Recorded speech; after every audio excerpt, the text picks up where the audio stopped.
Hello comrades, and welcome to Juche Lessons.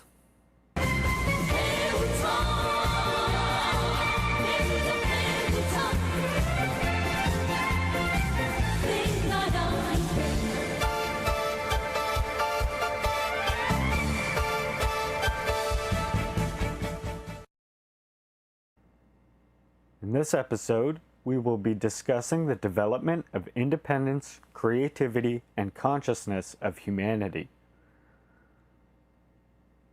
General Secretary Kim Jong-il once said, quote, "Independence, creativity, and consciousness are mankind's social qualities, which take shape and develop socially and historically." End quote. Since mankind has physical organs and structure, including hands, legs for upright walking, and a highly developed brain, we can conduct thinking activity to understand the surrounding world and working activity to transform nature. In other words, we have thinking and working functions which are not available in other animals, with the result that we can have independence, creativity, and consciousness.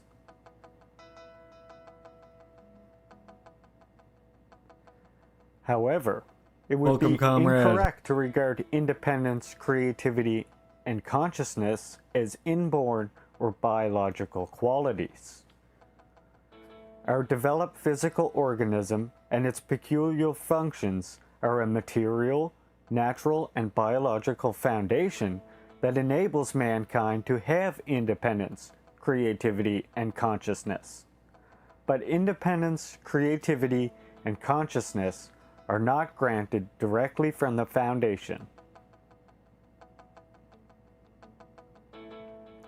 An example of this can be found in the existence of feral children, including a boy who grew up in a group of animals in the forests of India in the 60s. He cried like animals instead of speaking, and crept like animals instead of walking. In a word, although he has human physics, he behaved like animals. This tells us that the essential features of mankind, which are not found in any other beings, are not given directly by the biological foundation. The essential qualities of humanity have been formed and developed historically when people live in a society, because mankind is a social being. Animals make instinctive activities to adapt themselves to the change of the surrounding world, or use ready-made things in nature, but human activities to create new things that do not exist in ready-made forms are a material cortex of thinking, and the activities presuppose language, the means for the exchange of wills. The activities to transform consciousness, language, and nature are only possible by forming social relations with mankind.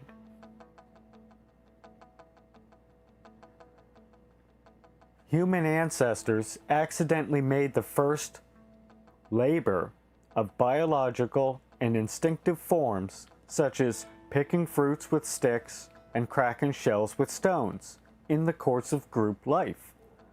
And with continuous repeat, the physical organism necessary for thinking and labor were gradually shaped and developed.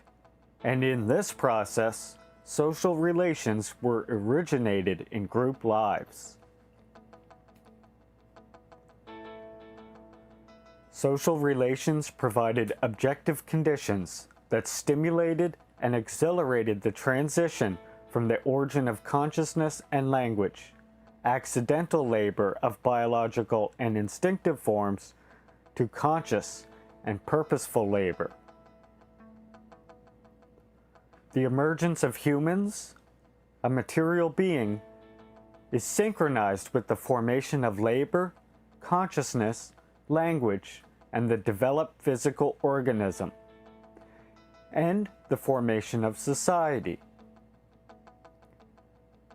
Mankind's physical structure and function, consciousness and language, and labor are mankind's peculiar criteria that are fundamentally different from all other material beings. The formation of social relations are a fundamental condition for the formation and development of all of mankind's criteria.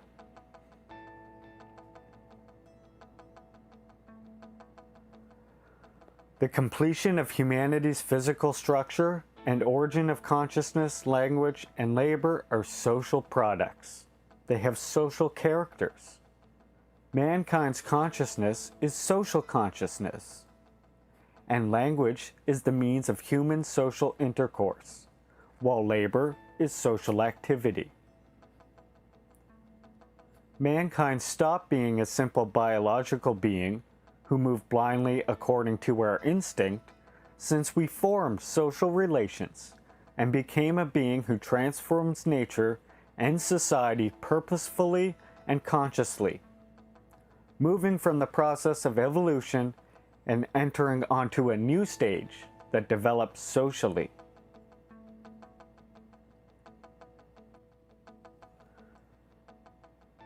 So mankind's independence, creativity, and consciousness are not immutable or abstract attributes, but concrete attributes that are formed and developed socially and historically, and are acquired through social life and social practice.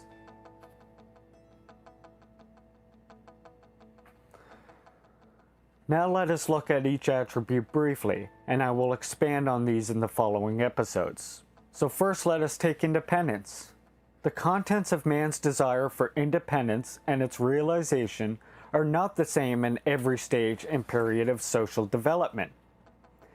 Mankind desires to live independently, free from the fetters of nature and social subjugation, but cannot escape from fetters and subjugation of all forms in a single stage of history. Through a long period of struggles, humankind has gradually freed ourselves from fetters of nature and social subjugation, raised the levels of desire for independence, and continuously struggles for its realization in conformity with the concrete socio-historical conditions and our preparedness. For example, slaves in slaveholder society raised it as their demand for independence to free themselves from inhumane subjugation and bondage from slave owners. While the working class in capitalist society fights to abolish all forms of subjugation and bondage of humankind by humankind.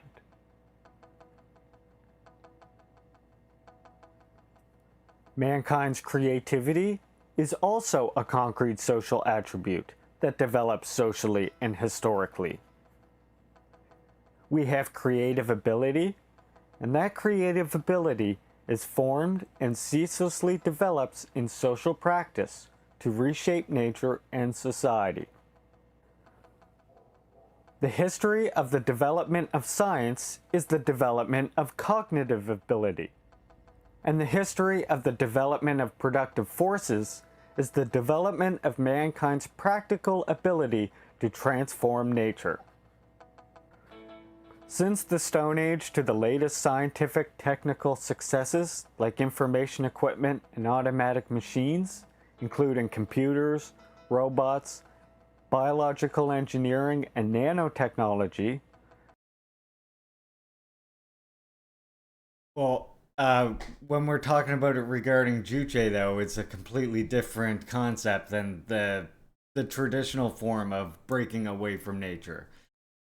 Juche doesn't mean it in that sense. Juche means by overcoming the fetters of nature, essentially, is all that means. And also, in breaks away in the sense that we gain the ability to transform nature. And thus, we should recognize that we have the responsibility to also transform nature in a sustainable way. I think the concept in regarding Juche philosophy is different than the traditional Marxist sense. Yeah, I realize that it is a traditional Marxist concept, but I think Juche breaks from it in certain regard because it has a different definition of humanity in general, right? The process That's of just the my thoughts development on of it. social productive forces and science and technology was the historical I development mean, Juche of isn't humanity's creative Western based. ability. Like part of what Juche arose to do was, Humanity's consciousness is also a concrete attribute that has I mean, different clearly contents and DPRK levels thinks it is helpful according for to the their historical situation. age. Mankind's consciousness depends on the contents of And ideology they, again, if you and read knowledge, enough Juche, they make it pretty its clear levels that of development. it's not the same concept as traditional Consciousness Marxism. is a social attribute that determines mankind's cognition and activity. Therefore, the more humanity's activity is strengthened to develop society, understand, and reshape the world, the higher consciousness humanity requires. On the other hand, people are deeply aware of their demand and interests according to the development of social life and social practice, and to their level of ideological consciousness and technical knowledge, another aspect of consciousness. And they foster their strong will and strength in accordance for its realization. This tells us that independence, creativity, and consciousness are not unchangeable, immutable, or abstract attributes, but are concrete attributes that ceaselessly develop along with history. They are attributes that are inherited to new generations through social practice and education. A newly born baby does not recognize its mother for a time, so ideology or knowledge is inconceivable at this point. But it knows to cry and suck milk when hungry, sleep when sleepy. It does these things without learning. This tells us that humans, as a living organism, inherits instinct from parents biologically, but not ideology or knowledge. It is through family education, school education, and social education, and through our direct social and practical activities, we acquire independent ideological consciousness and creative ability peculiar to a human being.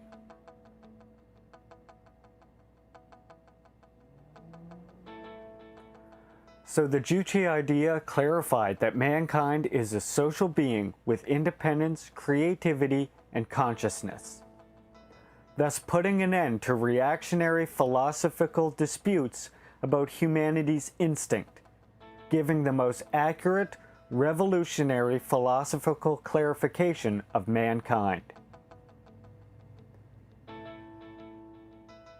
Humanity is a highly developed and most powerful being in the known world, a being who dominates and transforms the world. And we will expand on these concepts in upcoming episodes, starting with going into more detail about independence, creativity, and consciousness separately. That's all for this episode, comrades. Check out our Facebook and Twitter pages for more Juche and DPRK content, which I will leave links to in the description of this video.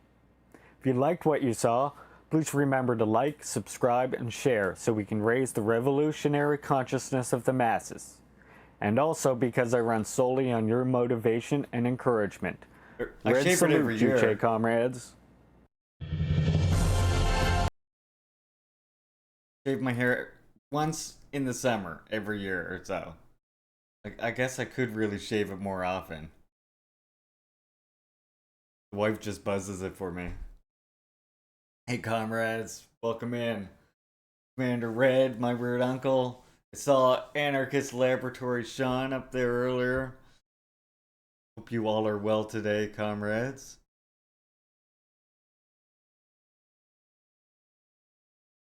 Let's roll the intro video first. Have people in here.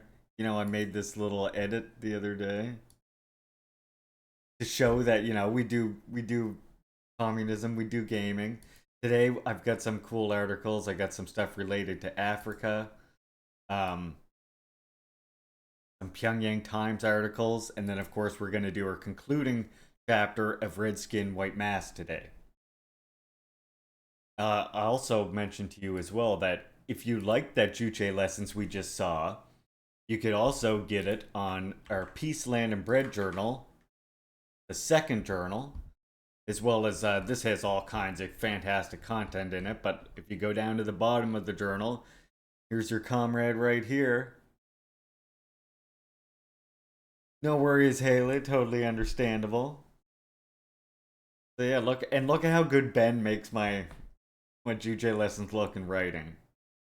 Like, his art is just great. I love this style that he does. Oh yeah, if you want to see Juche lessons in writing, it's right there for you. I'm in Peace, Land, and Bread 1 and 2, so you can get it right here at Squirrel Books as well if you scroll down. I'm in these first two. I'm missing from these last two, but I will be back. Yeah, Ben's art style is really good. He does all the graphic design on these covers. Look at them. Fantastic. Puts my graphic design to shame. The best I've done is like the little cat logo that you see on the channel. Yeah, check out Iskra Books. I just do a little bit of contributing editing work over here, but you're a designer? Nice. Yeah, we're just a little, this is a passion project publishing house.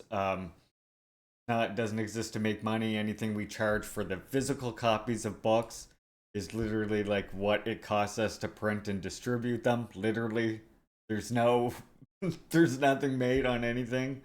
And then you can come right here, of course, on all our works and get free PDFs of everything that we offer. The newest one, of course, being the Stalin book.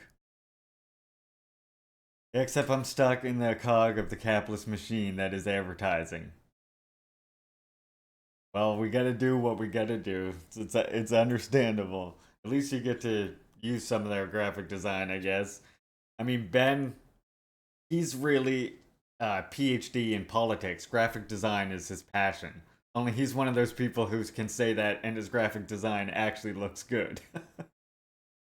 Usually when someone says graphic design is my passion, the results normally aren't good. My therapist suggested I make some protest art to balance my life out. I mean, that sounds like a reasonable thing to suggest, doesn't it? Sort of balance reactionary bullshit with revolutionary shit. I like that idea.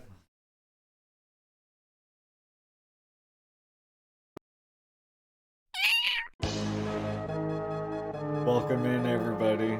Sleeping Larry here. You can call me Comrade or Comrade Shane or Larry, whatever you want, really.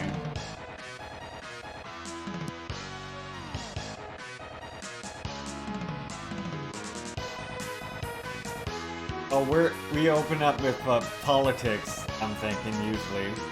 So first I'm gonna... Actually, Red. We gotta do our morning cartoons first. So first up, we got Squirrel and Hedgehog. And by the way, this is gonna be the first episode with like the most modern version of Squirrel and Hedgehog animation. So this will look more like what you see when DPRK contributes animation to something like the Lion King movie or the Simpsons movie, which they have, by the way. Many people don't know that. That's through a joint cooperation that they had with the South, where they contributed animation to the Lion King. That's why it's played in DPRK a lot, the Lion King specifically. And lots of Western movies are, especially Disney movies, but Lion King is a lot because of that. And then we're going to be reading chapter 6, the concluding chapter of Red Skin, White Masks. We've got some news about Africa. And then after that, depending on what the wife is saying after that, I'll either be gaming or I'll be getting off and raiding somebody. Morning, Lemon Smash. Welcome, comrade. Hope you are well today. Watching your intro. Welcome everyone to the channel. Were you drunk last night? Were you? I don't know.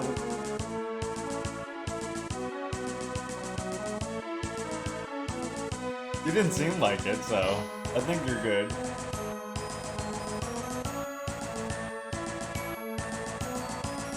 Oh yeah, I played GTA too.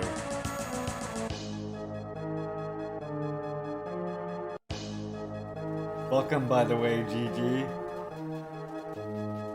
Numbers went way down. Not sure if I said something. I don't think so. I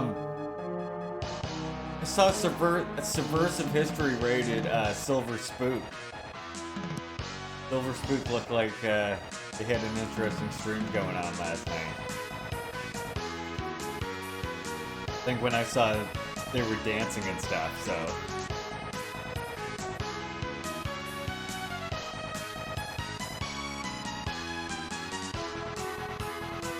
Don't worry, we'll pump those numbers up, Lennon. Yeah, as you can see by my intro video here, we're not just about politics. We're huge about politics. We're communists here. But we also do a lot of gaming on this channel too. However, I tell you, even when I am gaming... What the hell is this, isn't it? Even when I am gaming, I tell you it's a game to try and come in and see if you can get me ranting about politics.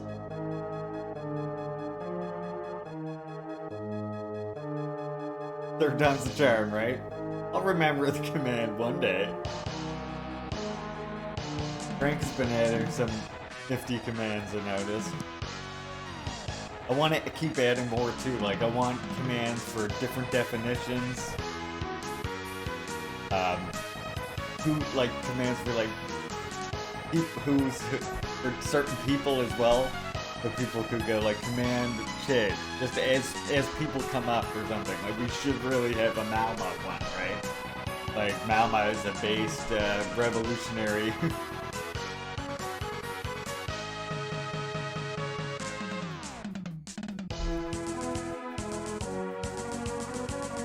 Oh yeah, and then Red suggested a movie for us. So Monday we're gonna watch The Fall of Saigon, which is a war movie from Vietnam, about the Vietnam War. You know? Someplace we should actually listen to regarding that topic. Saturday and Sunday. Well, Saturday I'm gonna be going on Lesbian Hot Sauce's stream. I think. Or vice versa, one or the other. And if I stream after that on my own, it'll be some sort of gaming stream. As you know, the weekends I like to do crowd control. So if you have a pop-up on your screen right now, I think you can click on either side, one of the sides over here, and you can say hide the extension. You don't need the crowd control right now. But in the weekends, I like to play games where you comrades can come in, use your labor vouchers or use your bits, and you can actually affect the games that I'm playing. So far we've done Legend of Zelda twice, because I fucking love Zelda. And people seem to like turning the floor to ice, I've noticed. You can also do things like reverse my buttons while I'm playing, you can kill me instantly. Yeah, you like to do that. There's a bunch of other games we can do as well. I mentioned this before. But like, if you go to the crowd control website thing, here's where you can actually find the games, and I can play pretty much any of them, especially if we're talking about the retro games. So like any of the retro games I can play. And anytime you use if you use your channel points or if you use bits to get crowd control tokens, they carry over to whatever game I'm playing as well. So if you have some leftover coins from last time, you can affect whatever game we play next. A good little selection here, and like anyone that's before GameCube, I can 100% play. And I also do have like Zomboid. I got Red Dead Redemption 2 and a few of these modern ones. Yeah, if there's any there you want me to play, let me know. Got any suggestions? Join up in the Discord. I told a comrade about how the DPRK is possibly the largest state-owned animation studio that has worked on major Western titles like the Simpsons movie. He was surprised. I feel like I might slowly be becoming that person that read the entire DPRK Constitution. Yeah, we know how that is here for sure. I mentioned actually earlier about, how they contributed also to The Lion King. That's the big one that like not many people know about. No, DPRK didn't do Zelda 2. Zelda 2 that's a fucking old game. Um Comrade Commander Red is laughing because did you see me get fucked up in Zelda 2? I mean, I know it happens every time I play Zelda 2. Yeah, totally agree, Lennon. I just get my ass kicked every time I try and play it.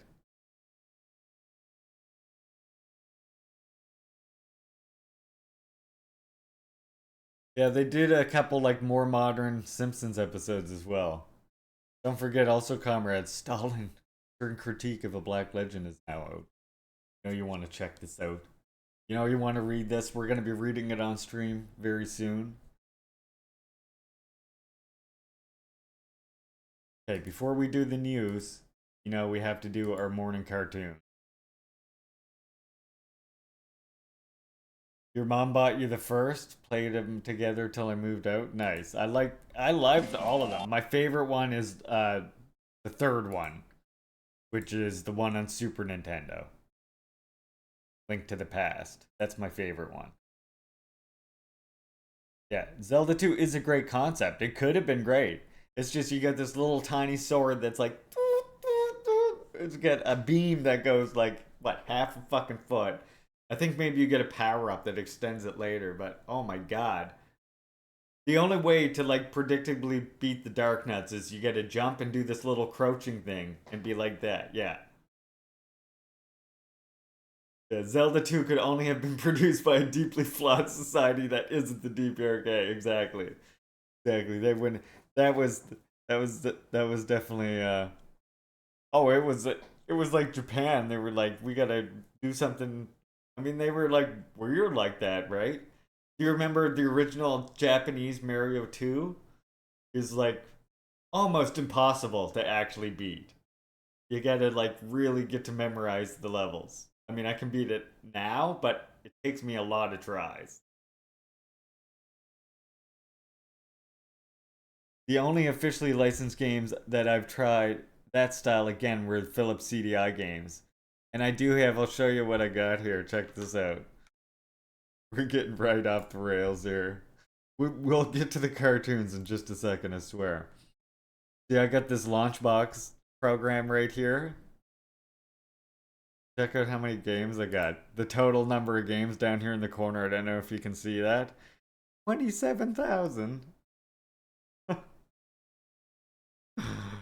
um, yeah. So the Zelda CDI games you're mentioning, did you know about this here? Where is it? I think it should be here in the games. Fuck is it? Oh wait, it'd be under L, I think. Yeah, there it is. Right here. Look at this cursed thing. The Faces of Evil remastered and the Wand of Gamelon.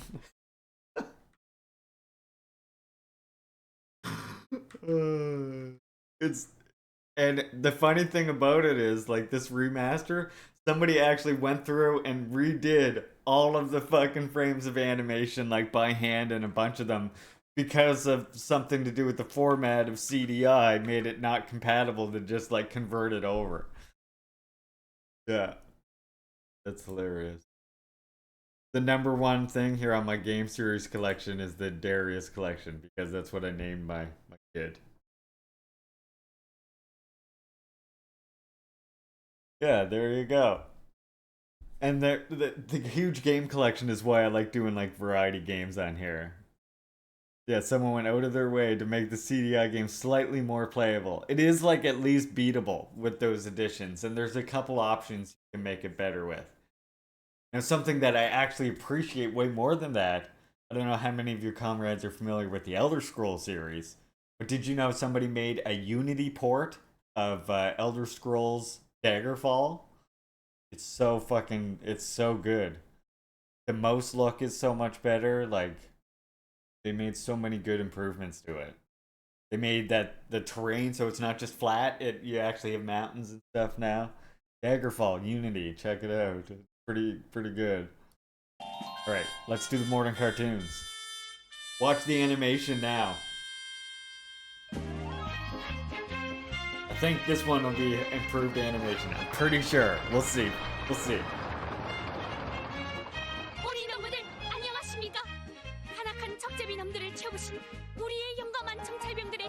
Yeah, Daggerfall, definitely way to go is to get that Unity version.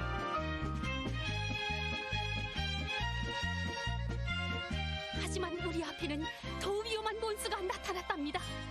그럼 그 후 이야기를 잘 들어주십시오. Oh, this must be Mango. 연놈의 꽃동산종 절병들 때문에 이 Do 꼴이 the animation 됐다지. now. 예, 정말 만만치 않은 놈들입니다. 그런 놈들과 맞서서는 안 돼. 거까지 놈들이야 그저 단순해. 아니다. 똥사는 네 범송이와 같다. 모든 무기들이 땅속에 있거든. 그래서 난 각성이 없는 애송이들을 녹여 땅속을 잘하는 놈을 하나 잡아오자는 거다. 이게 바로 나의 올가미 작전이다.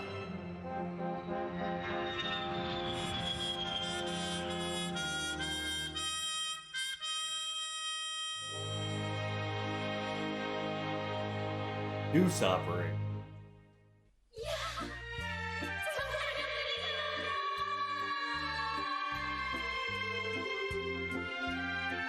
I couldn't get anywhere in Arena, by the way.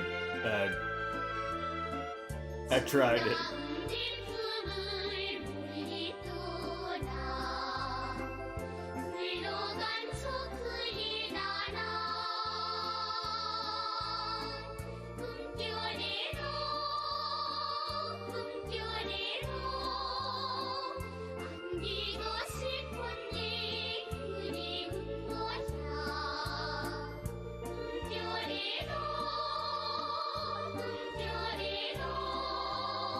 Interesting. The Jewel of Fairmore.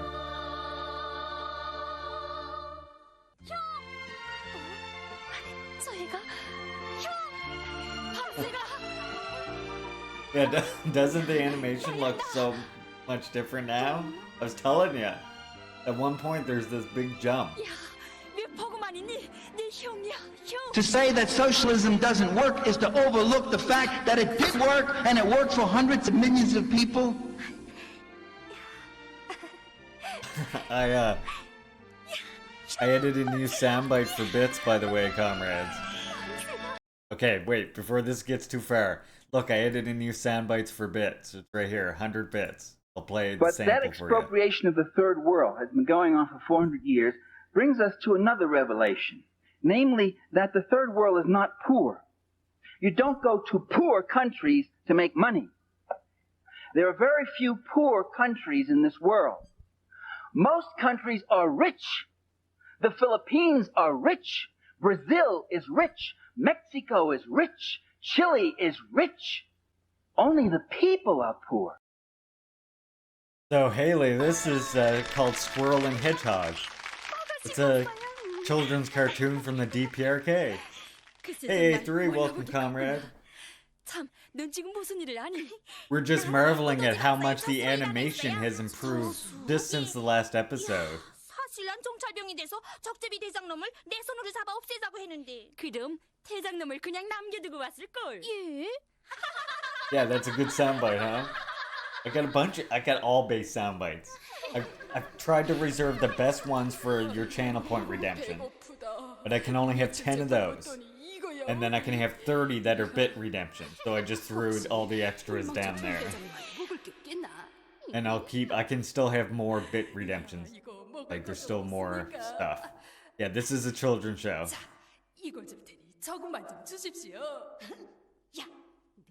Again, from DPRK, North Korea. I was just mentioning earlier, too, that DPRK contributed animation to, a lot of people don't know this, The Lion King, The Simpsons movie. And if you actually look at, like, some of the Squirrel and Hedgehog, especially from this era, it looks a lot like the animation that they contribute to some of those. Especially the way, when you look at some of the animals, and the way the lighting is, right? We're going to, on SH tomorrow night? Oh, are you? Nice. There's an opening in ZZ Top right now? Is it long enough, you think? My beard's not straight enough for ZZ Top, I don't think. Yeah, a lot of people don't know that they contributed. Well, I was just saying that earlier. A lot of people don't know they contributed animation. It was through a deal with South Korea.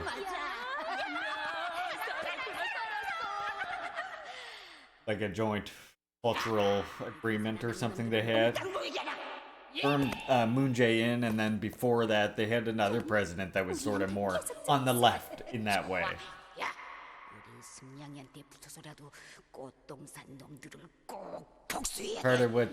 Part of what we do here again is we defend socialist countries, is what we try and focus on, as well as our theory.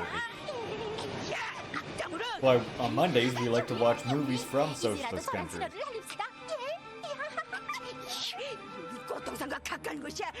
Well, the smoke alarm didn't go off and you drank a bottle of wine. That's still a good night. It sounds like a good night to me. Yeah, you christened the place. That's great. You have one room that I can do it. Not because of any restriction, just because, you know, I got the kid. His bedroom's right there, so I only do the vaporizers in here. My grow room is the only possible room I could do it in because it's got a big extraction fan in there.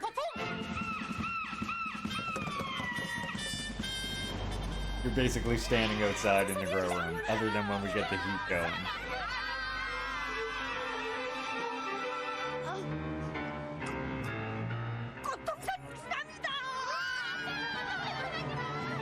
You joined the Devil's Fantasy Foosball League, and you're in the anarchist division, not the Marxist?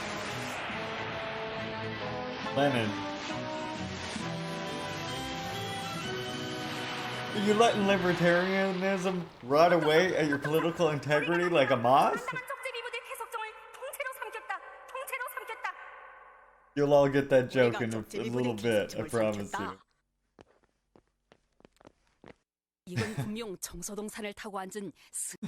Okay, hold up. just so that you understand where the hell I got that from.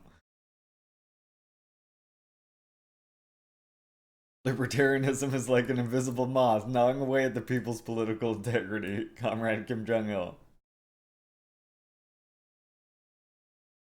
I'm just razzing ya. 그럼 이제부터 정서동 상가 가까운 여기 6호 해구에 대한 경비를 강화해야겠어.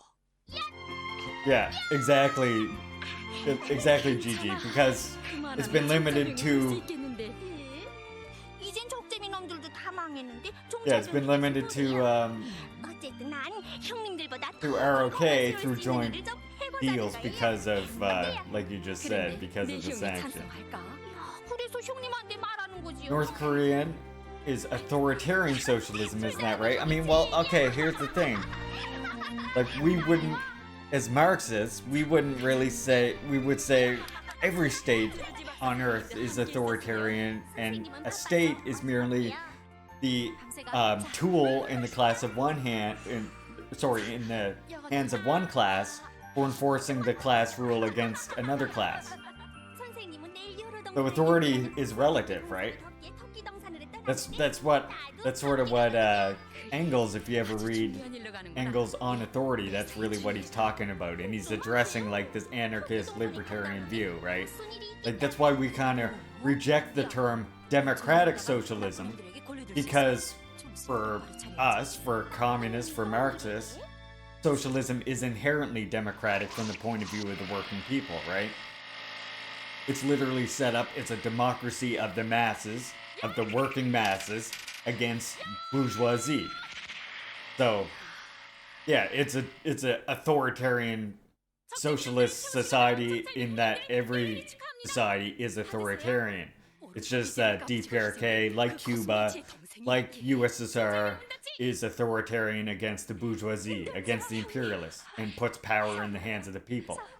Like a lot of people, I always mention on this, like DPRK not only has democratic centralism, the ability to vote for your representatives in the state organs, but even in every workplace in the DPRK. Since in DPRK every workplace is state-owned, they go by the Tian work system, now the Ri work system, which means that you elect your managers from the workers themselves. They serve for a certain period as management, and then after a certain period of time, you elect new management.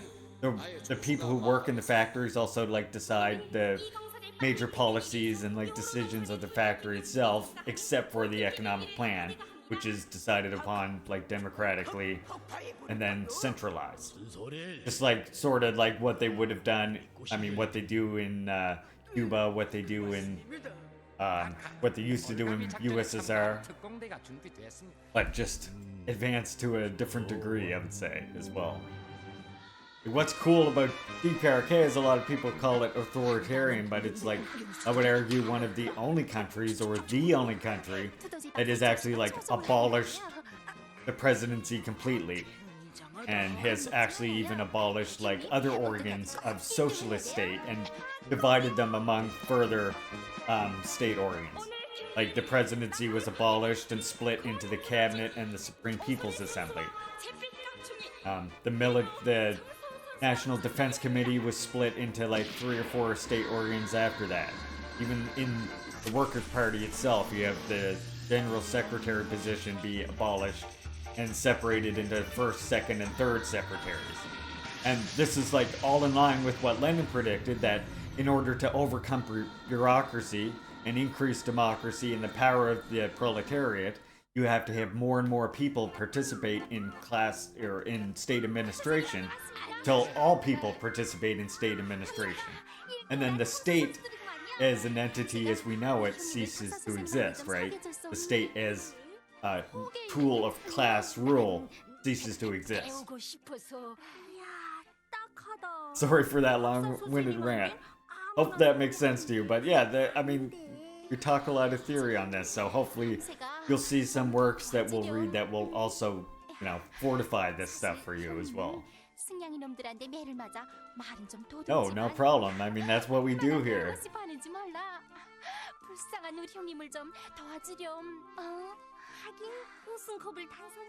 We're all about learning together. That's what my community is. If not moved to ML Division, I'm quitting. I don't blame you, Lennon. It's such an important thing, like, a key factor. This is such a key thing. I think so many communists and socialists, I say it all the time on this channel, but so many communists leave out one of the most important things that separates a capitalist parliament from a socialist parliament, right? And a capitalist parliament, for example, if you elect Joe Biden's party, or if you elect here the Liberal Party in Canada, that party takes hold of the state organs. They elect all sorts of members of different cabinets and other state organs themselves. Even, like, I think some presidents, even prime ministers, can appoint supreme judges, right? Supreme Court judges. Like in DPRK and every other socialist country that has ever existed, they have a separation between the party and the state. So in the Constitution, you have the Workers' Party as the ruling party, but it's actually independent from all state organs. And the principle is, which Lenin laid out long ago, was that the way that the working party is the ruling party is by having its members go among the people, be elected to various state organs, and convincing people in those state organs of the correctness of the party and trying to get them all to vote, in line with the party policy, which in the early days of communism or socialist building doesn't happen as frequently. A lot of times, lines other than the party line is what is accepted. Because with democratic centralism, each person in a state organ has one vote, and the majority vote is accepted by all. So a lot of times in the early building, the party policy isn't accepted as much. But the more the party is correct, the more the party reflects the demands of the masses, the more they do fall in line with the party policy and do support the party policy. And after 70 years of this, you get to see, like in DPRK, this like very strong unity between the party and the state, where the masses do very much align with the party policy. Not always, but a lot of the times. There's no real border between those. Not a continuation. Wait. Oh, where's the border between the government of one class and totalitarian society by one family? Yeah, I mean, there isn't.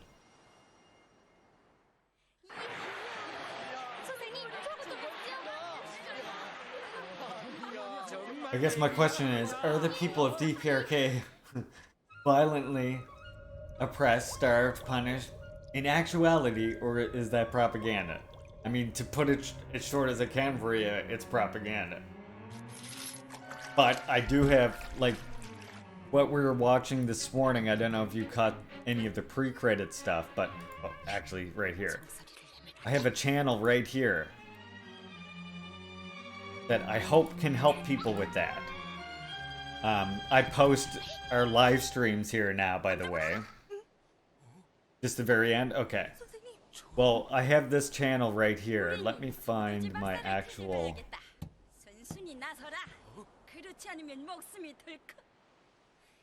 Yeah, I've been doing Juche lessons on here as well, but like here we go.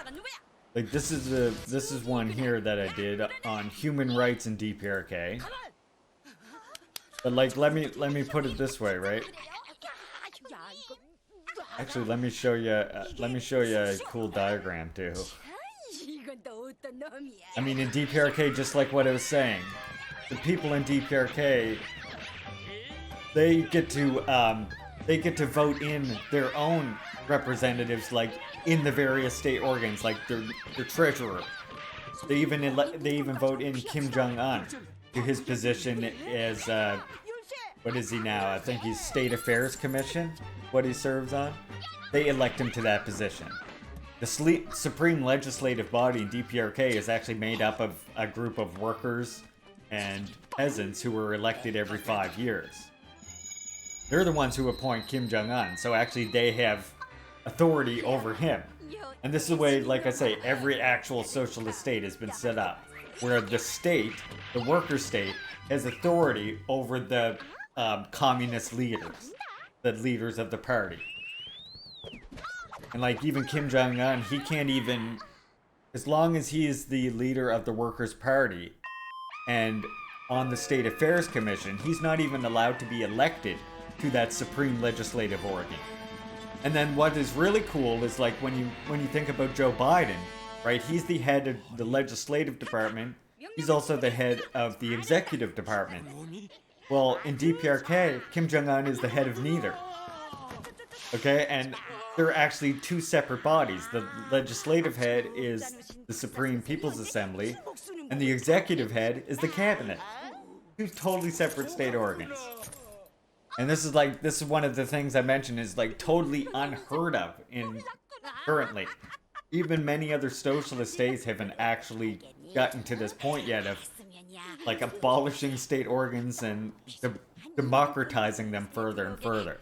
Cuba is the closest, I would say, in having their state organized in a very similar way to DPRK.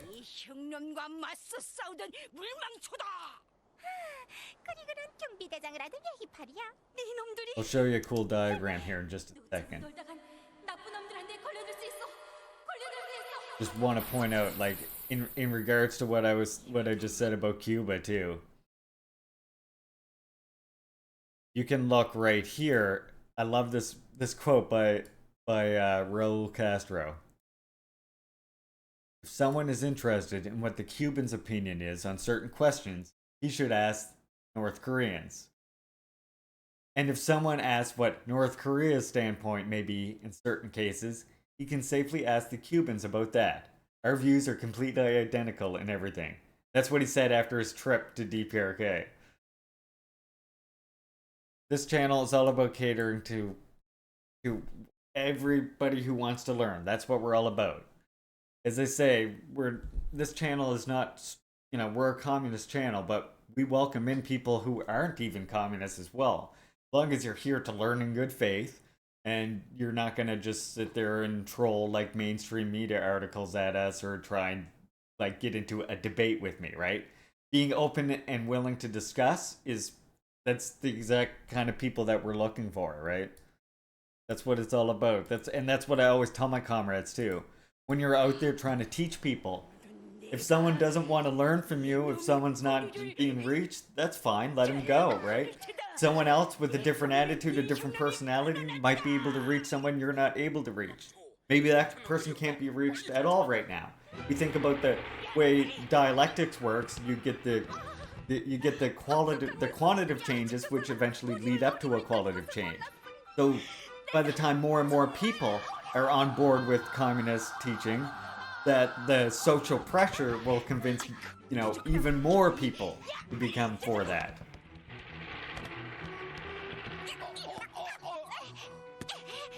Totally ignorant in some topics. I don't want to seem like a troll, so I want to make you totally do not come across like a troll at all, Haley. Don't worry.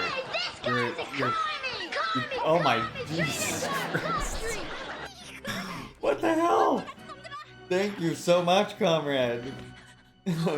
That is fucking amazing. Yeah, don't worry about being a troll. Not at all. I've been defending DPRK for a long time. I've been talking about communism for a long time. I'm good at identifying trolls. Trust me.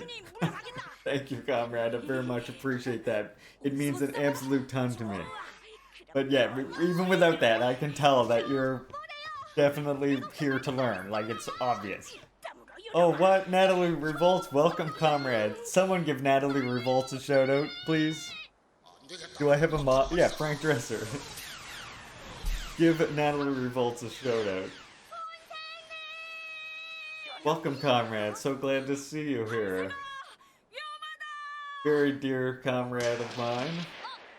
Yes, please, if you don't follow Natalie Revolts, and great person to learn from DPRK from as well. Highly recommended. Stream and follow on Twitter, by the way.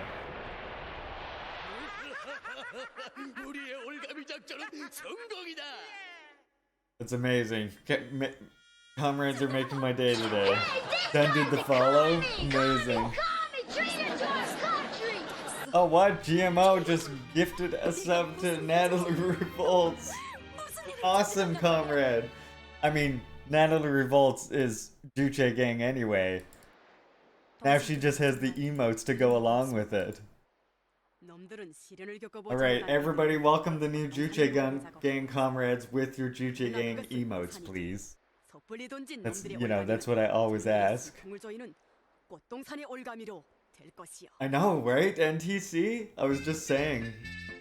Actually, what I want to mention before I show you the diagram here, DPRK uses an animation style, that's used in the West to save frames of animation. It's used so they can animate like half the amount of frames. Well, here in DPRK, you see them using this exact same style, but not to save frames of animation, right? Instead, they do it to increase the amount of frames in total. It's amazing. Oh my god, we actually had my very first hype train today. It's ridiculous. My cheeks are gonna hurt from smiling. I'm gonna find this fucking diagram for you here. Here it is. I got it. This right here. This is what I'm talking about. We can look at, like, here's a good comparison. Just a very basic, like, comparison between the United States and DPRK, the way the state organs are set up, right? Juche is just a philosophy. You'll learn about that. You hang out here and we'll get you through that part, Haley. Don't worry. You'll learn all about Juche. But you can see, like in the United States, the head of state, Joe Biden, executive head, Joe Biden, military head, Joe Biden, head of the party, Joe Biden, legislative head, appointed by Joe Biden, highest legislative power, Joe Biden, judicial head, appointed by presidential appointment, Joe Biden, head of foreign policy, Joe Biden, foreign minister head, appointed by Joe Biden, appointed by Joe Biden, appointed by Joe Biden. You see? The DPRK, it's like you have the head of state. Well, there isn't one. That was abolished in 1994. The executive head is prime minister of the cabinet. Head of the military, that's Kim Jong-un, marshal. Head of the party, which is Kim Jong-un. And again, they have a separation in socialist society where the party does not take direct hold of state organs. The legislative head, president of the Supreme People's Assembly. There is no highest legislative power. It's non-existent. It's not a single vote. It's a democratic centralist system. Judicial head, someone different. Head of foreign policies, foreign affairs minister. And all of these people here, including Kim Jong-un, is appointed by the Supreme People's Assembly that I mentioned, which is the group of workers and farmers that are elected every 5 years.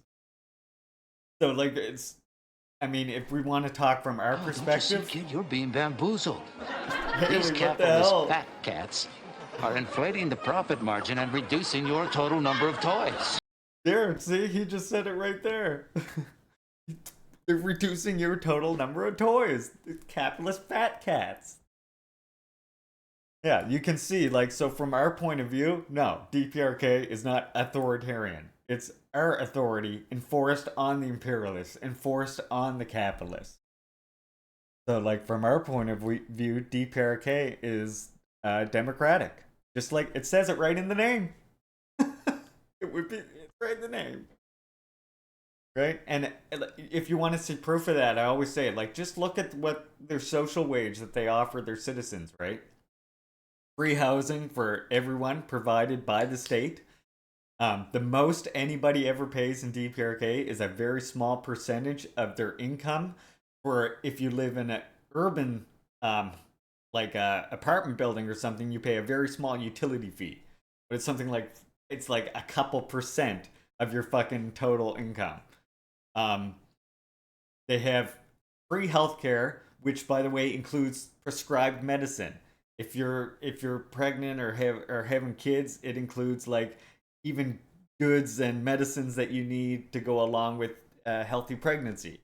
Like, it just provides all this stuff to its citizens. Like, it doesn't do this to enforce, like, that's the opposite of what a country that wants to enforce rule on a populace does, right? They don't provide this ridiculous, robust social wage. I mean, one of my favorite things about DPRK, and this is the one that kind of some people get a little weird about, but, like, the fact they have mandatory 12-year education system.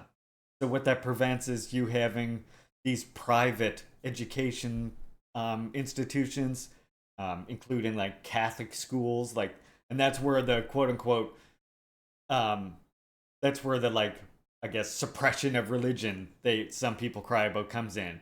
But at the end of the day, in DPRK, anybody can be any religion they want. They have Catholic churches, they have United churches, they have mosques, they have the oldest Buddhist temples in the entire world in DPRK. And you can go and study theology at Kim Il-sung University. But there can be no such thing as, like, a private Catholic school, because they want every kid to have the same education. And now I can really blow your mind here, because you want to know what the DPRK textbooks look like? One day we'll go through this on stream, by the way. But if you want to know what DPRK school children are learning, well, we can answer that question right here. It's not as closed off as you think, turns out. People go to DPRK all the time. So here's where you can, these are all the textbooks. Of course, most of these, as you can imagine, are going to be in the Korean language. So, like, if I try and look at, I don't know, any one of these, you'll see it'll be mostly in Korean, as to be expected, right? But of course, they teach English language in DPRK as well.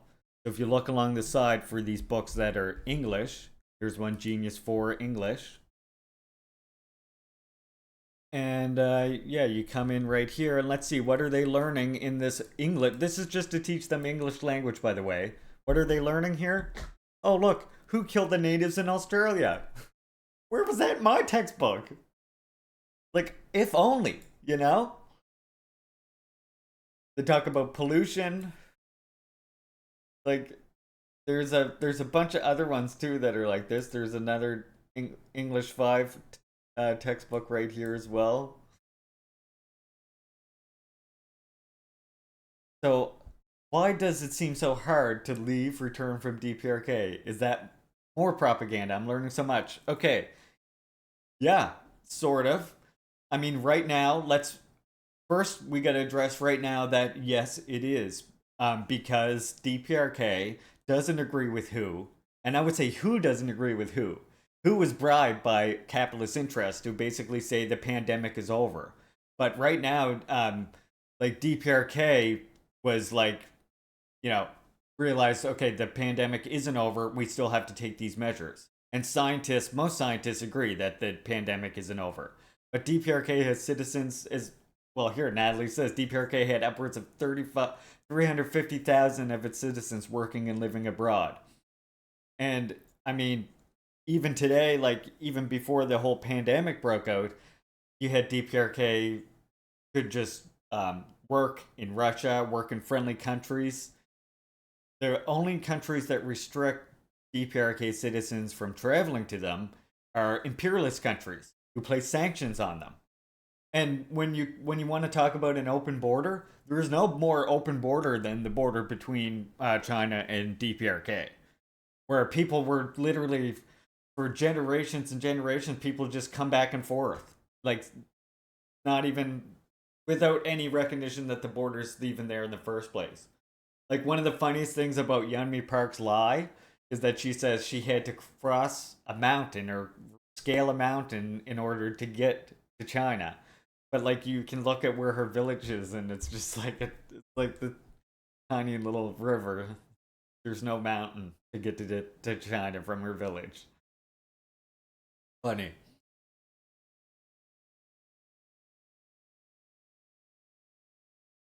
Yeah, like and I mean, of course, the border to the south is the one that's heavily guarded, right? Yeah, we'll look at these textbooks sometime. Speaking of DPRK, let's check out this. And yeah, Haley, we will talk lots about DPRK on this channel, trust me. Like, because I want to defend socialist countries, and I honestly think when we're looking at socialist countries, we realize that socialism is a transitional period. And it has 3 revolutions. It's a technological revolution, it has an ideological revolution, and it has a cultural revolution, right? And we can talk about how we can look at the different stages of all these revolutions and understand where they are at. And I think we should look at DPRK and understand, that they are a socialist society that is advanced along the road of the political and the ideological revolution. Quite far. Not that there isn't much work to be done, but simply there's lots that we can learn, right? 2020, West Africa has been a witness to a series of military. Oh yeah, check this out. The most recent of these incidents occurred in Niger. Up until now, the responses from both the African Union and the Economic Community of West African states have ranged from imposing severe sanctions to displaying a certain level of indifference. Nonetheless, ECOWAS has opted for a more proactive approach to addressing the Niger coup and has issued a warning about potential military intervention if the deposed president is not reinstated. Despite this, ECOWAS has not been able to follow through on its threats of military intervention so far. Nevertheless, these threats from the regional organization have prompted neighboring countries of Niger to express their support for the new military regime in Niger. Niger's supporters have included Algeria, Burkina Faso, Mali, and Russia, and it appears that ECOWAS enjoys the support of some of its member states, the United States, as well as prominent global entities like the UN and European Union, and possibly France. This is going to tie into something I want to tell you too about Interestingly, DPRK. there's another nation that might potentially align itself with Niger. Since 2017, North Korea has faced UN sanctions, causing numerous countries to sever their ties with the nation. Nevertheless, Burkina Faso surprised Western observers by re-establishing diplomatic relations with North Korea. In March of 2023, Burkina Faso made public its decision to restore diplomatic ties with North Korea.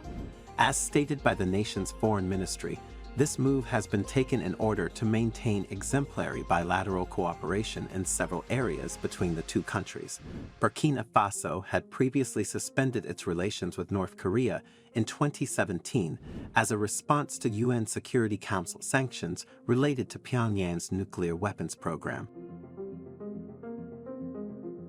As indicated by Foreign Affairs Minister Olivia Ruamba, the governments of Burkina Faso and North Korea are set to concentrate their efforts on various sectors, including military equipment, mining, healthcare, agriculture, and research.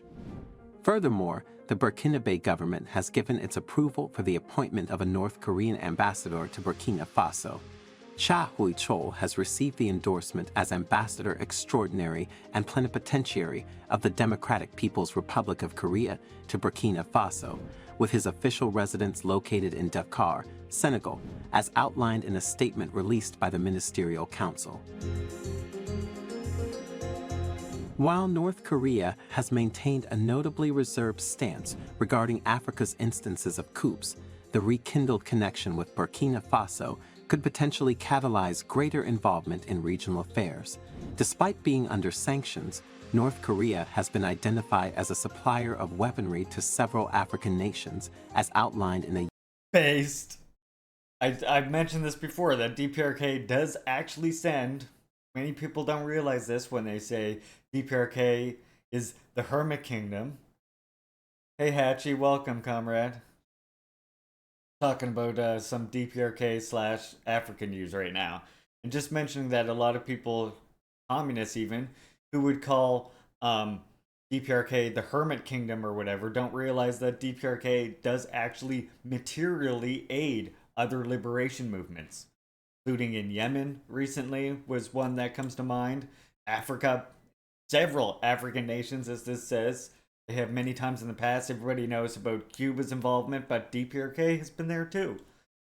They not only go there and aid ideologically and send like friendly words, but literally DPRK goes on there and sends material aid, including military aid, including weaponry. Okay? Big team of doctors in Libya right now, as Natalie points out. Oh yeah, Larry and Natalie, y'all may want to debunk DPRK sending munitions to Russia too. A lot of misinfo there with munitions having Korean written on them. Yeah, definitely. That's, I mean, it's funny, you don't have to look hard. If you look at DPRK media and stuff, they usually are pretty open about who they're supporting. Right? UN report. Comparable to definitely. Russia, North Korea finds itself ostracized Russia, globally, but certain African countries remain open to engaging in business with the nation. With this new alignment between North Korea and Burkina Faso, there's a possibility that this weapons powerhouse nation could extend military assistance and provide arms in the event of a conflict, given the amicable association between the two nations. Currently, engaging in war with Niger might not present a viable resolution to the coup situation, given the potential presence of concealed or inconspicuous backers supporting Niger or its allies, like North Korea. Exactly. The most effective approach to address this conflict likely lies in maintaining an ongoing process of dialogue and it's negotiation. kind of like DPRK in a way, although DPRK is a much smaller country. Do you think but North same Korea idea, like, is likely to intervene or DPRK just interfere in the has Niger not coup? ever asked Let us anybody know in the to send them comments. things, even If you though we enjoyed this constantly video, hear about be sure this, to like, comment, have similar share, designs, and subscribe and to they the do New Africa channel for more great, exciting but future they videos. never, like, it's not like the same as the way some people try and frame it.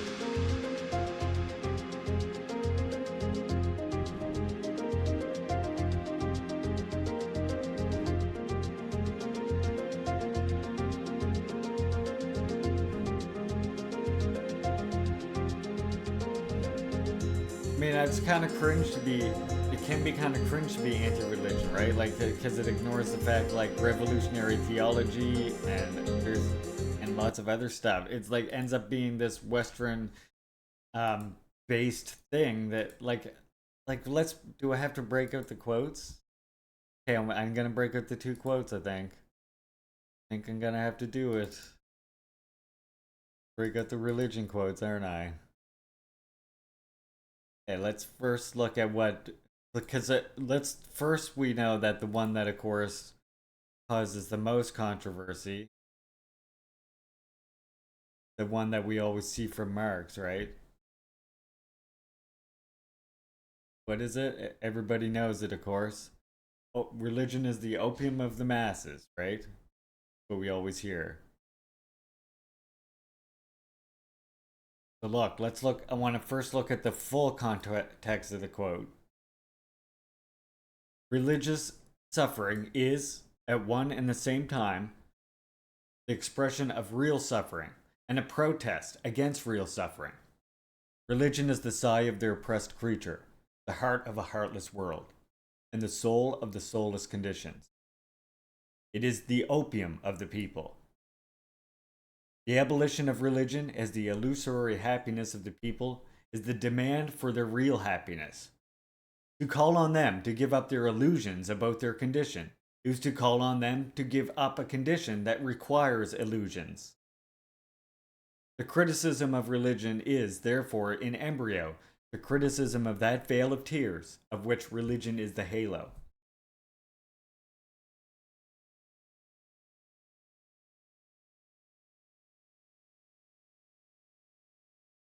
So that's the full context. So when we look at it in this context, we can see that Marx is really saying not opium of the people as in opium is a hard drug that we recognize today and associate with whatever drug junkies or something, which is a whole nother problematic classist thing. But the opium of the people in this sense, he was actually talking about like literally a painkiller. And then furthermore, we can look at Lenin as well. Because Lenin also had something to say. I came to this. Find it. Actually, I can. Lenin had something else like this to say. Yeah, it's like a cell. There you go. That's what Marx was saying. He wasn't saying it's like the way they put it, right? They say opium of the masses. Unity in this really revolutionary struggle of the oppressed class for the creation of a paradise on earth is more important to us than unity of proletarian opinion on paradise in heaven. But I mean, it's important to realize that, like, I mean, yeah, religion isn't necessarily a tool to control people. It has been used as a tool to control people by people, but that's sort of a Western colonialist understanding of religion, right? Again, religion like has been used by bourgeois interests, by unfortunate ruling class interests to justify their class position, but that doesn't mean religion itself is a tool to control people. I mean, that's not. I just read a Marx quote to you. That's not at all what he said, right? We're not against any and it's make believe. I mean, it's like this to be against Christianity. Even it's like, how are you gonna go and say to like take my own Mi'kmaq nation for example? How are you gonna go to a bunch of Native people who are not they're I mean they're spiritual in a traditional sense, but you know what? They're also spiritual. A lot of them are Christian, especially in my nation and in a lot of other nations. And if you're going to go and be anti-religious and pretend to be a communist, what you're doing is turning them away and ignoring the fact that a lot of what you actually can read in the original teachings of these religions coincides with our own teachings. Like, I mean, you know, to care for the poor, to treat everybody with respect, to make sure that equality exists, or equity, or however you want to put it, right? Religion depends, much like anything, like the social order that it's under, right?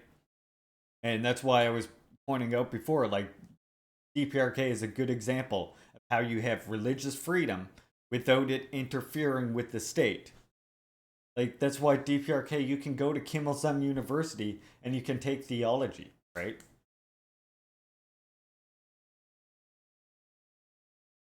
Cuba, another good example. I mean, DPRK has some of the oldest Buddhist temples in the world. It has United Churches. It has a Catholic church.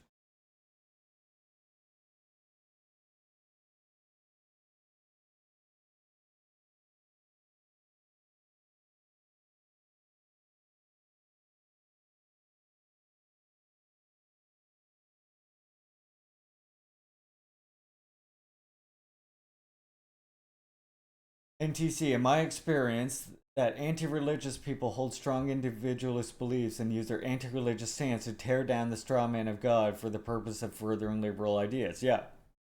I mean, I see. I had to block some comrade on my Facebook because it was just getting too much, you know. And personally, again, I know people over here at Iskra Books. One of our comrades that works with us here is a revolutionary theologist, and I just invite you to talk to anybody who's into revolutionary theology, and they'll tell you that it's. I mean, it's not only wrong to say just outright religion is reactionary or used to control people, but it can in fact be a useful thing for communists to understand. And that's why I think revolutionary theologists have an important position in the revolution. Hey, it's Andy. Welcome, comrade. Yeah, we should be respectful of everyone because, I mean, the thing about revolution, as they say, is to bring it's like because then you're just to say another thing, because then you're treading this line of, like, you're walking a dangerous line of anti-Semitism as well, to be blunt, as well as Islamophobia, right? And then people think it's okay if you're just against Christianity, but I mean, Christianity not simply just a Western thing either, right?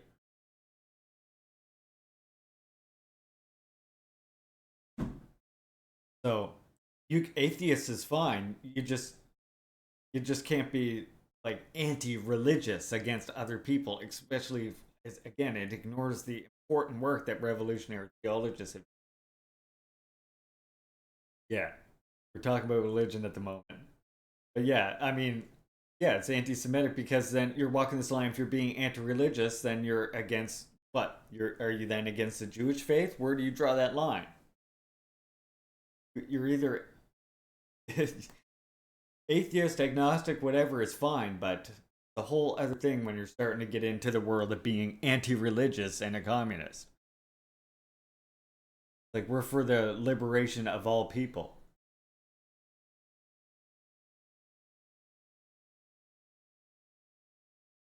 But yeah, that's my position. I hope you understand.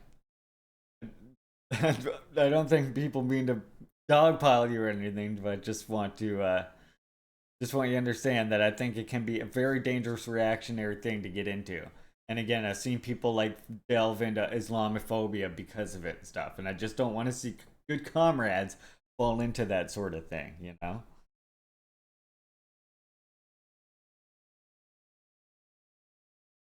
So, regarding what we were just saying, for the people of Niger and their new leadership,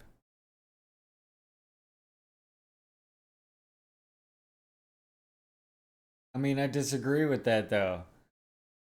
It has nothing to do with politics, but, like, so then what do you say? So then you're anti-Jewish faith as well, so You realize what that gets into. You're anti-Islam. You see what then that gets into.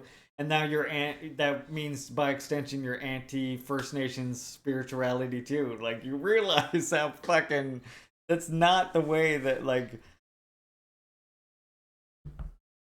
I'm also anti Easter Bunny and Santa Claus if you claim that they're a real thing that exists. I mean that's a fucking very disingenuous comparison to make. You're allowed to think what you want, but again, if you're gonna campaign against like my spirituality or someone else's spirituality, especially like my First Nations comrades, realize you'll have a lot of people against you.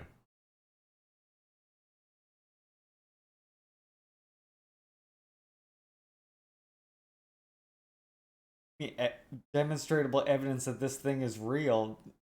Nobody is saying that it's real, like concretely material in that sense. What are you talking about? You're not even making sense. I'm done with you. I'm reading this article now. Whereas Mubia Abu Jamal's writing carry on the revolutionary tradition of Black Panthers by expressing international solidarity with all black, brown, indigenous people and people of African descent everywhere, whose sovereign rights are subjugated and violated by an alliance of Western imperialist, economic, strategic, and military elitist interests. Exactly, Haley. What that's all I'm saying. You got to respect other people's beliefs, and you're like I say, you're crossing a line where it's like you're getting into like you got to be careful being anti-religious. Be atheist or whatever you want, or say that you don't believe it, but just then turn around and say people they have like a Mickey Mouse belief. Like you realize how deeply respectful that is for like First Nations people that have been following their spirituality for 5,000 years and in many ways does reflect the fucking reality. But it's still spirituality. And even ones that aren't based in the material reality do have an effect on people because people act through their consciousness. And stuff that they learn and stuff that is taught to them in religion and in education has a material effect because people are actors in the world. And people have an effect on the world. They transform the world around them as a collective being.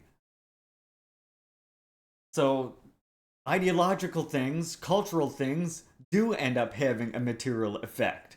If you want to actually get scientific about it. Of course, the effects of any ideological thing that is accepted by a mass group is going to have a material effect on society. But yeah, that's a whole other tangent.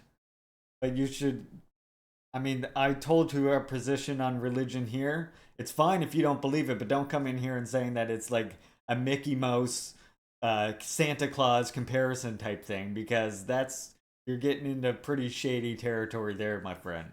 And I do know that, again, we have revolutionary theologists who work with us at Iskra. I know I have religious followers and spiritual followers who are comrades probably in the chat and watching right now. So if that's going to be your opinion, I ask you to just leave it out of my chat. Anyways, I'll continue now. Whereas the Black Panthers had an embassy in Algiers and in 1969 met with those very anti-colonial and anti-neo-colonial liberation movements who often represent the spearhead of independent and pan-Africanist Africa today. Whereas we remember the historical lesson of the U.S. use of the former Belgian Congo's uranium to bomb Hiroshima and Nagasaki. Whereas a few months before his assassination, Patrice Lumumba really warned the world that the succession of uranium-rich Kataganga was engineered by the West to prevent a strategic mineral from falling into Soviet hands. See that? That's key right there. Where it was at the instigation of Burkina Faso and Iran that the draft of the revolution was written and endorsed by all 54 African member states of the United Nations, to protest the 2020 murder of George Floyd, to demand that the United Nations investigate racist police brutality on U.S. soil. And whereas in December 2022, Mumia wrote, thanked the group of UN states, of which the African states were such an important bloc, for this historic stand of African solidarity for a milestone episode in the history of our lynching. Whereas Kwame Nkrumah wrote Dark Days in Ghana in 1968, by the way, Kwame Ture is a student of, a book analyzing the reasons for the military CIA-supported coup d'etat that overthrew him, and chose in an epigraph these words Richard Wright had written in an open letter to him in 1954, quote, I say to you publicly and frankly, burden of suffering must not be borne, impose it on one generation. Do not with the false kindness of missionaries and business drag out this agony for another 500 years while your village rots. Be merciful by being stern. If I lived under your regime, I'd ask for your hardness, this coldness. Richard Wright, Black Power, 54. Africa must be militarized for peace. And whereas in the same letter to Kwame Nkrumah, Richard White stated, quote, Africa life must be militarized, not for war, but for peace. Not for destruction, but for service. Not for aggression, but for production. Not for despotism, but to the free minds from mumbo jumbo. I'm speaking of the militarization of the daily lives of the people. Wright continues, quote, I'm speaking to temporary discipline that will unite the nation.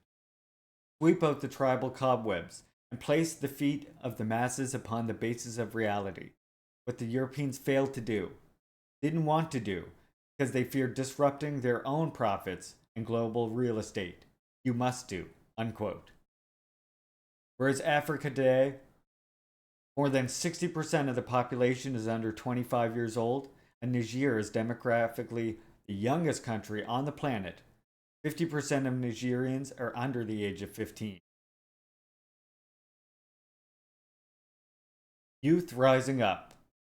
And whereas this African neo-colonialized youth are rising and speaking up, whether it be within the mother country, from the dirt-poor suburbs of Niantre to the brutally policed landscapes of Marseilles, where the rebellions against the militarized police have been unprecedented, or in the global south's backyards of the colonial powers. From Burkina Faso, where the president is the youngest head of state in the world, and a true heir to Thomas Sankara, but also Mali, Guinea, and Niger, where the students have vowed they will resist foreign interference with their bare hands. Whereas everywhere and increasingly, this awakening and articulate youth is at the intersection of eco-defense, a demand for monetary and economic sovereignty, political non-aligned independence. From the youth movement resisting the introduction of the carcinogenic pesticide chloridone in Martinique, the native island of Frantz Fanon, to the sons and daughters of the uranium miners in Niger, fired without compensation by the French from mines considered no longer viable as hills of radioactive waste are left open skies.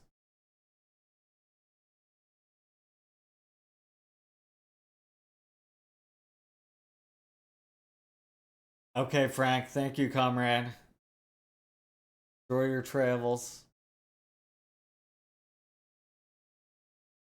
Whereas Russia-Africa summit in St. Petersburg witnessed a major contradiction between two Africas, the declining Africa of the past, represented by heads of state, quote, in the pockets of the West, and the rising Africa of the future, represented by the heads of state like Captain Abraham Tahero of Burkina Faso, quotes Che Guevara, has sought alliances with Venezuela, Nicaragua, and Cuba, and DPRK, as we saw.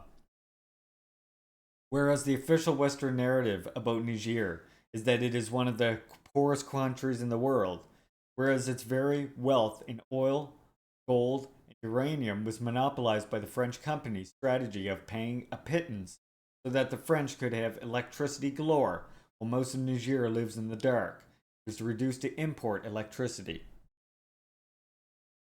Whereas like Atlanta's Cop City, ambition to be patented throughout the United States, USA drone base in Agadez, and the biggest USA military base in existence, air base in existence, serving American strategic interests in the whole of the Sahel region, where the war against terrorism is a pretext for the maintenance of USA presence in a zone increasingly non-aligned, diversifying its economic choices by turning to Russia and BRICS. And whereas USA and France have been known to keep terrorist activities at a low intensity level, so that the latter can be made to intervene on behalf of Western interests whenever is needed. Whereas Victoria Nuland, U.S. Acting Deputy Secretary of State, whose role in the 2014 pro-American coup d'etat in Ukraine, revealed by infamous recordings, traveled to Niger to condemn a reportedly bribe those guys out of their coup d'etat, was not received by the new government's higher-ups, and stated in her press briefing back in the USA, quote, "It is not our desire to go there, but they may push us to that point," unquote. Whereas the stated French military strategy towards Niger is threefold. 1. To isolate. 2. To monitor the so-called internal dissensions, and especially 3. To create those internal dissensions. Whereas for decades, the Free Mumia Abu Jamal Coalition has been organizing protests for the United States of Africa, an African gold-based currency, the end of colonial CF franc, the abolition of AFRICOM, the end of sanctions against Zimbabwe, and the end of arming multiple sides in Libya. And whereas the people of Niamey, Niger, will also demonstrate in front of the French military base on Friday, August 11th, 2023, we, the Coalition for the Free Mumia Abu Jamal, strongly and unequivocally condemn all Western monopoly capitalist imperialist interference into the free, independent, sovereign affairs of our African brothers, wherever it be. Economic through the CFA franc, political through the corruption and seeding through the so-called democratic elections of pro-Western African elites, or militarily through the violation of airspace and the use of terrorists as mercenaries, or the Trojan horse infiltration of regional regroupings such as ECOWAS.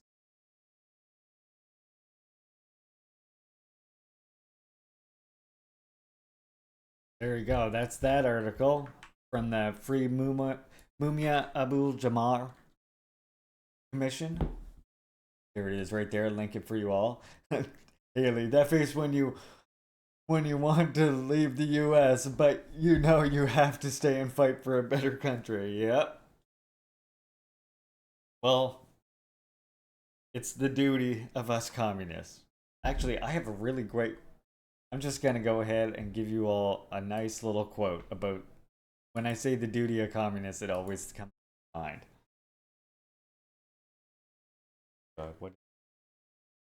I love this quote right here. Check this out. Tell me this is not a fire quote right here.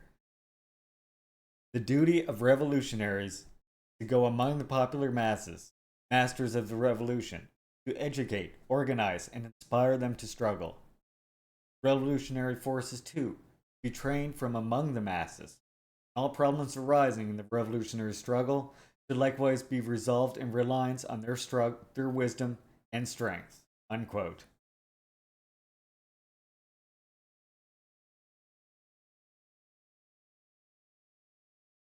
Apparently, to some of our more popular communist voices, apparently leaving is good because letting the millions of people here die and suffer is a-okay because Africa and Asia, Latin America will free themselves. Yeah. Are we talking about the fucking accelerationists now? Fuck that. Yeah. Let's not. Let's just not. That's my recommendation there. Alright, before we get to our read for the day, I do want to also talk about these couple articles I got right here. So, like this. Make it easy.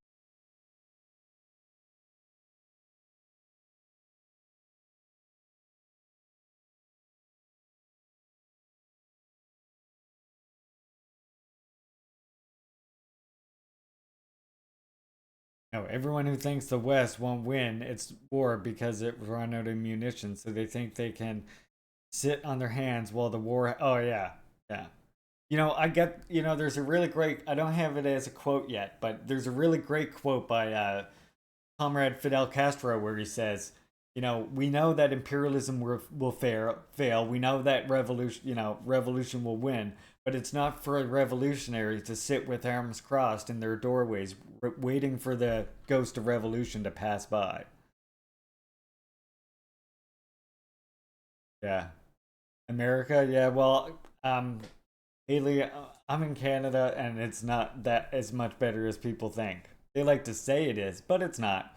We're still a de facto nuclear first strike state, thanks to being in NATO.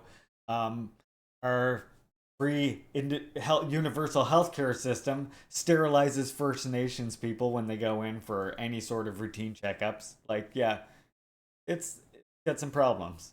It's got some problems. It interferes with other countries. So, the U.S. or Kim Jong Un here sends a wreath to Liberation Tower. We're going to look at some Pyongyang news first. Kim Jong Un, General Secretary of the Workers' Party of Korea and President of the State Affairs of the Democratic People's Republic of Korea, sent a wreath to the Liberation Tower on August 15th, the 78th anniversary of Korea's liberation. Yeah, you consider Canada to be U.S. light? Basically, yeah. It's just another settler colony, and as always point out, in the process of revolution, we first must decolonize the U.S. and Canada, and then we can talk about building socialism here. Those native liberation struggles.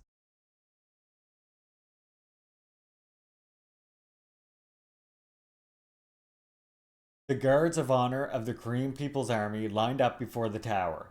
Upon authorization, Ri Il-han, member of the Political Bureau and Secretary of the Central Committee of Workers' Party of Korea, placed a wreath from the respective Comrade Kim Jong-un at the tower. Written on the ribbons of the wreath are letters reading, quote, "We do not forget the merits of the Soviet Army martyrs," end quote. Attending the wreath-laying ceremony was Cho Hyu-thai, chairman of the Pyongyang Municipal People's Committee, Im Chong-il, Vice Minister of Foreign Affairs, Kim Yo-young, Vice Chairman of Foreign Committee for Cultural Relations with Foreign Countries, who doubles as Chairman of the DPRK Russia Friendship Association, and officials concerned. The participants paid tribute to the martyrs, recollected the noble internationalist spirit and militant feats of the Red Army officers and men who unhesitatingly devoted their precious lives to the sacred cause for Korea's liberation. I wanted to read that because sometimes you always hear how Korea always takes credit for everything and never recognizes its allies or something like this. I've heard from certain communists, when you can clearly see that's not the case. Part of my family originally come from the Quebec, New Brunswick area. I'm part Mi'kmaq. Oh, comrade, I'm Mi'kmaq. My family came down and settled in a little Canada town in Maine. Well, I'm in what they call Nova Scotia, Mi'kmaq. I'm Mi'kmaq myself. That's interesting. Yeah, that's why, and sometimes that's why we have to do a little generator stream on this channel. Hey, comrade. My dad is Irish.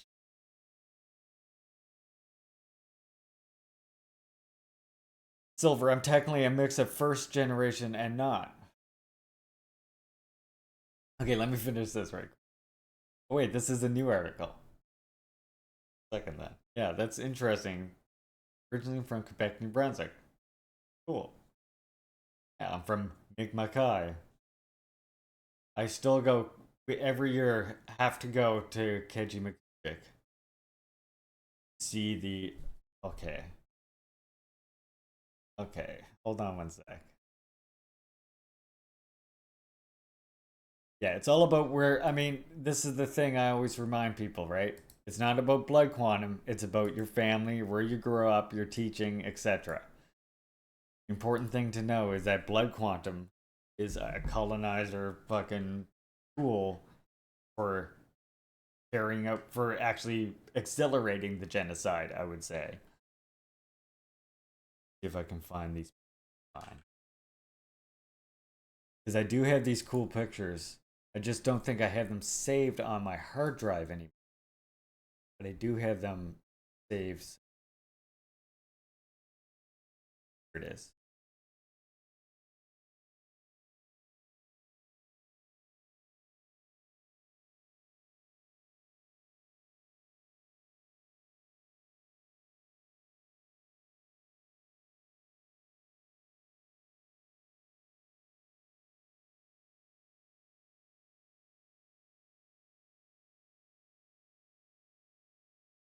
So this is just like a photo thing I was doing when I had a good camera. I unfortunately don't have it anymore.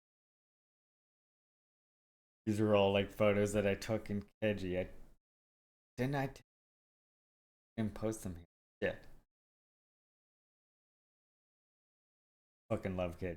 Oh. Here's the little fellow. As you can see, he's several shades darker than me.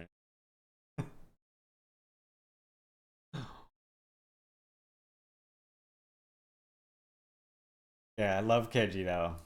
This here's big old water bomber. Years ago.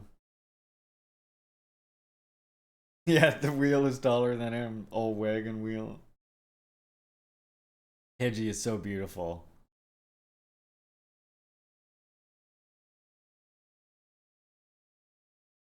Like on the river. Check that out. Guys, you all see that, right? The very small cat.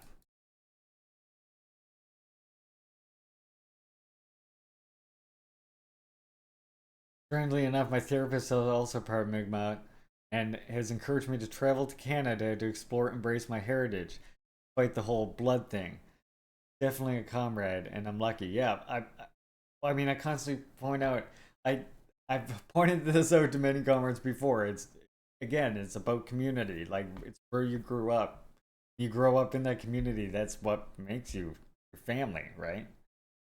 And yeah, if you are disconnected from it, definitely always encourage people to try and reconnect, even if you don't call yourself native. It's always a good idea to try reconnect.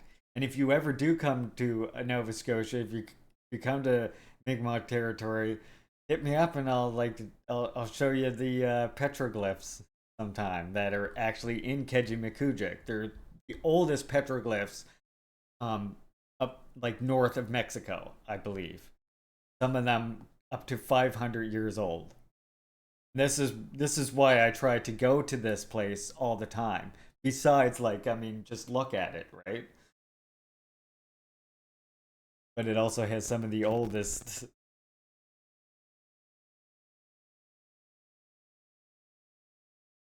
Do I follow news on bricks?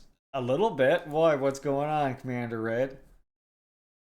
Another new comrade. What's up?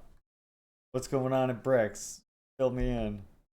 Look at this forest, by the way. This is such a cool forest. Just before I switch back to the you notice how flat the forest floor looks? Doesn't it look weird and unnatural and kind of like a movie set? Because this used to be a farmer's field years and years ago, before it was turned into a national park.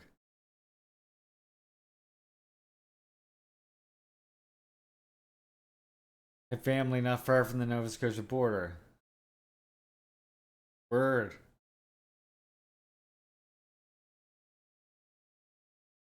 That'd be awesome. Yeah, I do have the fucking pictures somewhere. I wish I remember where I put them. Let me just check one more time in my files. It is amazing. right. Don't remember getting rid of them. They would be on my personal profile. Well, I'll show you in the Discord is what I'll do, Haley. I have some pictures of the petroglyphs I'll have to show you. I get all excited. I can't help myself. You'll learn that. When I get ranting about something, all bets are off. All bets are off. I will go off on a tangent for 2 hours if you let me. Sometimes you gotta reel me in. No, I derail the streams. I'm the derailer of the streams. Doesn't it say ADHD down here somewhere in the tags? There's a reason I put that there. I'm neurodivergent and ADHD, so kind of all over the place. That's part of the charm of the channel, I hope.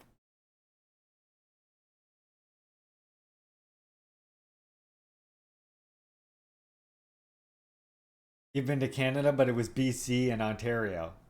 So you've been way to the other end, Lennon.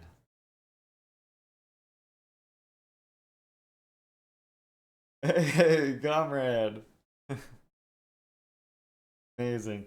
Welcome to the stream. That's why sometimes when we're watching like a Perenni talk or something like that, you'll see me where that hammer and sickle is down over here, the hammer and sickle that's over this way.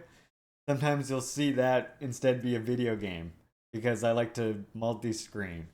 So when I'll listen to Perenni, I'll throw on a little bit of Donkey Kong Country or something. I don't know, I can't help myself. He took a ferry from mainland to Victoria Island. I've never been to BC. I have a relative who lives there or lived there, but I've never been there myself. I heard that Victoria is gorgeous. I mean, it's nice here too. In Nova Scotia, it's like it doesn't get that cold. It doesn't ever get below like -20 here. Whereas if you're in Alberta or something, you're talking like it gets cold enough to freeze fucking diesel fuel. That's just fucking terrifying to me.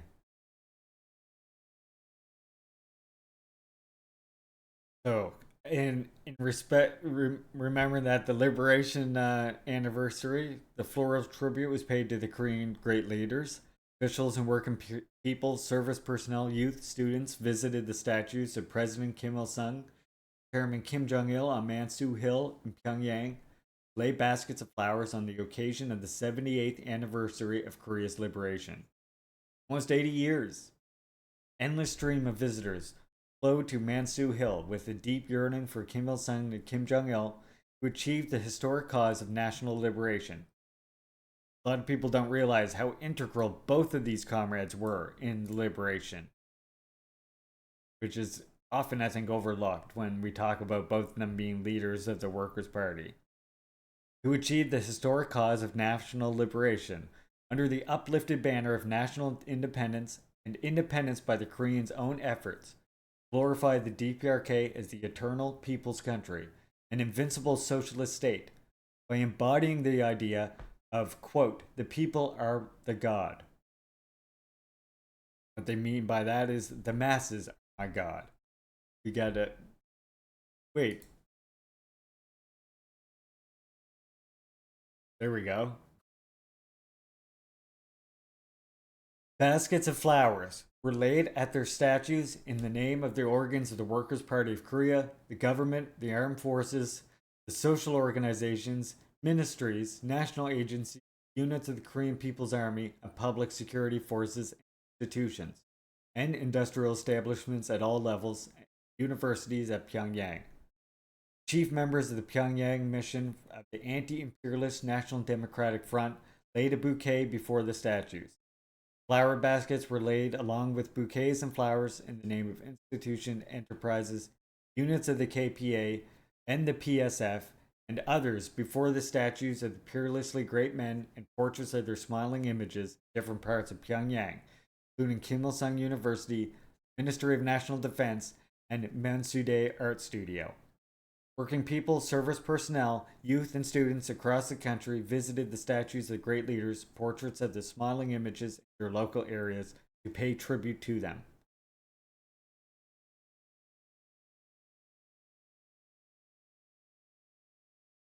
And then I just wanted to point out one final article. DPRK leader receives greetings from the Palestinian president. If you don't know, DPRK is also an ardent supporter of Palestine and probably one of the harshest critics of Israel. Palestinian President Mahmoud Abbas sent a congratulatory message to respected comrade Kim Jong-un to mark the 78th anniversary of Korea's liberation. In the message, he said he was glad to extend heartfelt and warm congratulations to the respected comrade Kim Jong-un, and through him, to the friendly DPRK government and people, on behalf of the state of Palestine and its people, and on his own behalf on the occasion of the glorious anniversary of Korea's liberation. And he wished DPRK leader good health, happiness, Korean people progress, and prosperity. Yeah, they even have, like, I know in Palestine, almost every single, like, many restaurants in Palestine, even though it's not often, of course, they get to travel there given the apartheid situation, but they offer, it's a symbolic gesture, free discounts or like extremely large discounts to any DPRK citizens who might ever one day be able to go to their restaurant. It's just this show of solidarity. Fine, just absolutely beautiful.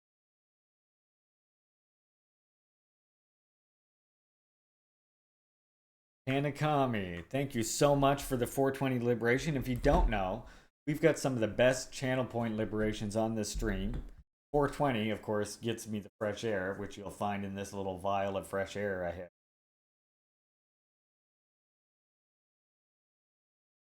Thank you for keeping me alive, comrade. I very much appreciate that.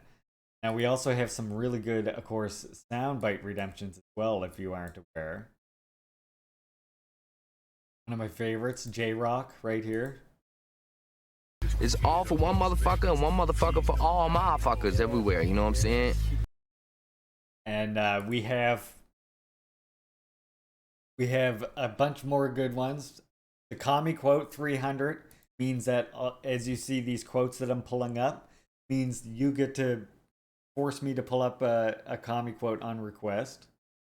And then, of course, I do have some sound bites available for bits because I was only allowed to have 10 for channel point redemptions. Ones for bits are all, I made most of them 100 except for a couple of the longer ones.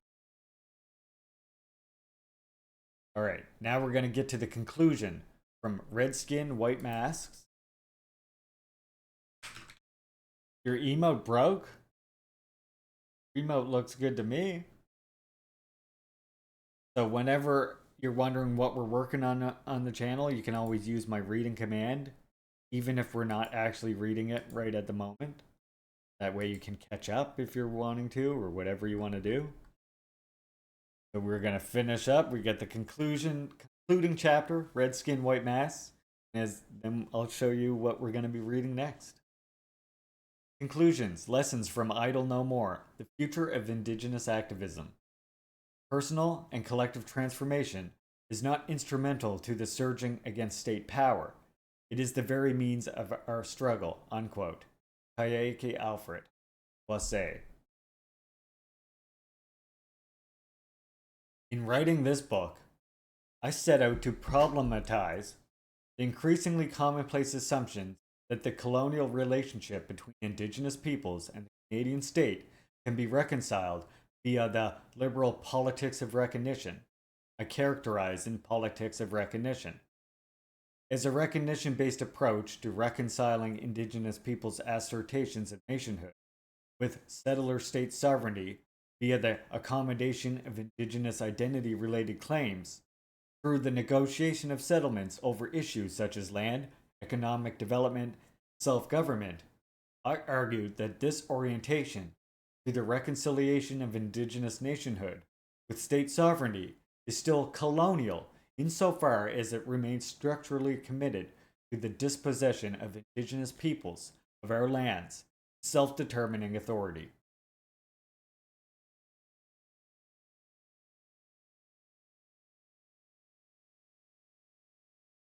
Don't forget to use the lurk command, Silver. We also have a new unlurk command too. So when you're done lurking, use the unlurk command, damn it. Just exclamation mark, lurk. Tape it, you know you want to.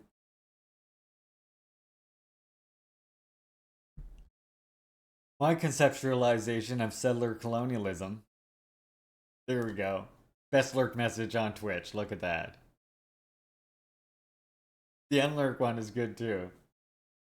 My conceptualization of settler colonialism is a structure of domination predicated on the dispossession of indigenous peoples' lands and political authority to significantly from few theoretical resources.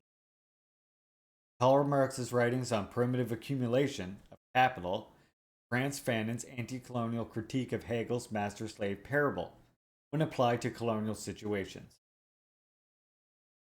With respect to Marx, I argued that 3 issues must be addressed within his work to make his writings on colonialism relevant for analyzing the relationship between indigenous peoples and liberal settler polities like Canada. First, I argued that Marx's theses on primitive accumulation must be stripped of its rigidly temporal character. That is, rather than positioning primitive accumulation as some historically situated, inarguable set of events that set the stage for the development of the capitalist mode of production through colonial expansion, we should see it as an ongoing practice, dispossession, that never ceases to structure capitalist, colonial, socialist relations in the present. Settler colonialism is territorially acquisitive in perpetuity.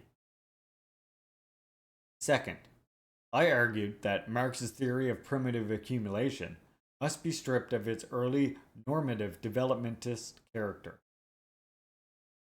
While it is correct to view primitive accumulation as the condition of possibility for the development of ongoing reproduction of the capitalist mode of production, it is incorrect to view it as a necessary condition for developing the forms of critical consciousness and associated modes of life that ought to inform the construction of alternatives to capitalism in settler colonial contexts.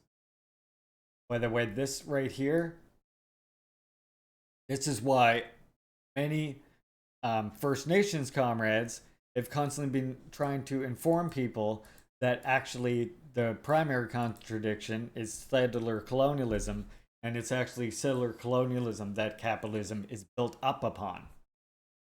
It's just that, as mentioned in this book that we're reading here, it's somewhat glossed over in Marx's earlier works.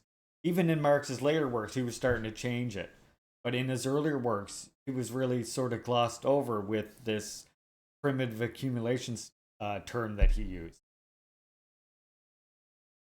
And of course, the problem with him improving in later works, the problem with that is, those earlier works still exist and still are important, right? This is why we need to always continue to upgrade scientific socialism. Why it's important to read, I always say, beyond Marx. It's why I have the theory list for everybody, which you can always find by typing the command and theory list into chat. And that's a huge list of all kinds of beginner works that I recommend for any new communist. And it has everyone from Lenin, Stalin, Mao, all the way to Fanon. People like, even this work is in there. Lots of Juche works as well.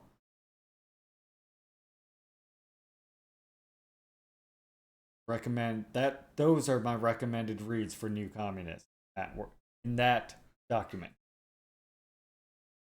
Basically, take your pick. I also suggested that Marx himself came to acknowledge the problematic character of this early formulation of his theses and worked to correct it in the last decade of his life, as I was pointing out.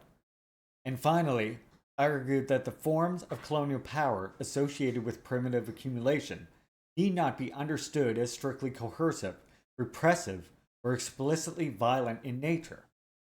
Rather, the practices of dispossession central to the maintenance of settler colonialism in liberal democratic contexts like Canada rely as much on the productive character of colonial power as it does on the coercive authority of the settler state.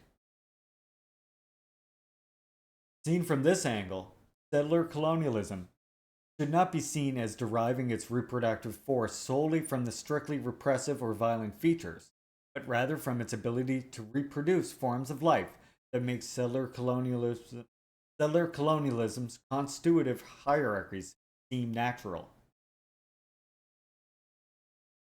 We say, and it even imprints on the colonized themselves, right? And this is why I mentioned like something like Juche is so important, where it champions the formerly colonized people and champions human beings as being powerful agents of change as a collective. Why that's so important for people who were former colonial subjects who have freed themselves and recently gained independence, you know? Because it's important to overcome that kind of defeatism and stuff. And that was an important ideological thing that they were fighting against there. And I would say that's something, defeatism, again, is something we're going to have to fight against here in the West, because I even see it now, right? To tease out the productive character of settler colonial power, I turn to the theoretical contribution of Frantz Fanon. I use Fanon's work because it implicates the role played by recognition, the reproduction of settler colonial forms of rule, in a manner that still resonates today.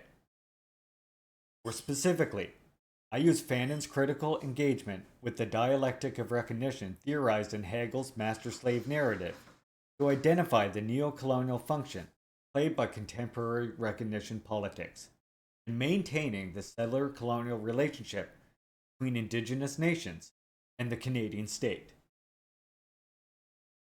I drew 3 insights from Fanon in particular.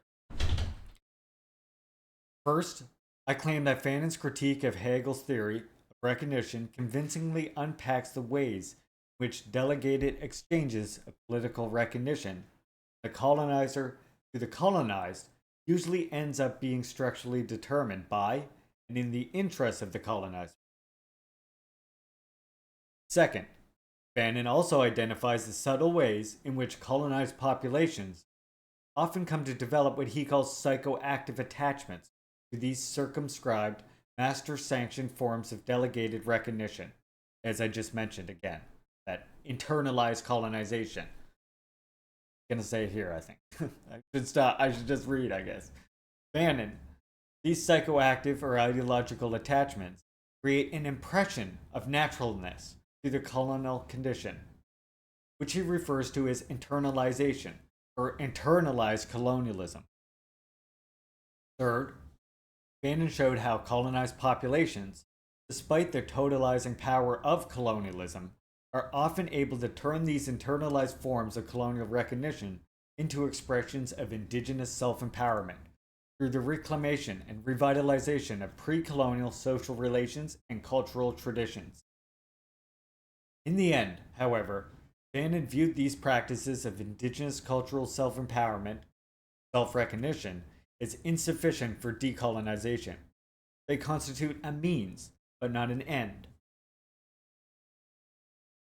In this chapter, I conclude my analysis by turning our attention to the contributions that indigenous scholars and activists, particularly, but not necessarily limited to those working within the emergent theory and practice of indigenous resurgence, have added to our understanding of the entanglement of contemporary recognition politics with the operation of settler colonial power.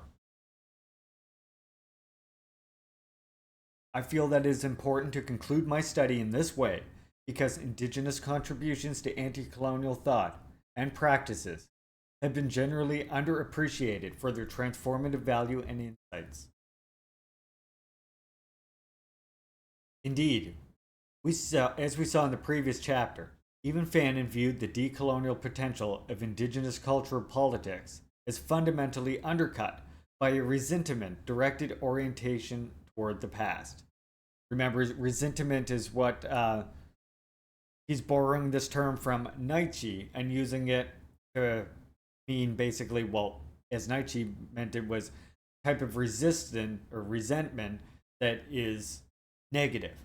And the reason he's using it here is to separate it from when he uses the term resentment. resentment is a negative resentment, because that's what Nietzsche had to say about resentment. But fundamentally undercut by its resentment directed orientation toward the past.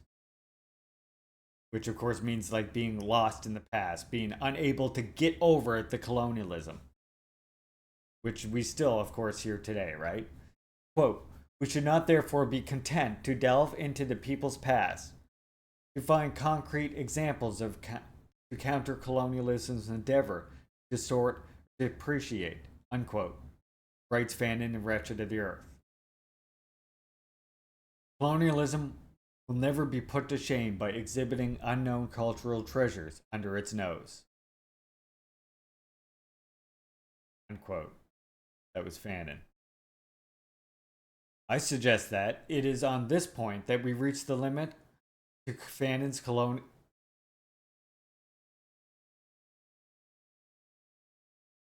Hey Bob, comrade, welcome. Thank you so much. Make me blush, comrade. It's okay, I totally understand it. Hope things look up, comrade. I hope things get better for you. Ritz Lube, welcome in. No worries, you got me right at the end of a sentence, so it's all good. Haley has returned to the party after thorough self-criticism. I told you, we got the best lurk and unlurk messages on the channel. Welcome, welcome, comrades, welcome. We're just reading the concluding chapter of Red Skin, White Masks here, and it's been fantastic. We're learning a lot from this work in general, and I'm very excited to go on to read Juche work next, because it'll very much relate to this in a lot of ways. I was drinking last night on stream, and you weren't there. Feel sad. Oh no, Lennon called Bop out. Oh god. Lennon's unrelenting.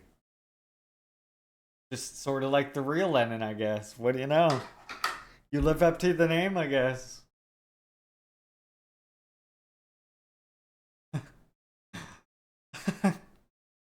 Castro sad is hilarious. Yeah, we get some good emotes here. One of my favorites is this one here, the William Dafoe. When somebody says something fucking absolutely ridiculous in chat, you can hit them with that, and it's like William Dafoe looking up like, oh god. I love that one. I'm very proud of that emote, gotta say. Yeah, that is a good one, isn't it? I do have a couple that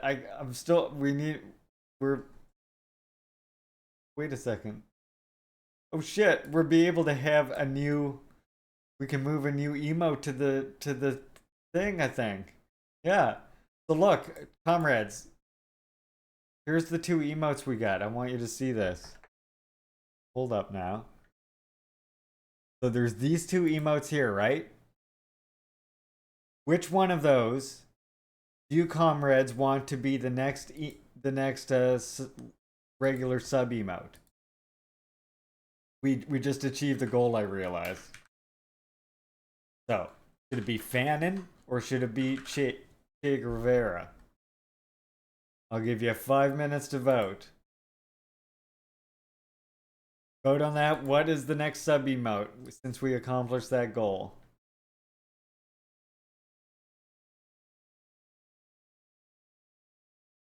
That's Fanon. That's actually a lot. That's who, this work that we're reading right now, a lot of who he's quoting and talking about here is Fanon. So, like, for example, this one here. This is Fanon's quote right here. Colonialism will never be put to shame by exhibiting unknown cultural treasures under its nose.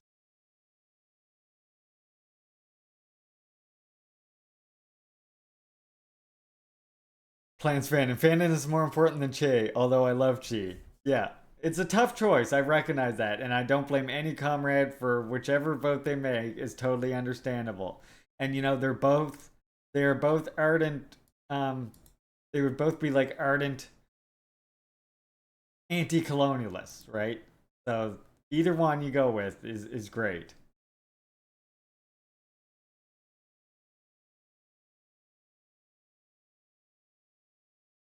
Don't know much about Fanon? Well, Fanon is a fantastic anti-colonial thinker. He has written some fantastic theory like red skin or black skin, white masks, which is what the title of this work is based on. He has also done a lot of other work, like Wretched of the Earth is probably his most famous one. A short communist funny video. Can you wait till after the reading would be preferable if you don't mind, Zoop? I definitely don't mind, but wait till like we get at least to the end of the paragraph. Okay, he inspired Black Panther Party, Cabral, Walter Rodney, exactly. I'm trying to look for the next emote tier. So we can bring back Lenin as well. Okay, I'm gonna bring back Lenin. Lenin marching, going, must crush capitalism. I'll bring him back.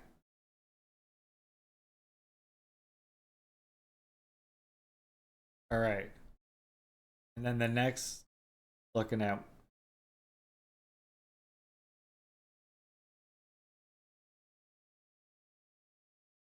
Trying to see when the next one. Later. It looks like Che's gonna win, doesn't it? All right. All right. I'm gonna say unless there's an upset, I'm just gonna put him there for now.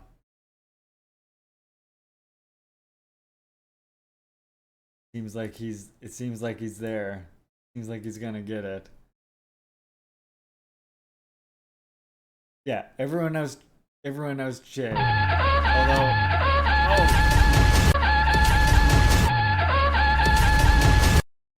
well, damn.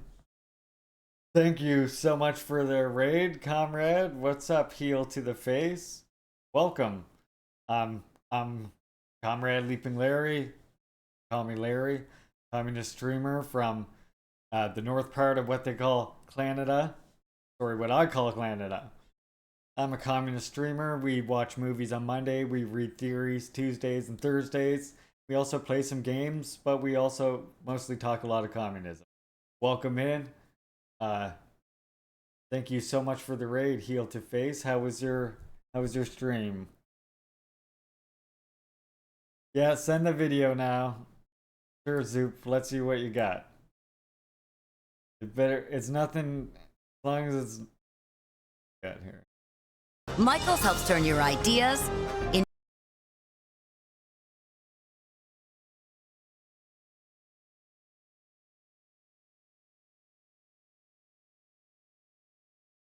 The heck is it? Oh God. Okay. 5-minute Which video. communists Okay, we'll would take you a 5-minute smoke? break and then we'll get back to the read. Fine. Here we go. Let's see what the hell this is. This is what Zoop just. This is Zoop. This is bad. Blame Zoop. Just gonna highlight it so I remember where we are.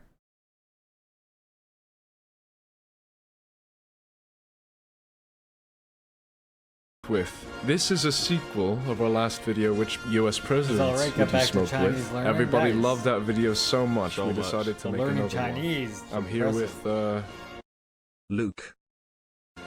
all right, let's get started.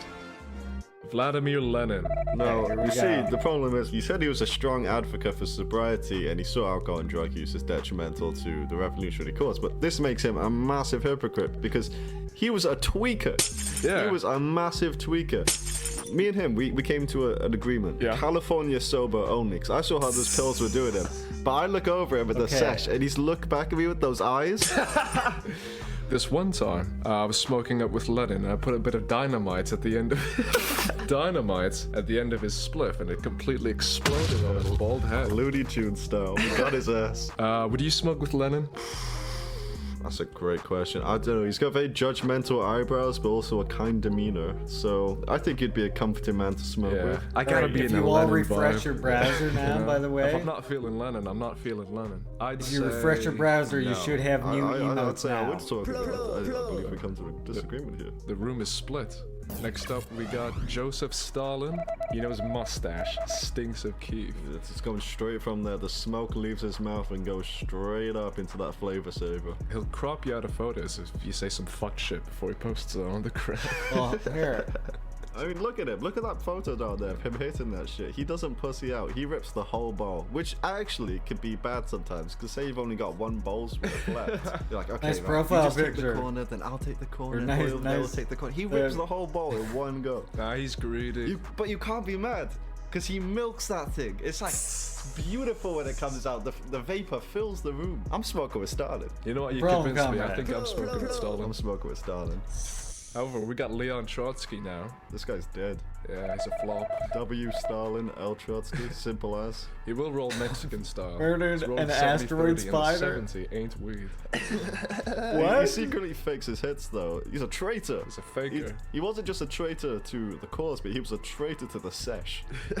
And he'll die before the session's finished. You know what? This guy sounds like a terrible guy to smoke He's with. a bitch. I'm gonna give this guy a no. Absolutely not. Absolutely. Next up, we got Mao Zedong. Here we He's go, literally yep. me. The new Chinese lungs. Che He needs a emotes Puri there. to penetrate those tarred lungs. You also have the new animated emote as well. Chinese shit. Yeah. This will kill white boys.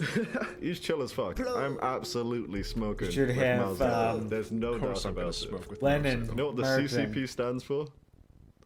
Chief Pax. Next up, Fidel Castro, president of Cuba, Caribbean boy. You know he smokes. Like, come on, dude. I think we can answer this now. Come on. We can answer this now. Absolutely, absolutely. I would totally The smoke with one Castro. big problem with Castro is you're gonna end up fucking. That's true. It's easy as. Look at his eyes. Oh Yeah, my there we God. go. Must right. Che Guevara. T-shirt guy, absolutely. But he's always got the same damn fit on. One He's thing I never love about showing my up channel, with new I always Raymond, say, is Balenciaga, I love the nothing. big He's always got emotes. that I want your bum-ass comrades to be green able to come in my jumpsuit on. channel God, he and doesn't check out show your it. emotes It's the from other sneaky channels stoner. in great big Interferes glorious in other detail. Look how circles. big they are. Oh, I'm in Cuba now. Oh, I'm in Bolivia. Oh, Ethiopia. Fuck it. Everyone has their own rules decided, but he goes over there. He brings his own decisions with him. He says, "Nah, you gotta pass that shit to the right." No, we all know it goes to the left, Che. We all know it goes to the left. There are some pros, but there's so many cons. I gotta say no. I don't know. He rolls some big ones. You see that? That is not a cigar. That is not a cigar. Look at Che. I'm still saying Who no. wouldn't? Kim Jong-un. Absolutely. Absolutely. Absolutely. Hemp plants grow by the streets. You are so fucking dedicated to being a stoner. If you make that a law in your nation. He's cool as fuck, man. He hangs out with Dennis Rodman. He's got mad connections. He can get anything he wants. The con is that he's got mad munchies, you know. Don't He does pass hang him out with Uber Dennis Eats, you're gonna Rodman, get a it's bill true. of triple digits at least. And he's not paying that shit back. Fuck this guy. Fuck this guy. Fuck this lame ass. This guy's lame. I'm not smoking with him. You lose well. You lose. Why is Hagia Sophia this, not this? That's great. Yes. It's this great. video guy, that Last, was good, Zoop. but not least. Good job, Zoop. You know what's taking his up. time showing up. Let's Here see he you know is. what's up. Karl Marx. He started this shit. He put you on. Speaking He of put me DPRK. on. He put everyone onto this shit. But he's a broke boy. He's always broke. He's always talking about sharing and shit. He'll ask you to go twos on a cigarette. So fuck off, dude. It's my last one. It's my lucky one. Whenever I'm rolling up, he's always sat there. He's backseat rolling, you know. He's always making criticisms, but he's never coming up He with any sat there. solutions. He's like, man, that shit's floppy. I'm like, okay, what do I do about it, Carl? He's like, We smoked the Insists on using his USB end of books this as rolling fucking paper, thing. but that's just him trying to make a profit. So many cons. There's so many cons we could say about Karl Marx. But come on. come on, dude. He looks like Santa Claus. For that, I'm saying yes to Absolutely. Karl I want a green Christmas. Now, They made up for it by concluding yes. Do you think we made a spoke productive with list them here? still. I think That's we great. definitely covered That's some great. important That's bases. pretty Some funny. people. All right, Zoop. That was a good one.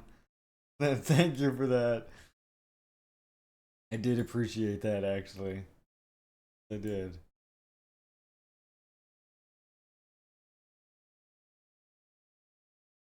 Not bad. You did good that time. Just joking. You do good all the time. Oh no. You apparently know me. The Hassan thing got me laughing. You know, I just don't like people who feel the need to say, who call themselves communists and feel the need to repeat fearless lies about DPRK, like how it has a despotic, psychotic dictator, to quote him. Like, get the fuck out of here with that. You can defend Cuba, learn to defend DPRK. Or at least, at the very least, the least you should be able to do is say, I think DPRK has the right to exist, I think it's a socialist country, and yeah, it should not be the subject of sanctions. Larry, I just gotta say, it's very satisfying being able to see your face. Oh, thank you, comrade. It means a lot to me. Thank you. Seriously. I'm happy to be able to put the face on camera. Like, for you all to enjoy, I guess.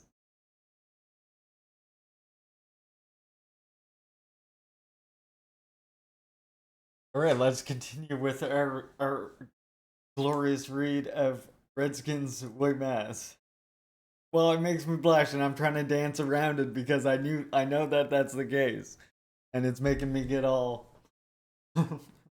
getting all flustered up.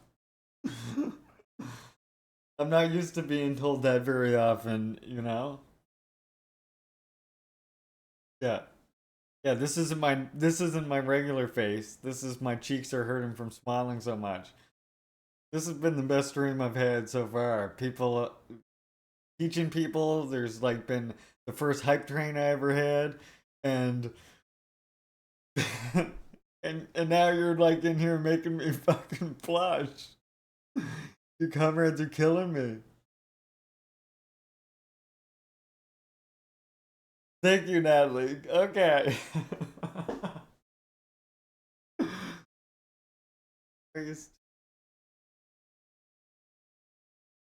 I need a drink of water. Whew. Need to cool down. Guys are killing me here. Yeah, that too. Thank you, GMO. You know what? I'm gonna go for the live resin right now. The gold one. I got the regular right here. This is the live resin. This is the one that sends you. Hey, you're lovelier than Grandma's Kevin. Aw. That's huge. Grandma's Kevin, I assume, is pretty goddamn lovely. I love that unlurk message. Thank you, Frank, for coming up with that unlurk message. Comrades killed me today. Best stream I've had so far. Just incredible. Oh yeah, I meant to also earlier. I know I got. Because Haley, you stream too, do you not? Virtual pat on the head, my favorite.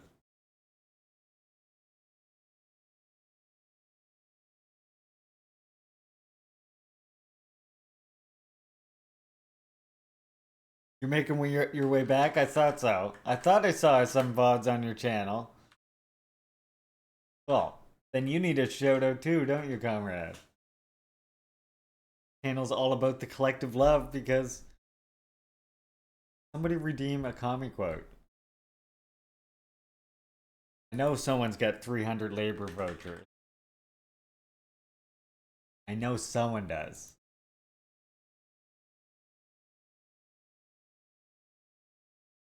I'll hit you with a whole slew of quotes.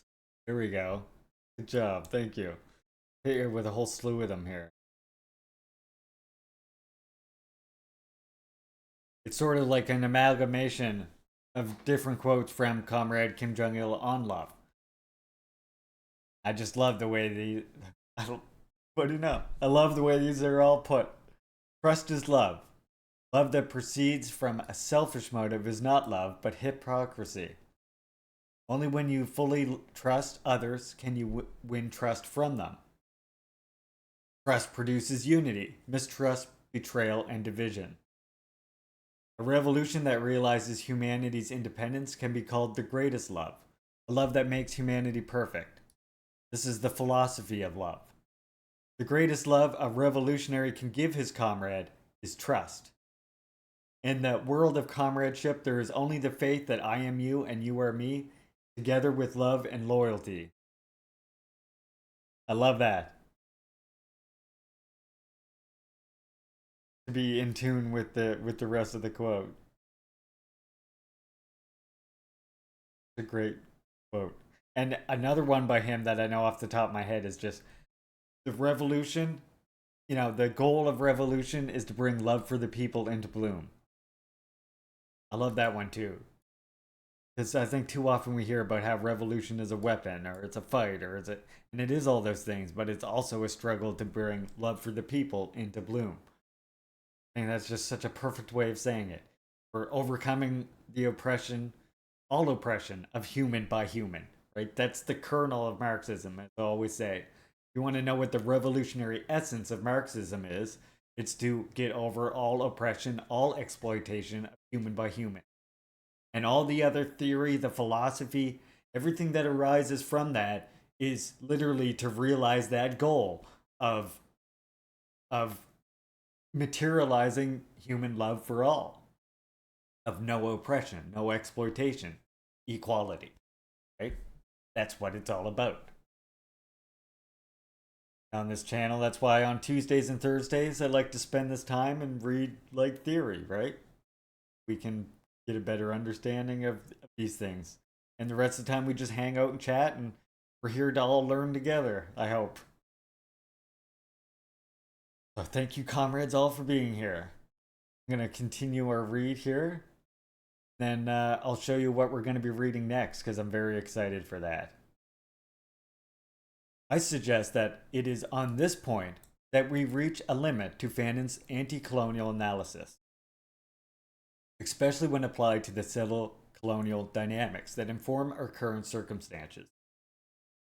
Although Fanon eschews an evolutionary anthropological theory of historical development, in which societies are viewed as developing along a linear path from primitive to civilized, remains wedded to a dialectical conception of social transformation that privileges the new over the old.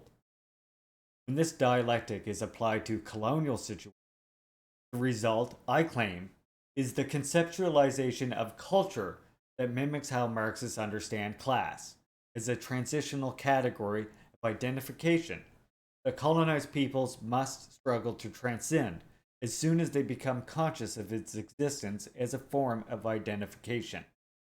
We were actually just talking about this in chat earlier today, about this misguided attempt that some Western Marxists have, that all indigenous practices are backwards, reactionary, or can't be used in a revolutionary manner, or something like this, right? This view simply does not provide much insight into either what motivates indigenous resistance to settler colonialism, or into the cultural foundations upon which indigenous non-colonial alternatives might be constructed. The concluding thoughts I offer in this chapter are organized into 3 sections. The first one, I examine the work of 2 theorists of indigenous resurgence, Kayaki Alfred, Leanne Bettismoke Simpson, and parse out their significant contributions to our understanding of dynamics that shape settler colonialism and indigenous decolonization in Canada. The second section, I use the emergent Idle No More movement as a backdrop against which to explore what a resurgent decolonial politics might look like in practice.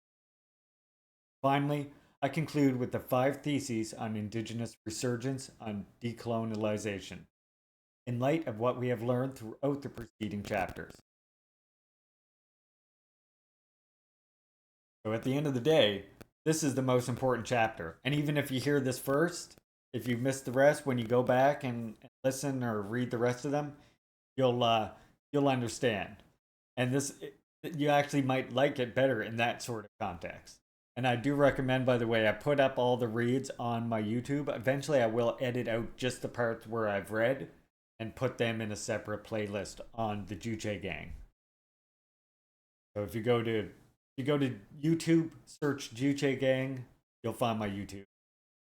Just don't go to the Juche Gang co-op one. That's not me. That's someone else.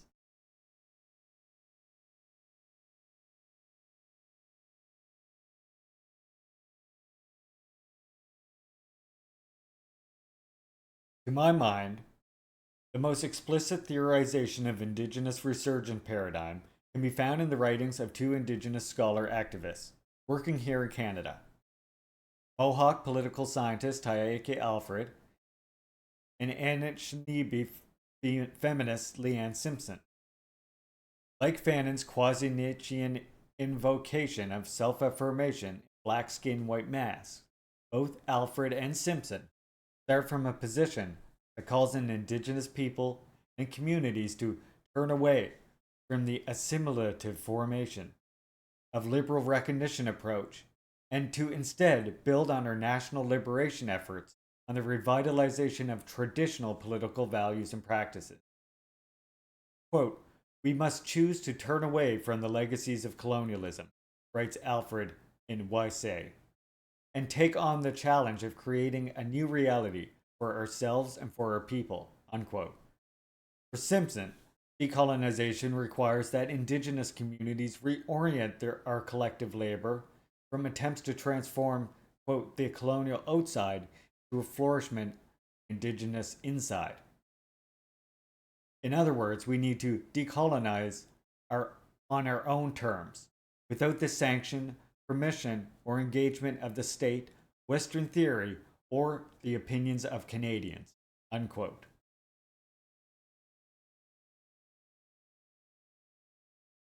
We've been saying that. Unlike Fanon's notion of self-affirmation, however, the resurgence paradigm defended by Alfred and Simpson does not require us to dialectically transcend indigenous practices of the past, once the affirmation of these practices serves to re-establish us historical protagonists in the present. For Alfred, the struggle to regenerate traditional values is assigned a far more substantive value. But we have responsibility to recover, understand, and preserve these values, not only because they represent a unique contribution to the history of ideas, but because renewal of respect for traditional values is the only lasting solution to the political, economic, and social problems that beseech. The same goes for Simpson's work. Quote, "Building diverse, nation culture-based resurgences means significantly reinvesting in our ways of being, regenerating our political and intellectual traditions, articulating and living our legal traditions, language learning, creating and using our artistic and performance-based traditions. Decolonization requires us to reclaim the very best practices of our traditional cultures, knowledge systems, and lifeways in the dynamic, fluid, passionate, respectful context in which they were originally generated," unquote. In Peace, Power, Righteousness, Alfred refers to these ethico-political practices of indigenous resurgence as a form of self-consciousness traditionalism. That is, self-reflective program of culturally grounded desubjectification that aims to undercut the interplay between subjectivity and structural domination that helps to maintain settler colonial relationships, context absent pure force. By the way, this is all related to what myself and I know Comrade Red Falcon and many others would say is why, we think, and as well as the great Navajo comrade who first turned me on to Juche, why I think a lot of First Nations comrades are saying, Juche Juche speaks to them about socialism and communism, etc., in a way that more aligns with indigenous understandings and indigenous cultural practices and our traditions than Marxism, Leninism itself does. That's part of why we read both Juche and anti-colonial theory in general, as well as some of the Marxist-Leninist classics. But less of those because a lot of other people do the classics, right? You can come here for the anti-colonial, the Juche theory, the independence theory, the liberation theory, and elsewhere mostly for Marx theory.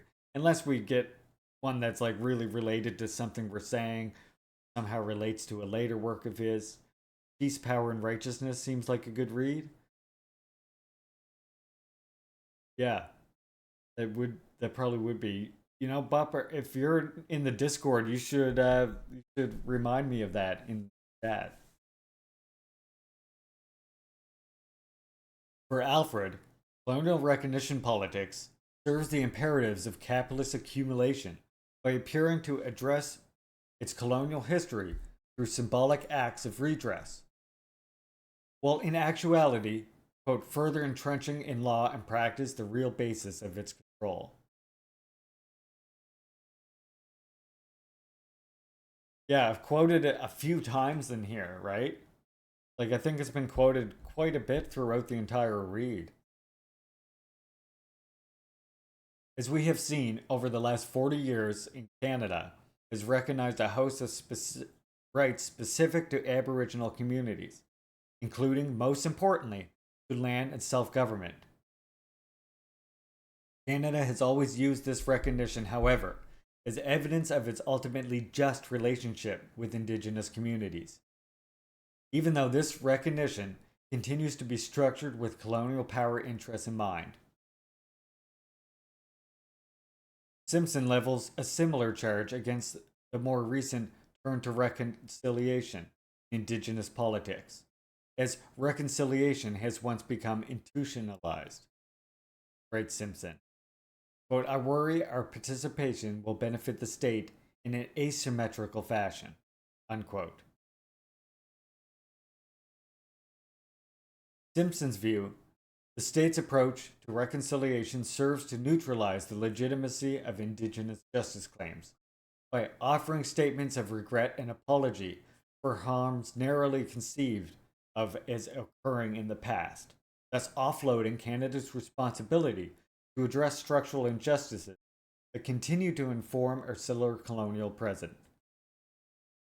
Doing so, the state can claim that, quote, the historical wrong has been righted and further transformation is not needed, unquote. In the end, the optics created by these grand gestures of recognition and reconciliation suggest to the dominant society that we no longer have a legitimate ground to stand on in expressing our grievances. Instead, Indigenous people appear unappreciative, angry, and resentful, as we saw in Chapter 4. The optics of recognition and reconciliation can also have a colonial impact on Indigenous subjects. Both for Alfred and Simpson, settler colonial rule is a form of governmentality, a relatively diffuse set of governing relations that operate through a circumscribed mode of recognition that structurally ensues continued access to Indigenous peoples' lands and resources by producing neo-colonial subjectivities that co-opt Indigenous people into becoming instruments of their own dispossession. According to this view, contemporary colonialism works through rather than entirely against freedom. In the new relationship, writes Alfred, the rusty cage of colonialism may be broken, but a new chain has been strung around the Indigenous neck. It offers more room, move, but it still ties our people to white men pulling on a strong end, unquote. Alfred's concern here is that many Indigenous people, particularly those leaders and community organizers heavily invested in the colonial politics of recognition, have come to associate this entirely imposed field of maneuver with freedom decolonization itself.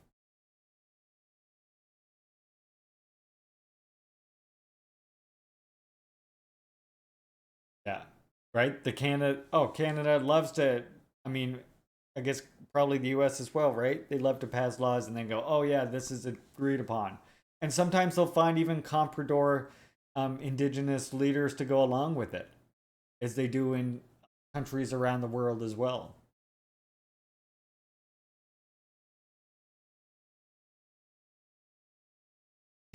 Yeah, Bup, right? There's a reason. Actually been under attack for like hundreds of years. The biopolitics of settler colonial recognition can be problematically inform our efforts at indigenous resurgence. For both authors, recognizing this demands that we remain cognizant of the pitfalls associated with retreating into uncritical essentialism, inner practices of cultural revitalization. As Alfred states in Peace, Power, Righteousness, quote, working within a traditional framework, we must acknowledge the fact that traditions change and that any particular notion that constitutes tradition will be contested, unquote. Similar instance on cultural dynamism forms Simpson's work.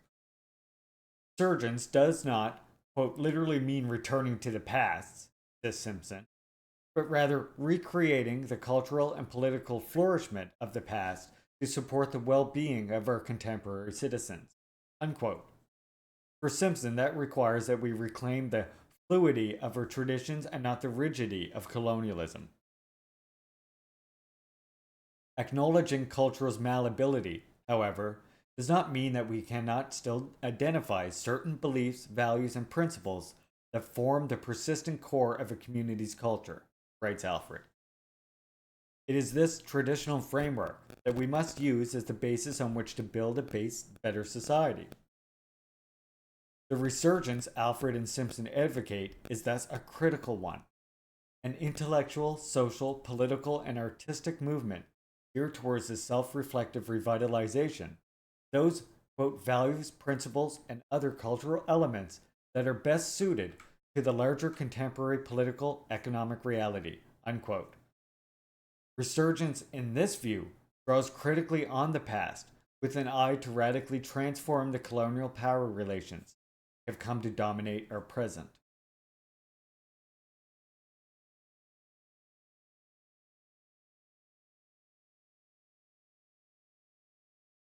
In Why Say, Alfred expands on the foundational critique develops in Peace, Power, Righteousness in a way that provides more depth to our understanding about the complexity of power relations that give shape to settler colonialism and the types of practices we might engage to transform these relations.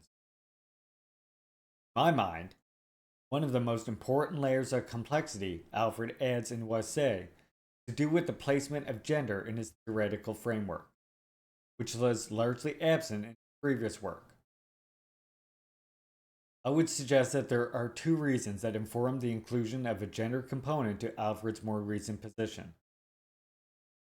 First, and most importantly, the crucial interventions of indigenous feminist scholarship and activism over the years have made it impossible for any credible scholar working in the field to ignore its centrality of sexism to colonial aims, land dispossession, sovereignty usurpation.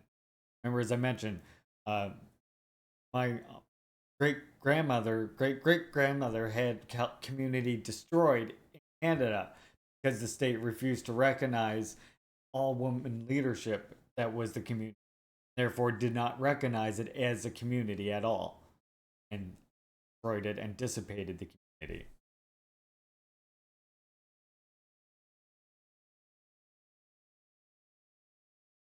Did a tour of Phoenix Indian School with a bunch of indigenous people who were in rehab with, chat says. Shocking part of the tour was the people I was with looking at all the pictures. Their main takeaway was them thinking how cool it was they had intertribal sports teams. That woke me up to more than the actual shit in the museum, the atrocities of real generational trauma. And I mean, not only that, but the reason why it's just normalized like that for people of all First Nations is because it's still going on, right? The genocide still continues. As I always say, like the First Nations, they say that last residential school closed in 1996. Well, I contend, and I would say others would agree with me, that in fact, the last residential school system never closed. Instead, it was just privatized and passed off to the Child Protective Services as the role to take the kids from their home and then put them into settler homes that either abuse them, straight off and kill them, or at best, completely disconnects them from their culture and becomes a form of cultural genocide at best. And I mean, too often they're literally abused. But yeah.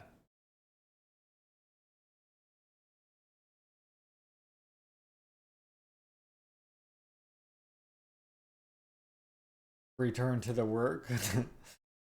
Sorry about that little tangent there, comrades.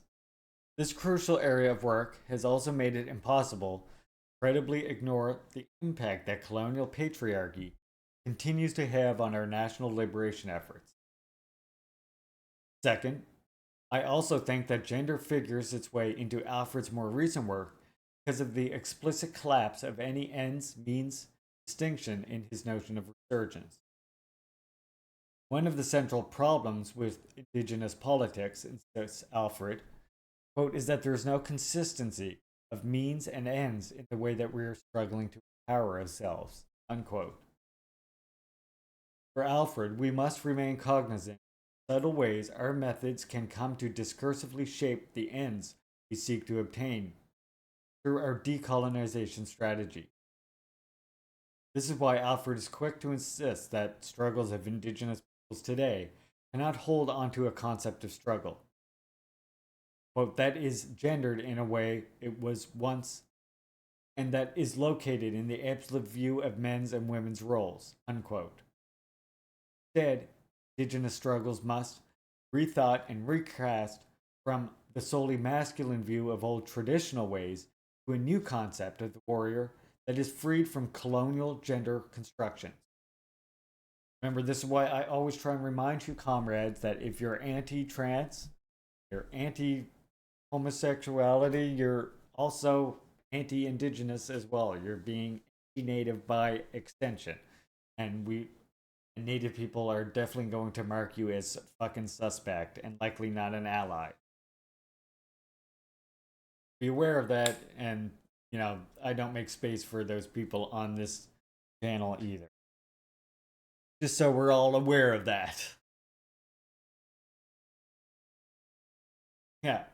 I'm waiting for anyone to argue it, but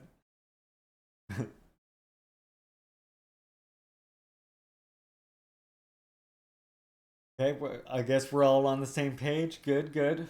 That's good to see. Again, liberation of everyone means the liberation of everyone. Stop the genocide against our trans comrades. Bob. I'm in a mood this morning. Hey, comrade. Well, we're reading the perfect work then, aren't we? Critically, Simpson extends this gendered analysis to interrogate the subtle infiltration of heteropatriarchal norms in our practices of national liberation resurgence. Yes. I love seeing the bugs meme get used. Our mood. I think our emotes are just fire on this channel. Are they not? Rate my emotes out of 10. Yeah, heteropatriarchal norms. Damn you all the hell!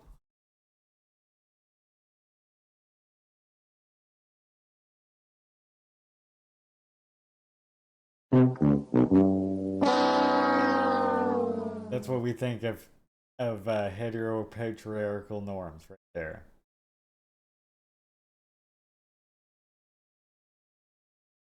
So disappointing that Paul Cockshot have interest and work done in cyber socialism goes on homophobic, transphobic Twitter shit. Well, I just blocked those people. I mean, look, this is one reason why I pointed out to comrades before. There's a place called Proletarian TV that is unfortunately YouTube done by this extremely transphobic communist party in Perth Island, aka Great Britain, that I always warn people about. It's why I don't really watch Danny, even though, yeah, Lennon had to pivot the other day. I sent him a little message. I was like, you might not want to watch Proletarian TV. Just a heads up, it's slightly problematic. And I also don't watch Danny Haoping because, like, him himself might be not be transphobic, but he constantly fucking platforms people who are, and I can't do that. Like, I'm not gonna. Like, you can watch that on other channels, but I'm not gonna platform someone who platforms people like that as much as possible. At least if I have knowledge of it. Exactly. It is more than counterintuitive, and that's the thing. These people who, like, these absolute reactionaries and opportunists who are like, okay, we need to somehow unite with mega communism or like with these right wing theories. Like, no, we don't. We want to unite only with Marxists. Unity with Marxists is a good thing. You don't want unity with Marxists and distorters of Marxists. That's literally like a Lenin quote. I'm paraphrasing a bit, but that's a Lenin quote. Yeah.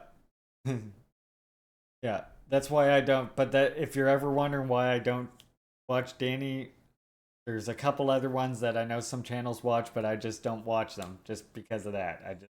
They platform someone like that, and I know about it. Fuck that. We can talk about it without platforming them, right? Like, we can literally just talk about the news ourselves if we have to. I'll sit here and I'll just talk to the news for you. We don't need Danny Haoping, who's going to platform like Zhang Gu or other reactionaries, right? I mean, yeah.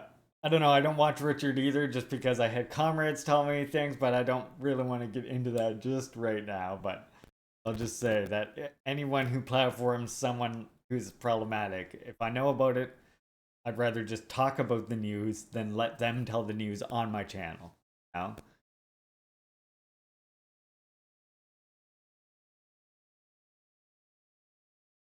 Hey, Potakin, welcome in, comrade. We're just reading Redskin White Mass. Kind of got off on a little tangent, of course, because it got into some things about gender. So I just made it clear that what our stance on this channel is.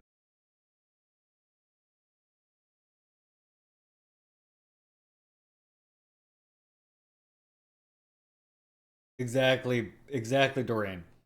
Mav said our job is to identify the most class-conscious elements of the working class and lift those up to the level of the revolutionaries.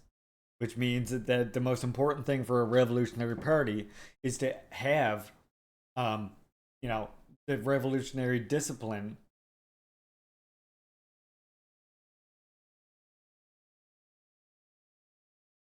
Have revolutionary discipline and solid revolutionary unity within the party itself, right?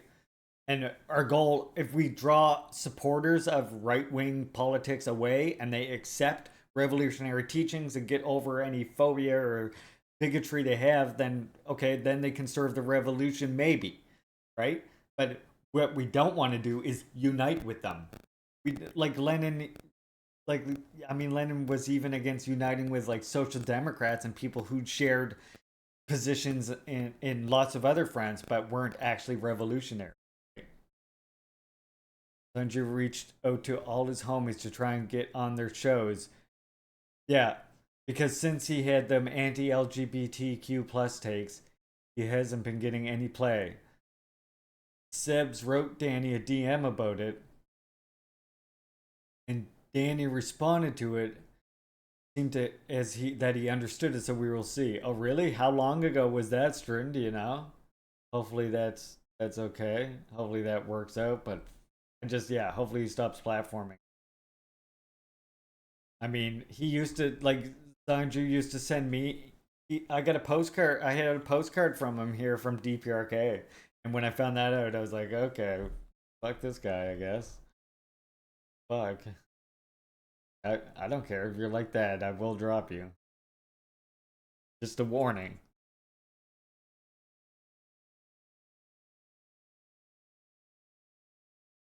Couple weeks ago. Okay, well we'll see. We'll see if he ever has him on. I'm paying attention. But I also there's another one that I don't like is because who else did Danny have on? Was it what Scott Ritter or something like that?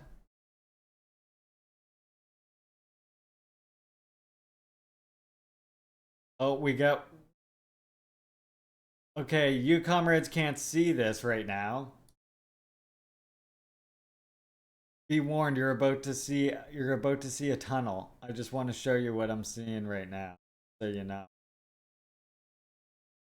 Check this out. You're about to see a tunnel.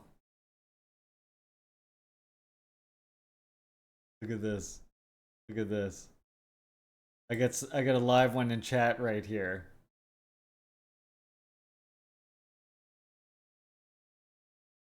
You're in the cult of LGBT. It's sad. This private liquor right here. Look at this. You know what? Nobody can see him because, of course, me and Seb share ban info. So thankfully, Twitter just auto hides his messages from you all.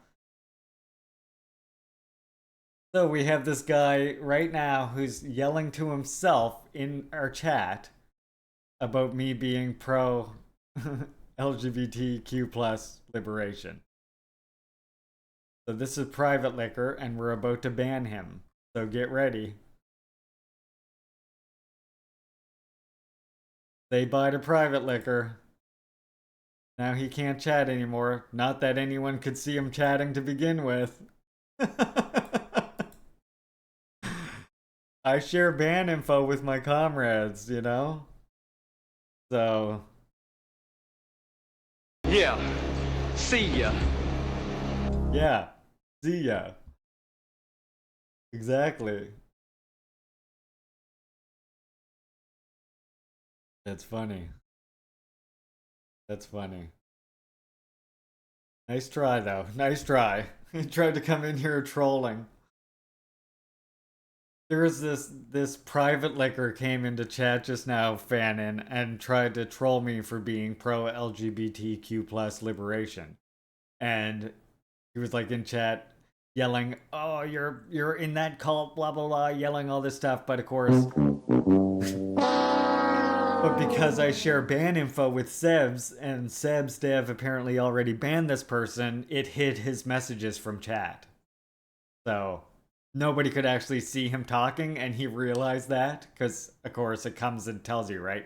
Your messages are not or your messages aren't showing up, so he's just yelling to himself in chat like, "You fucking asshole, you goddamn cultist," all this other shit. I'm just watching him yell to himself and laughing. Yeah, Lennon, okay, I'll show you. You go to your Twitch thing here. Yeah, it was great. It was too fucking good. Let me find it here. I think it's in yeah, here it is. So it's right here, Lennon. If you're on when you go to your shit, that's wrong. You go to your Twitch thing here, right? You go to your settings. You go to your, what is it? Settings, moderation, and then come down here and you'll see share band info. Add me up. And we got our shared band info here. I got Sebs, Deb, Silver, Vivian, and Valkyrie. We're getting a little community of watchers together. And then when somebody is banned in one of their channels, what it does is it hides you. Or it hides their messages. So only you can see their messages. I'm sure he is making a new profile right now. What's funny though is if he makes a new profile, I also have warning that will come up and say likely ban evader, and it will also block his messages. Yeah, hides all the promotion bots. Yeah. Thankfully, we have a comrade who's good at getting rid of them too. What Comrade Frank Dresser has been banning them as they show up.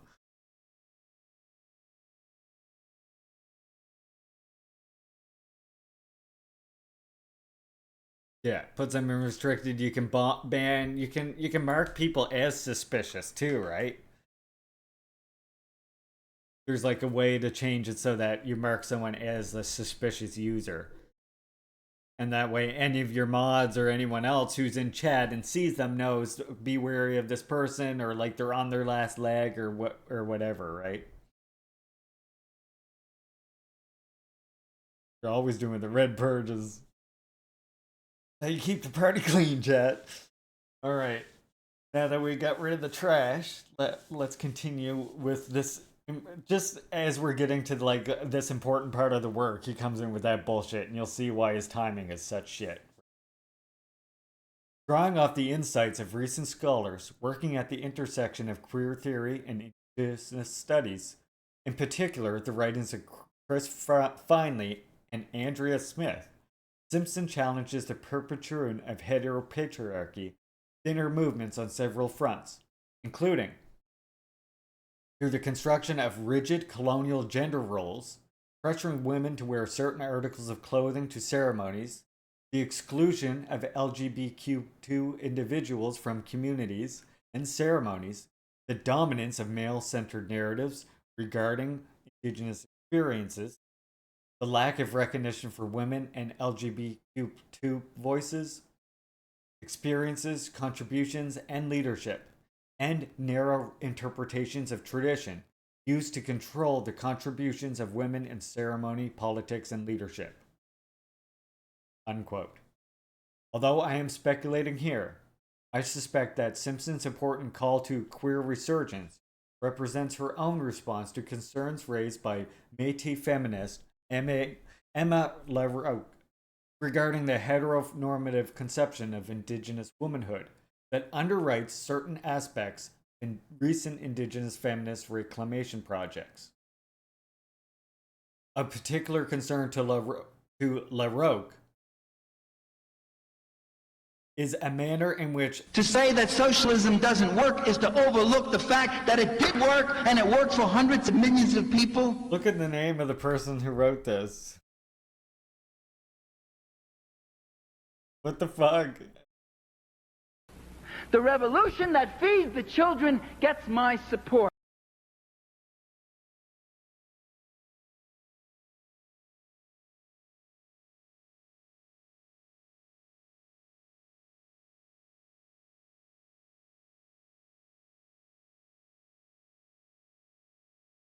Alright, someone might have to be a temporary mod, I'm just saying.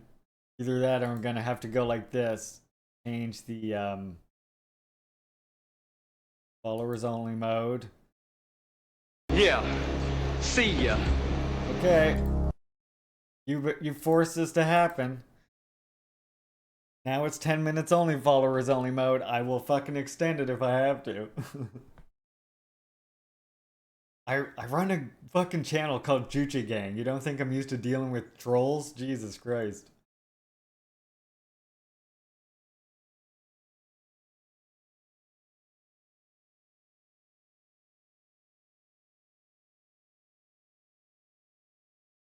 No, you didn't do it. We had somebody come in who was, no worries, Haley. That's okay. I can get it. I'm just saying it's funny because, like I say, I've run a Juche Gang YouTube for fucking years and years. Like I've dealt with the trolls. Yeah, you didn't do anything, Bob. We had someone come in with this name. I'm a proud racist, and start trying to spam the sound alerts. I'm assuming because they knew they wouldn't be able to talk. So I just banned them. If we get another person come in, I might take you up on that, Dorian.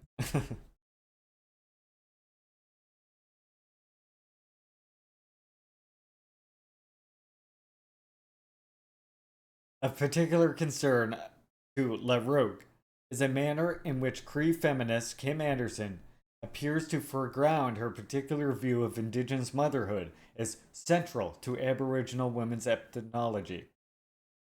In general, although LaRouche recognizes that Anderson takes great pains to include as many non-mothers as possible in her analysis, including extended family members and other Indigenous women caregivers who do not have children, Anderson's normative privileging of maternalization nevertheless ends up being totalitarian and exclusionary. Yes, they are. And they have no place here. No place for any person who's a bigot of any kind here at all. LaRouche's point here is not to dismiss the emancipatory potential of Anderson's invocation of a maternal-based ethical practice. Rather, she is simply highlighting the way in which specific practice of cultural empowerment can itself discursively rule out, constrain other equally legitimate, potentially empowering ways of being Indigenous present. I think that Simpson's argument in Rearing Resurgence meant to clarify the decolonial role she attributes to her own experience of motherhood, child rearing, and dancing on her turtle's back. Perpetrating these heteronormative exclusions cannot be part of her nation-building work, states Simpson unequivocally. This is not resurgence. Coming here, like I'm just saying about how being anti-LGBTQ plus is also being anti-indigenous, and that person comes in here fucking saying that bullshit. What the fuck did you think is gonna happen? I'm just gonna make a space for you in chat. Is that what you thought?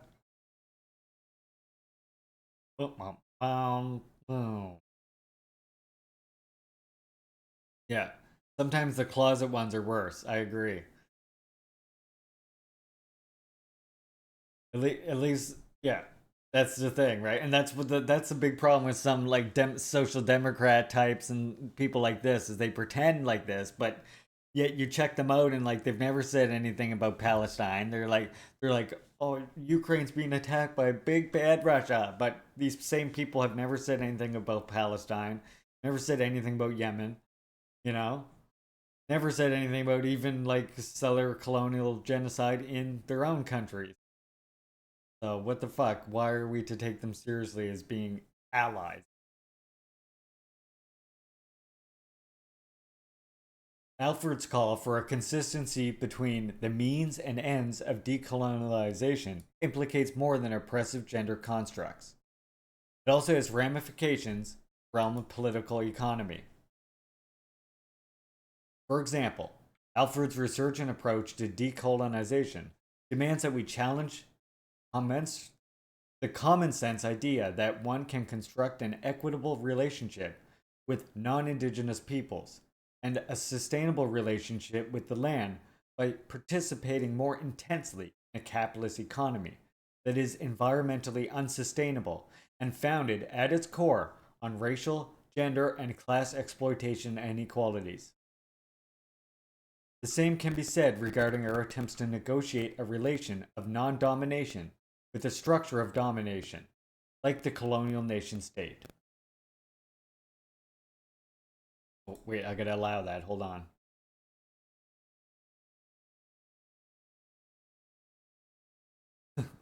I gotta change some of the settings of that.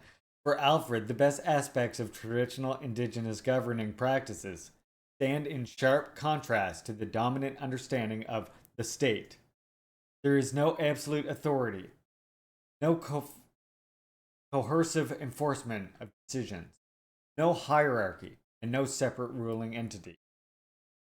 In our 30-year effort to achieve recognition of right to self-government, we have come to accept the liberal democratic state as a legitimate, if not normative, mode of political organization. In doing so, Alfred claims that we have allowed indigenous political goals to be framed and evaluated according to a status pattern. In light of the productive capacity of the colonial state, call forth modes of life that mimic its constitutive power features. Alfred's concern is that our negotiations for self-government will end up replicating the worst manifestations of state power within the intensified context of our own communities and governance structures. We also saw in Chapter 3 how a similar concern came to animate the late Mohawk legal theorist Patricia Monteur's critique of the Canadian Charter of Rights and Freedoms as an appropriate tool in the gender justice struggle of Indigenous women. For Montour, the Native women seek legal protection from patriarchal colonial state as a mean of ameliorating the gendered violence that the state has displaced into the minds and bodies of our citizens through the Indian Act. They risk reifying the subjective structural relations required for their continued domination, both as Indigenous women and as members of Indigenous nations. To my mind, Montour's insight here is a crucial gender dynamic to Alfred's claims that, quote, structural change negotiated in a colonial cultural context will only achieve the further entrenchment of social and political foundations of injustice, leading to reforms that are mere modifications to the pre-existing structures of domination, unquote. By contrast, the resurgent approach to recognition advocated here explicitly eschews an instrumental rationality central to liberal politics of recognition, and instead demands that we enact or practice our political commitments to Indigenous national and women's liberation in the cultural form and content of our struggle itself. Indigenous resurgence is, at its core, a prefigurative politics. The methods of decolonization prefigure its aims. And I mentioned some of these worries, I think, regarding, as you meant, see him using the term statism here, some of these comrades. We will get into when we get into the Juche works about how I think some of Juche philosophy speaks to more people who have suffered and lived and struggled against colonialism than Marxism-Leninism does, and why it better puts into context what state power means to those people than Marxism-Leninism alone does. We'll explain all that because the next work is going to be a Juche work. So we'll get to talk about that in more depth as we're reading the next work. I just wanted to mention that now.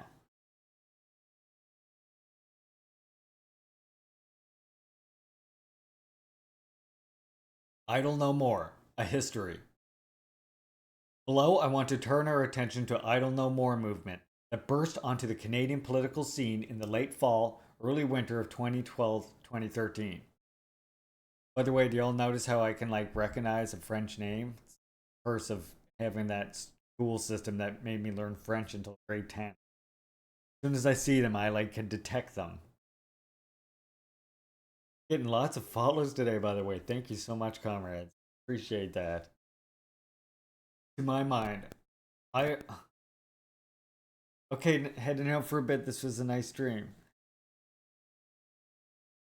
You never watched Twitch? Definitely a fan now. Awesome, thank you, comrade. Well, I try to stream every day. You'll see it on my It's 10 o'clock my time, but I'm on Atlantic time, so I know that's different from most people. But if you check out in my channel, check out the schedule portion, you'll see it's 10 o'clock every day I try and start.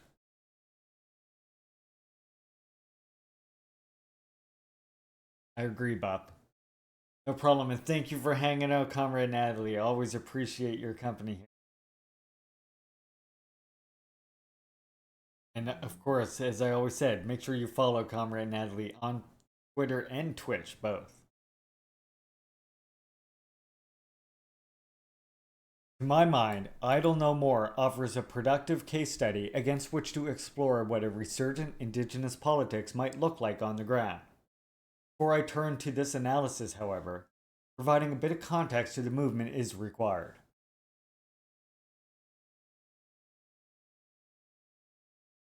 On December 14, 2012, the Canadian Senate passed the Conservative federal government's controversial Omnibus Bill C-45. Bill C-45, also known as the Jobs and Growth Act, is a 400-plus page budget implementation bill that contains comprehensive changes, numerous pieces of federal legislation, including but not limited to the Indian Act, the Fisheries Act, the Canadian Environmental Assessment Act, and Navigable Water Act. From the perspective of many Indigenous peoples and communities, the changes contained in Bill C-45 threaten to erode Aboriginal land and treaty rights insofar as they reduce the amount of resource development projects that govern on reserve, lessening the way that will make it easier for special interests to access First Nations reserve lands for the purpose of economic development and settlement, and they radically curtail environmental protections for lakes and rivers.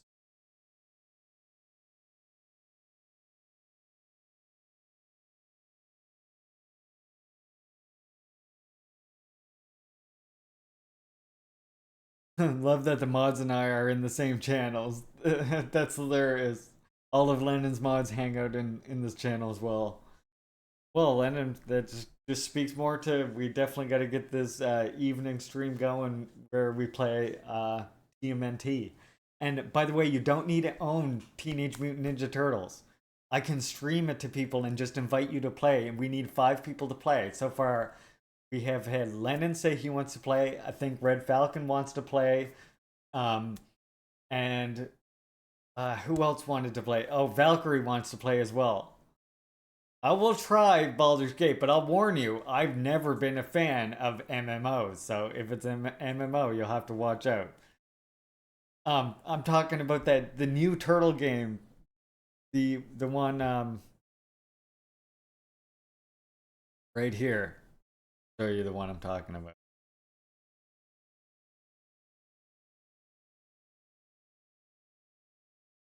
You think it is? Yeah, I've never been a fan of MMOs, so I don't know. I'm warning you, I've never liked an MMO for some reason. Just never been my jam. Oh, I guess it might be under S for Shredder's Revenge, maybe? Okay, let me find it here. Let me see. Oh, it's here. There it is. Yeah. This one right here. Shredder's Revenge. This is a brand new one. Oh, wait. Maybe there's one. I wonder if you can. There's like 7 people there. I wonder if you could be all 7 at once, or is it 5? I don't think it's cross-platform, but if you have a PC, Haley, you can still join in because only I need to own it, and I can just invite everybody else into my match. I'm the only one that needs to own it. So if you do have a PC, you could still technically join in.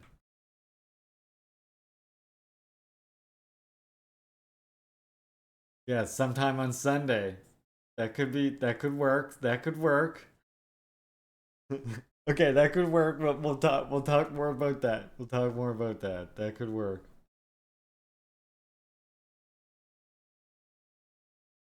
We'll hammer that out. Haley, you're in the Discord, I think, right? I think I saw you join up. So yeah, we'll discuss that. That will be, and Lennon too. I know Lennon, I think Lennon is also in the Discord, right? Hammered and sickled. Lennon plus Larry. Hammered plus sickled. Love it. Lennon, just go to you. Okay, here's what I recommend. Any channels you're intimidated by or don't want to hear, you can hide the channel. But the good thing about my Discord is, I'm only one channel. Anything to do with me is only in one channel, right? The Leaping Larry chat. Everything to do with my Discord is just there because it's not my Discord. It's a big community Discord. So, I mean, there's just lots of different sections. Anything that you don't like, just hide. But there's a little bit for everyone there. It's just that the reason it looks so big and intimidating is because the Discord's been around since like 2016 or something. That's why we're a little bit strict on security. That's why when you join, we ask you to we ask you to fill out the little questionnaire that comes up just because, you know, it's been around for such a long time. We ask you to join the Discord here. We're a multi-streamer Discord, as I said. We got Comrade Valkyrie, Comrade Vivian. And again, in line with my channel, as I just said, if you like capitalism, have an issue with LGBTQ plus people's right to exist, or don't support actually existing socialist countries, well, you can fuck right off. LOL. Yeah, so when you join and you just let them know you're from like my channel and I'll add you to the tag. Yeah, just take your time, Len, and you'll get to know it eventually. You'll get to know it, and anything I say that, like I said, you're not interested in, just hide those channels. I know, like, the best ones to hide, of course, are the gaming channels you're not interested in. And then it makes the Discord look way smaller. It makes it go, whoop.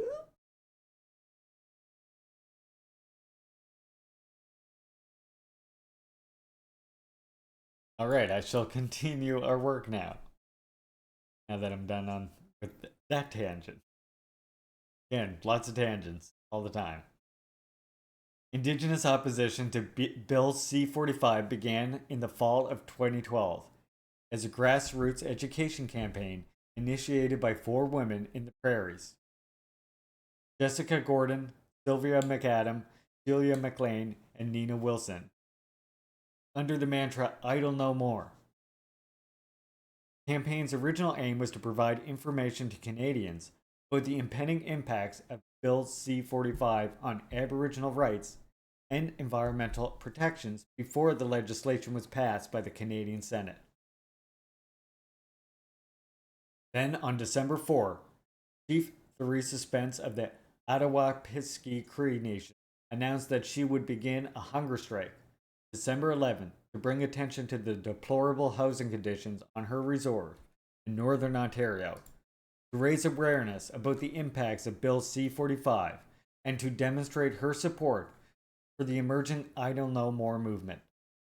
During her hunger strike, Chief Spence consumed only liquids, a combination of lemon water, medicinal teas, and fish broth, which she claimed she would continue to do till she secured a meeting with Prime Minister Stephen Harper and Governor General David Johnston to discuss treaty rights.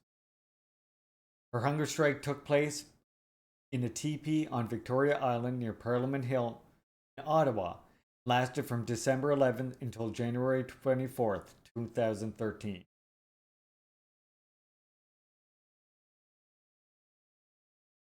Let you think about how that date, those 2 dates for a second.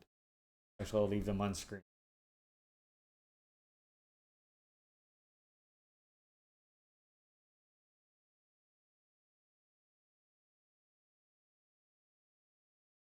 By the second week in December, the movement had exploded on social media under the Twitter hashtag #IdleNoMore, or INM for short. With the first National Day of Action, called for December 10, protests erupted in cities across the country. At this point, tactics favored by Idle No More participants involved a combination of flash mob round dancing and drumming in public spaces like shopping malls, street intersections, legislature grounds, coupled with an ongoing public education campaign organized through community-led conferences, teach-ins, public panels. On December 21st, an Idle No More protest involving thousands of Indigenous people and their supporters descended on Parliament Hill in Ottawa. During roughly the same time, Idle No More tactics began to diversify to include the use of blockades, temporary train and traffic stoppages, the most publicized of which involved a 2-week railway blockade established in late December by the Amjawang First Nation near Cernaria, Ontario. I have a harder time saying that than the First Nation name. By late December, it was clear that something truly significant was underway with the Idle No More movement. Indeed, Canada had not seen such a sustained, united, coordinated nationwide mobilization of Indigenous nations against a legislative assault on our rights since the proposed White Paper of 1969. What had begun in the fall of 2012 as an education campaign designed to inform Canadians about a particularly repugnant, undemocratic piece of legislation had erupted by mid-January 2013 to a full-blown defense of Indigenous land and sovereignty. By early January, the momentum generated by Idle No More, in combination with the media attention paid to Chief Spence's hunger strike, had created such a national stir that the Prime Minister's office was forced to respond by calling a January 11th meeting with the Assembly of First Nations. Although the Prime Minister never explicitly stated that his decision to call the meeting was a result of the pressure mounted by the escalating protests.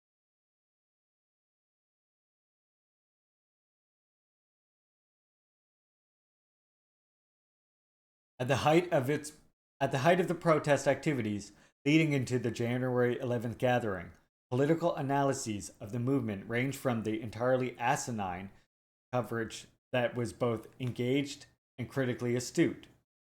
Exemplifying the former, right-wing ideologue, Christine Blatchford referred to Chief Spence's peaceful hunger strike as an act of intimidation, if not terrorism. She is, after all, holding the state hostage to vaguely articulated demands. Fuck that bitch. Sorry. The claim that Idle No More demands were somehow obtrusive was, and at the same time of writing this chapter in March 2013, continues to be popular among mainstream media critics. Fuck colonizers. In an especially laughable piece written for the National Post in January 2013, Kelly McParlin speculated that Idle No More's lack of focus and clarity was a result of the movement having been seized by the forces of Occupy Wall Street. Okay, Bup. I'll go off.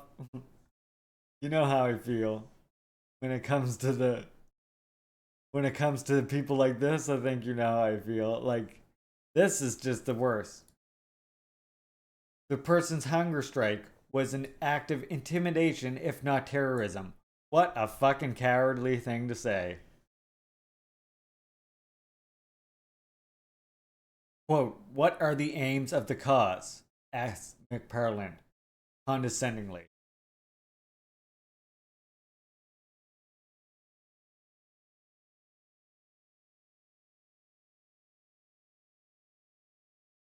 Quote, "No one is really quite sure.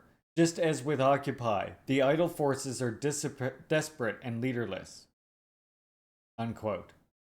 For others, however, it is precisely the diversity and bottom-up character of the movement that makes decolonization movement like Idle No More so potentially transformative. Idle No More is not led by any elected politician, national chief, or paid executive director, explains Micmac's legal scholar Pamela Palmater. It is a movement originally led by Indigenous women, has been joined by grassroots First Nations leaders, Canadians, and now the world.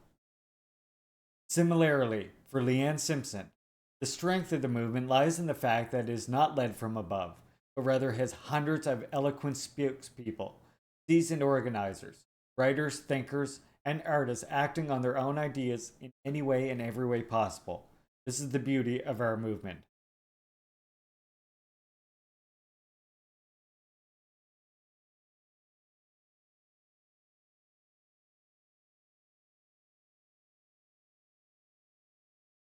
Yeah, exactly. I mean, Occupy Wall Street is a fine thing to bring up, but the way that it was framed, right, is Occupy Wall Street having, what was it, taken hold or captured the movement? Like, are you serious?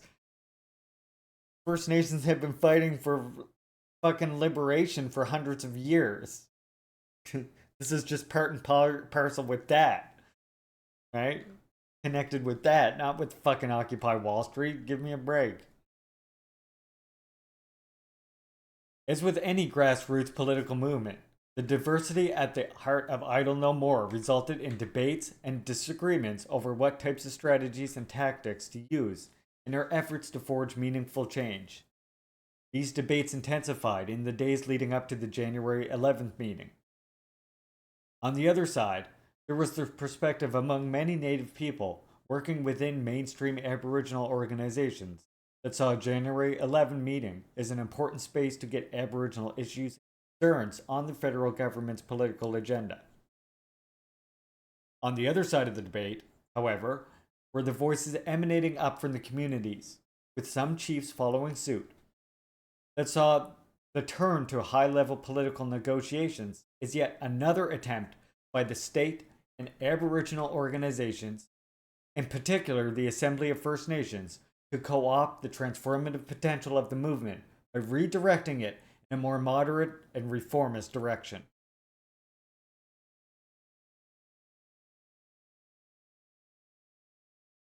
Longtime SecWep activist leader Arthur Manuel gets to the core of this debate when he writes that only one thing is clear, that certain indigenous leaders only know how to meet with government and not fight with government. Situations like Friday, January 11th, they say that it is important to engage with government when they open the door to discussion. The real problem is that you get sucked into basically supporting the government's position unless you walk out.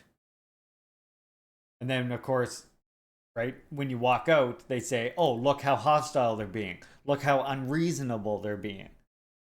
In this case, it is just another process and not a change in policy that the AFN left the room with. Unquote. Yeah, exactly. It's unilateral negotiation, right? Negotiation with the explicit threat of force because, of course, the settler colonial state has the right to legitimate violence. There is so much historical evidence to support Manuel's concern. If we take a step back and look at the history that led to our present juncture, especially since the late 1960s, the state has always responded to increased levels of indigenous political assertiveness and militancy by attempting to contain these outbreaks through largely symbolic gestures of political inclusion and recognition. Indeed, as we saw in Chapter 4, this was precisely the manner in which the federal government attempted to address the fallout of the decade-long escalation of First Nations militancy that culminated in the Meech Lake Accord and the conflict of Kanastaki in 1990. And if we push our view back a bit further yet, we see a similar strategy used by the federal government to quell the upsurge of struggle that eventually defeated the White Paper in 1969. It was this time that the entire policy orientation of Canada's approach to solving the Indian problem began to shift from willfully ignoring Aboriginal people's rights to recognizing them in a manageable form of land claims and eventually self-government agreements. I suggest that Idle No More is an indication of the ultimate failure of this approach to reconciliation. After 40 years, the subtle lure of Canada's vacacious gestures of accommodation had begun to lose their political sway.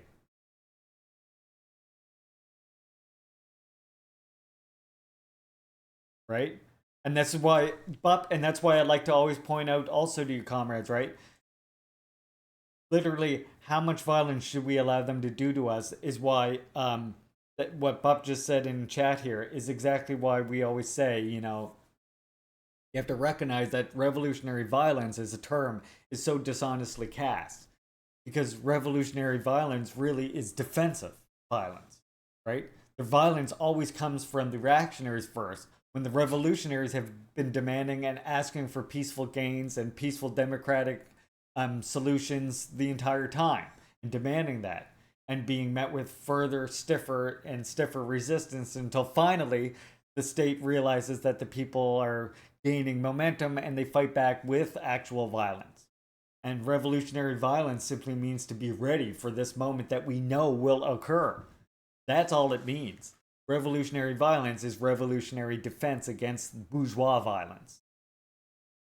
I think that's such an important misframing of revolutionary violence as it is framed now, especially by bourgeois theorists, right?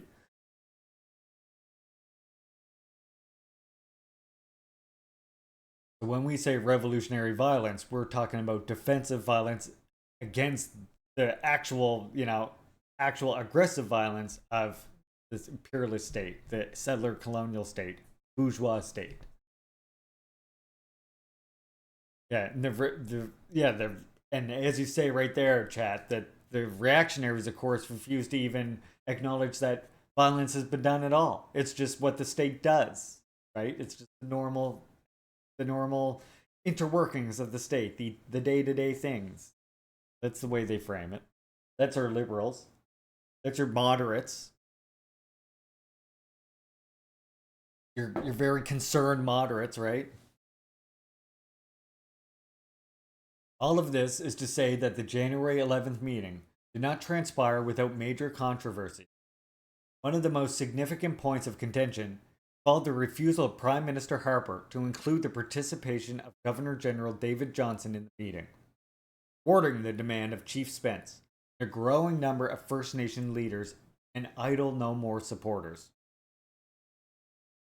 As the Crown's official representative in Canada, Governor General's roles and responsibilities are today largely symbolic in nature. However, from the perspective of Treaty First Nations, during a meeting with the Governor General would have emphasized the nation-to-nation character of the relationship between First Nations and the Crown. This is especially important given the manner in which Canada has failed to live up to the spirit and intent of these historic agreements. Prime Minister Harper's refusal to coincide with Chief Spence's demand on this point signified a refusal by Canada to take the treaty relationship seriously more generally, which was the central point of demanding a meeting with the Governor General's participation to begin with. Hey Kat, welcome comrade. Always great to see you here. Welcome in. Hope you are well today. We're just reading the final chapter of Red Skin, White Masks. Been an absolute fantastic work.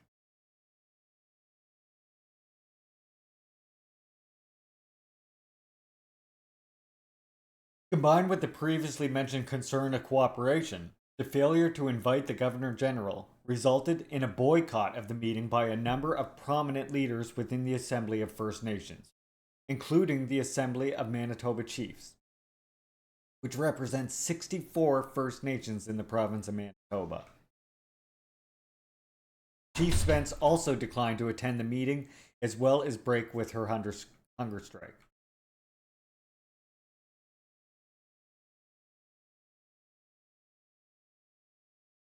Native anger and frustration in the immediate lead up to the January 11th gathering resulted in a call among some Idle No More supporters for an escalation in land-based direct actions, including by Grand Chief Derek Nepinek of the Assembly of Manitoba Chiefs. Quote, the Idle No More movement as the people, or Nepinek, and January 10th press conference. It has the people and the numbers that can bring the Canadian economy to its knees. We have the warriors that are standing up now that are willing to go that far. Unquote. Apparently, many activists shared Chief Nepinek's statements, and on January 16th, another National Day of Action was called. This time, focusing on more assertive forms of Indigenous protest. Actions including rallies, railway blockades, and traffic stoppages swept across the country, including railway blockades erected in Manitoba, Ontario, and British Columbia. Highway and bridge stoppages in British Columbia, Ontario, New Brunswick, and Alberta, as well as now regular displays of marches, flash mob round dances, drumming, and prayer circles. By the last week of January, media speculation was beginning to circulate.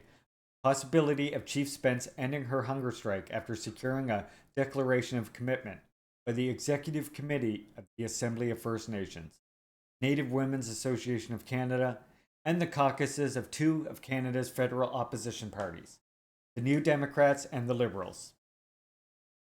That time, the Progressive Conservatives were in power. On January 23rd, it was confirmed that Chief Spence, along with Raymond Robinson of Cross Lake, Manitoba, who was also on a hunger strike, would be ending her strike the following day. The declaration of commitment that ended the 2 hunger strikes was the culmination of a week's worth of negotiations led by Native leader Alvin Fiddler and interim Liberal Party leader Bob Rae. Among the 13 points of the declaration is a call for a national inquiry into the hundreds of cases of murdered and missing Indigenous women that have gone unsolved in Canada. Improving Aboriginal education and housing. Fully implementing the United Nations Declaration on the Rights of Indigenous Peoples. Reform of the federal government's comprehensive land claims policy, and establishment of an implementation framework for First Nations treaty rights, and, of course, a comprehensive review of Bill C-45, undertaken with meaningful consultation with Aboriginal peoples. Well, I'm sorry, I just have to chastise myself for laughing so hard at caucuses. Caucuses? Cockeye? Pronounced cockeye or cactuses? Is that right? Cockeyes. It wouldn't be cactuses, right? It'd be, yeah, it would be cockeye. Cockeye. Cock's eye. Cock's eye.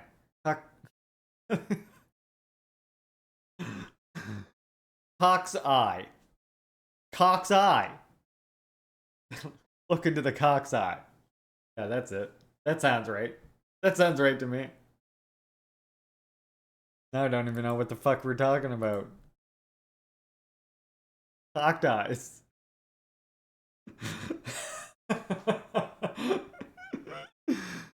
Oh, we get derailed by the cocked eyes. The cock's eyes. Cock's eyes. Oh!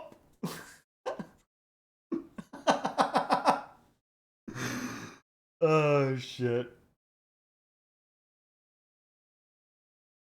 To be fair, Bob, as I pointed out to Comrade Haley earlier, it's actually I. Oh god. It's actually why did I allow that? It's I who am the disruptor. Chat, I'm like the ringleader of the madness, and chat just has to like type a few words and then I'm gone. I'm like off on the fucking street dancing. Right? That's what happens. Someone says one thing and I'm like over here just like going off, or like someone's like, hey, remember this game? And next you know I'm launching the game and I'm playing it and people are like, hey, weren't we just doing something? I'm like, oh yeah, right. Sidetrack, major sidetrack.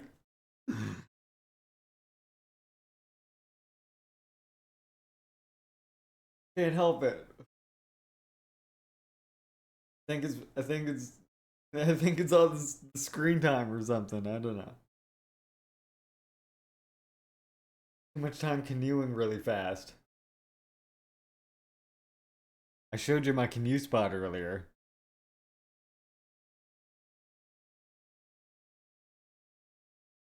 Oh, I'm glad to hear that you're paying attention, Bob. Salute. That's my hope, you know? I know just reading works. That's why I'm only doing it 2 days out of the week that I stream. But I know that reading works can be, you know, boring and dry. That's why I try to make it more interesting. I try to talk while we're reading and just try to get you all involved a little bit as well. And I don't mind if we get sidetracked in it as well. You know? And then sometimes we talk about cock size. Cock size. Cock size. Cock size. Cock's eyes. Cock size. Your what spot? You know the spot.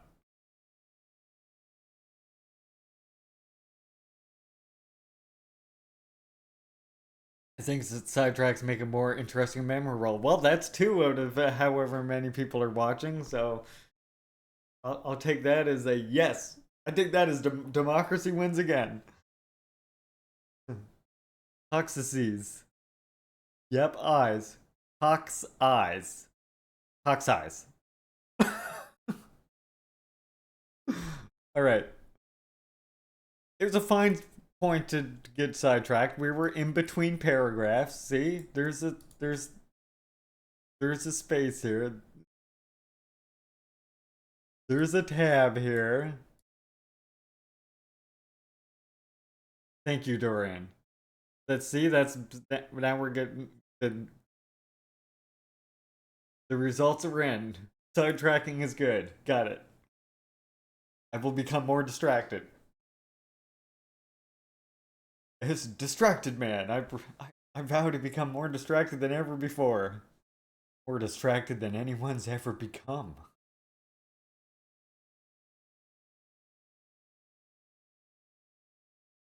Just wait till we're listening to something and then playing a game and talking and ranting all at the same time. Then we'll be really onto something.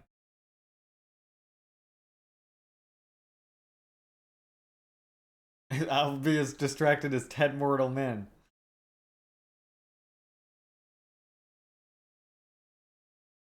My distractedness will carry on through the generations. To say that socialism doesn't work is to overlook the fact that it did work, and it worked for hundreds of millions of people. I love that quote. That's got to be one of my favorite ones. Rennie's so good. That one. The energy, just hitting the lectern. He is so good. It's iconic. The lectern hit is the most iconic part of that almost. Okay, allow me to continue our read now, comrades. We're almost at the end. I promise you, it's not actually 245 because there's a lot of citations in here.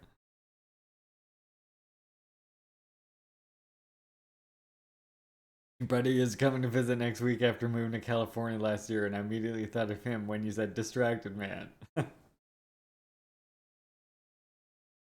Distractions can be good, right? Can they not? Okay,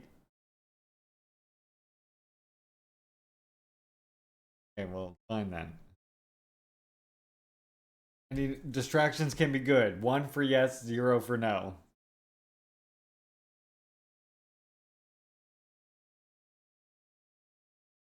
Damn, I always puff into the fucking USB end of this. Why? It's the only one I do that with. Constantly puffing into the USB port. Electricity. You do that too? Okay, well, at least I'm not alone. I like these ones, right? These ones I don't. Because this one has like a whole different end, right?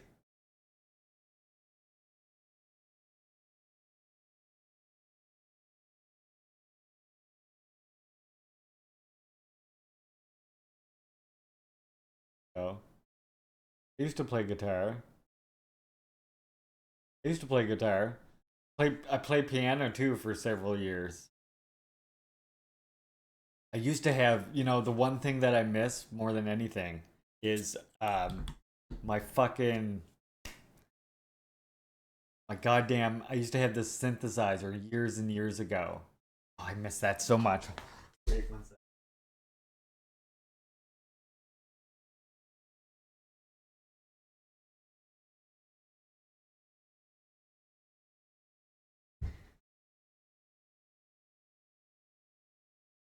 I don't have a synthesizer anymore, but I do. This is the leftover from making electronic music.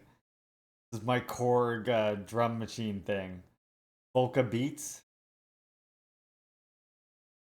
I think this one is the Beats. The badass one. It's got a little built-in speaker too.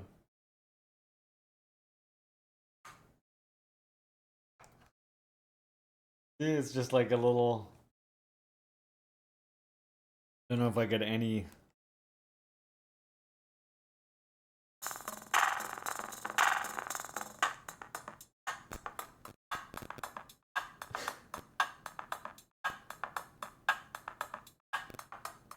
I love how it's got a little built-in speaker.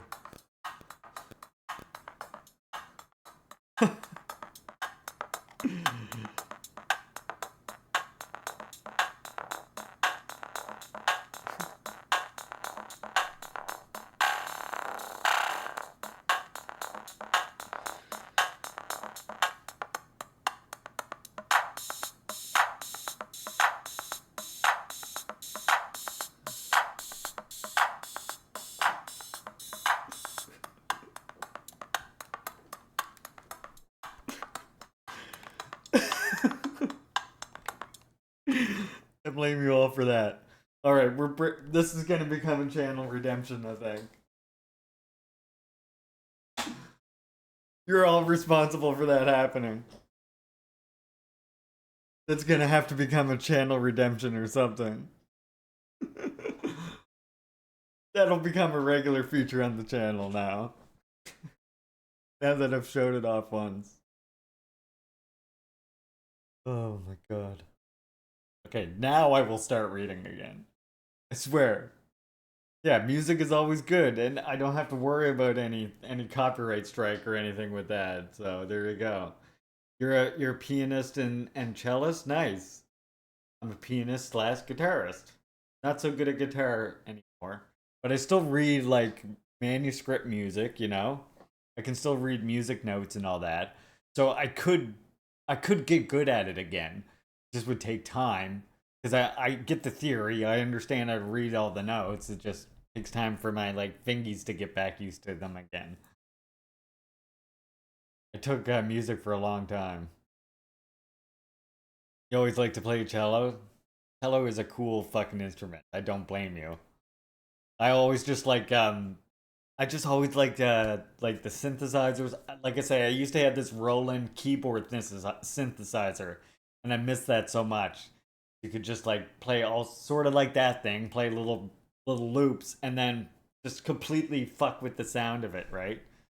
Ah, fuck, I miss doing that shit. I miss that keyboard so much. That was so many years ago, but I've never stopped thinking about that keyboard. Jesus.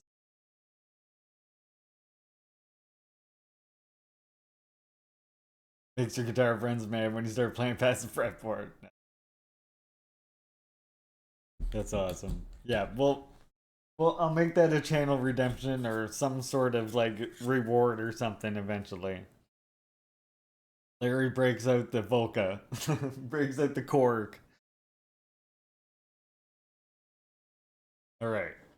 As I was a close observer of the movement in general and regular participant in the Idle No More events and teach-ins in the Vancouver area in particular, by late January, it had become clear to me that a relative decline in Idle No More's more overt and thus publicly conspicuous forms of protest was underway. Somewhat predictably, this was interpreted by many outlets of Canada's corporate media as a decline in the movement itself. In newspeak, Idle No More had lost its legs. At that time, I sensed that the moment of pause and critical reflection was underway. Yes, but this should not be interpreted as a deterioration of the movement's spirit and resolve. Prime Minister Stephen Harper has stated that despite the outcry of informed concerns emanating from Indigenous communities and their allies through spring 2013, Bill C-45 is not up for negotiation. Business, in other words, will proceed as usual. As long as the land remains in jeopardy, supporters of movements like Idle No More will continue the struggle. We're in this for the long haul, explains Pamela Palmater. Quote, it was never meant to be a flashy 1 month then go away. This is something that's years in the making. You'll see it take different forms at different times, but it's not going away anytime soon. Remember, I just said it's linked to the whole decolonial movement in general. Indeed, the recent escalation and increased public visibility of Indigenous anti-fracking protests, places like Epsopogtog, New Brunswick, also, with the ongoing anti-oil sands activism led by Native communities in northern Alberta, and the unrelenting anti-pipeline campaigns mounted by First Nations communities across British Columbia, are a clear demonstration of Indigenous peoples' continued resolve to defend their land and sovereignty from further encroachments by state and capital.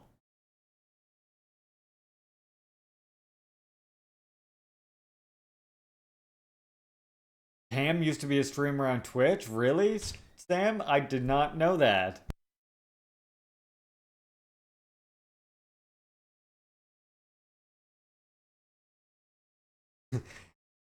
But that's all Hermana.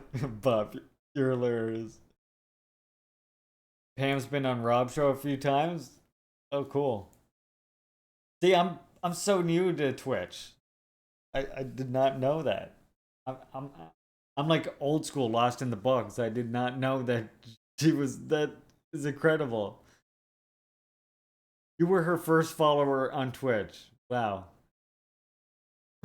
I'm mind blown.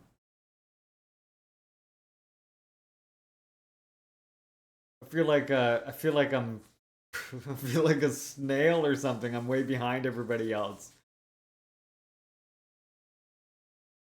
It's not as bad as Comrade Wasaya, my mod in here. He's still on Left Book on Facebook.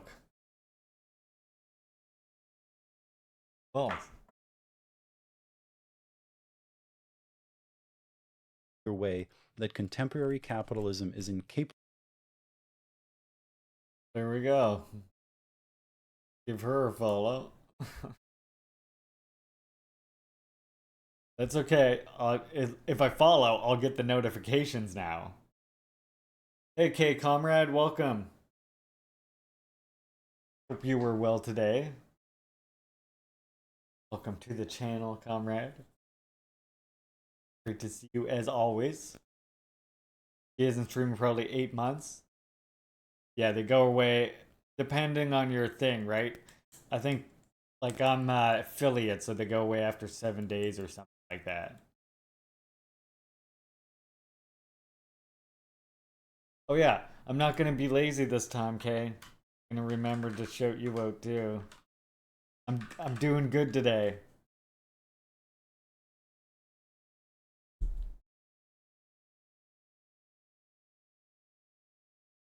We are almost through our read of Red Skin, White Mass, and then I'm gonna very excited to show you the 2 upcoming reads that we got on the docket next.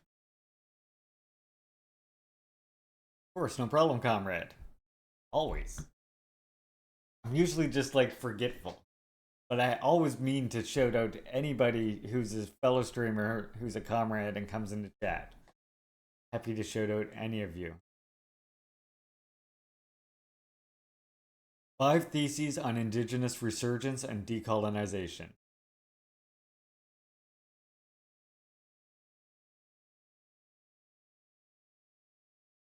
My dad finally actually bought me a cello he promised me when I was 8 for a Christmas present. Dropped about $5,000 for the cello and bows and strings. Wow. You only had to wait how long?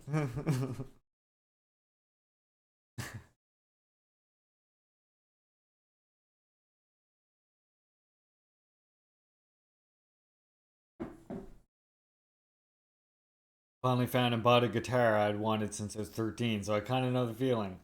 I'll show you. Okay, hold up now. Let me find you something.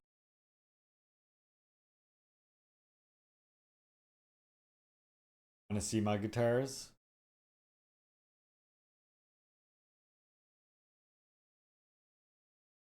Show you mine. I had a couple that looked alright. One, I like the look of it, but I hate who it's designed after since becoming a communist. I'll know why in a second. The other one, though, I just love. I only got 3 pictures, and these are old pictures, so.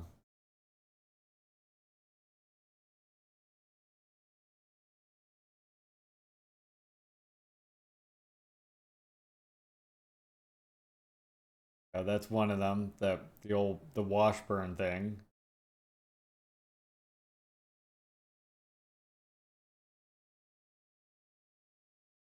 They're quite old pictures. The Washburn I used to have. And the SG. This is back in, this is way back.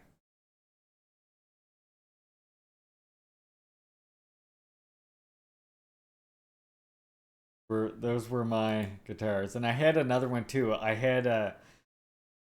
Oh yeah, Bop. Okay, wait then, Bop. Hold on. Want to see another... I know I've showed chat this before. Lennon insists that this picture, because of this one picture, that I was definitely on Trailer Park Boys. Someday I'll show you the guy he claims I look like, but you gotta see Just because, Bup, what you just mentioned reminds me of another picture I should show you. You like that red SG? Here we go.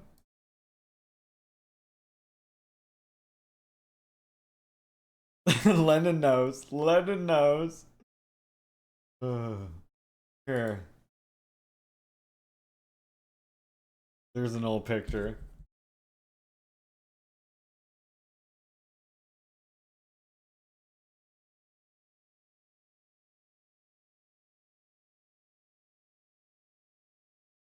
I want to say I was 17 or something.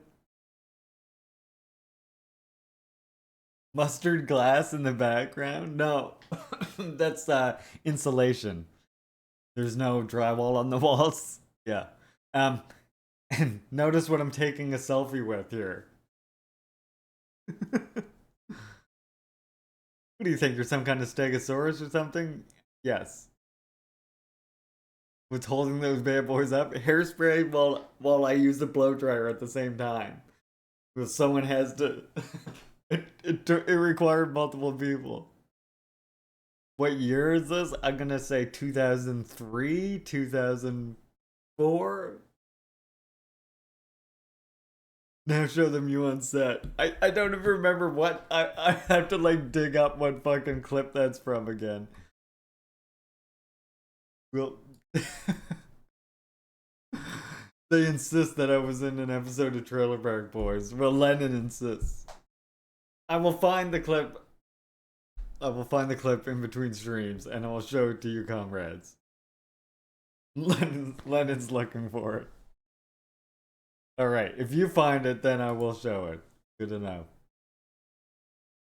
Hilarious. There you go. You got some old pictures. Oh god. All we need now is some jail cover to take a little scout the mean.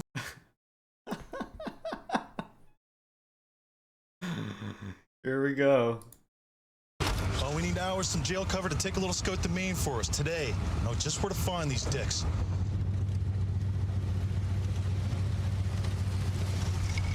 Fuck. Is that what you fucking think it is?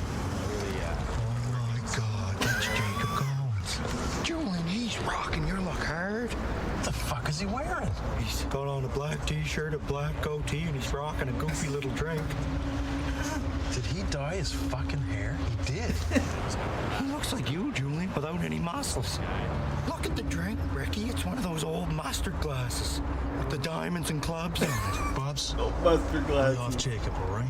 Squeals and wheels like crazy for like 20 seconds. Fuck, look who he's talking to. Isn't that the meat store dicks? Yep. Fuck, remember how stupid those guys were?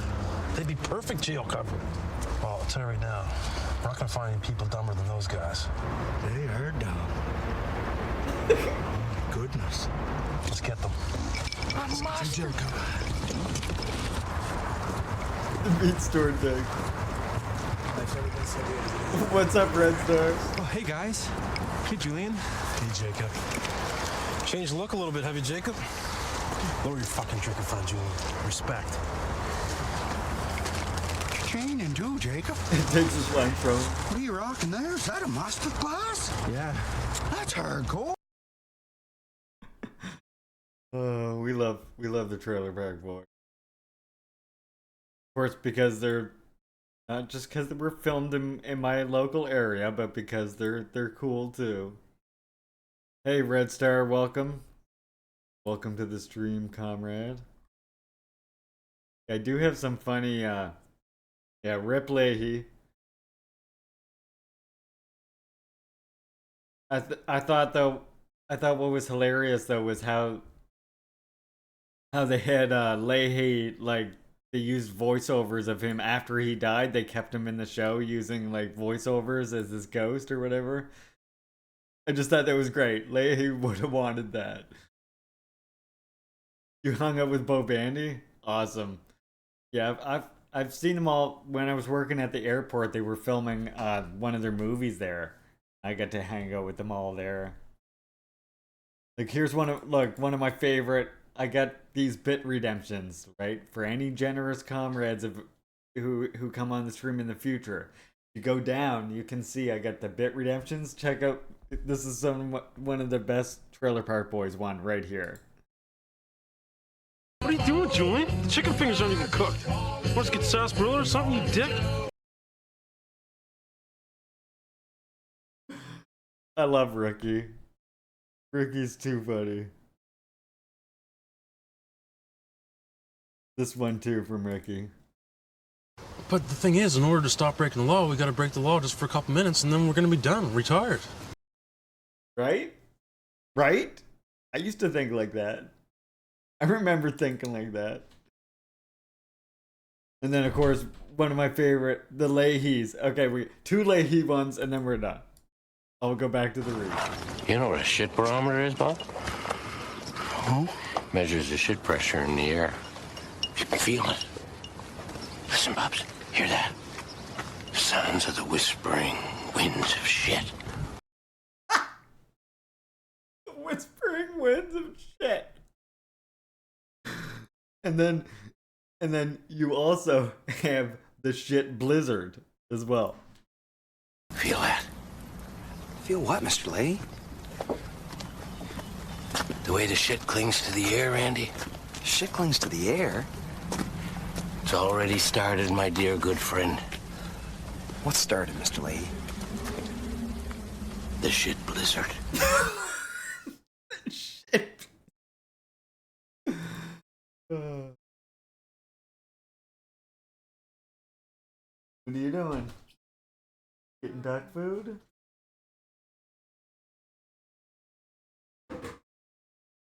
Makes me want to smoke some foot hash, GMO says. Oh god. The foot hash. The driveway episode is great. There's no readily apparent photos of your old mohawk except the one I just posted in the Discord. It was about 8 inches longer than that at one point. You posted it in my Discord? Okay.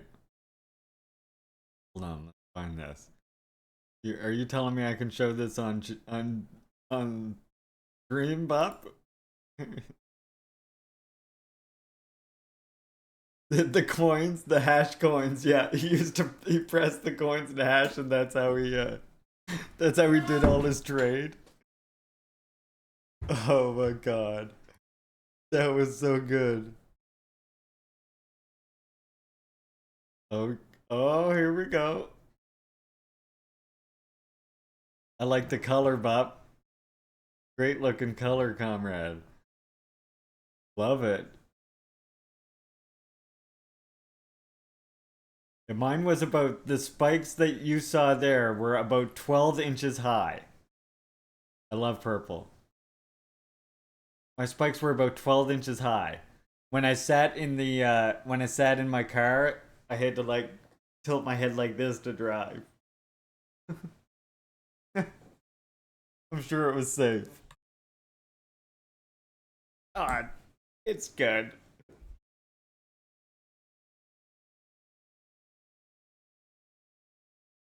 Right, we're on the very last part. Let's finish this up. The things we do for fashion. Yeah, well, like I said, Haley, for the mohawk, the Liberty spikes, I had to have someone hold it up while I sprayed it and dried it at the same time, because it wouldn't stay up, because the hairspray would never dry quick enough. Just doing it like that, you actually gotta dry it with the hairdryer at the same time. Unless I wanted to do something ridiculous like use eggs or something, and I was like, nah, I'm not doing that. Elmer's glue, yeah, see? That's what I was like. I don't want to be putting Elmer's glue and shit in it. I'd rather just go blow dry it at the same time. Yeah, I could have used gravity. I never thought of that. Well, what can you say? I wasn't that bright kid. That came later.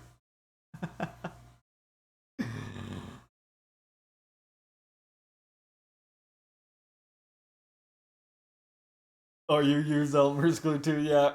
I know people who've used Elmer's glue as well, for sure. I hung around with the misfits or whatever you wanted to call them, right? A lot of goth kids were my friends back in the day. Like, we didn't really have a separation of goths or punks or something. It was just like all the Misfits kids just hung out together, basically.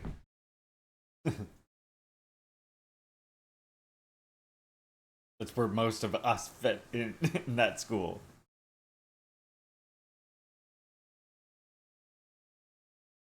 Yeah, I see Chad just like, yep. Yep. Yep. That's funny.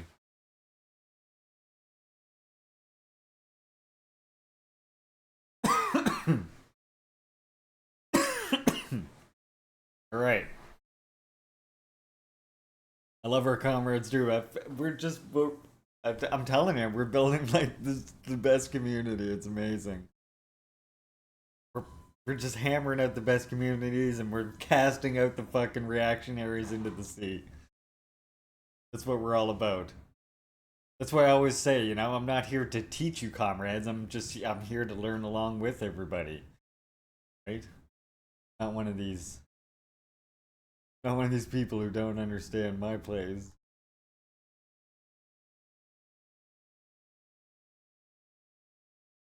All right.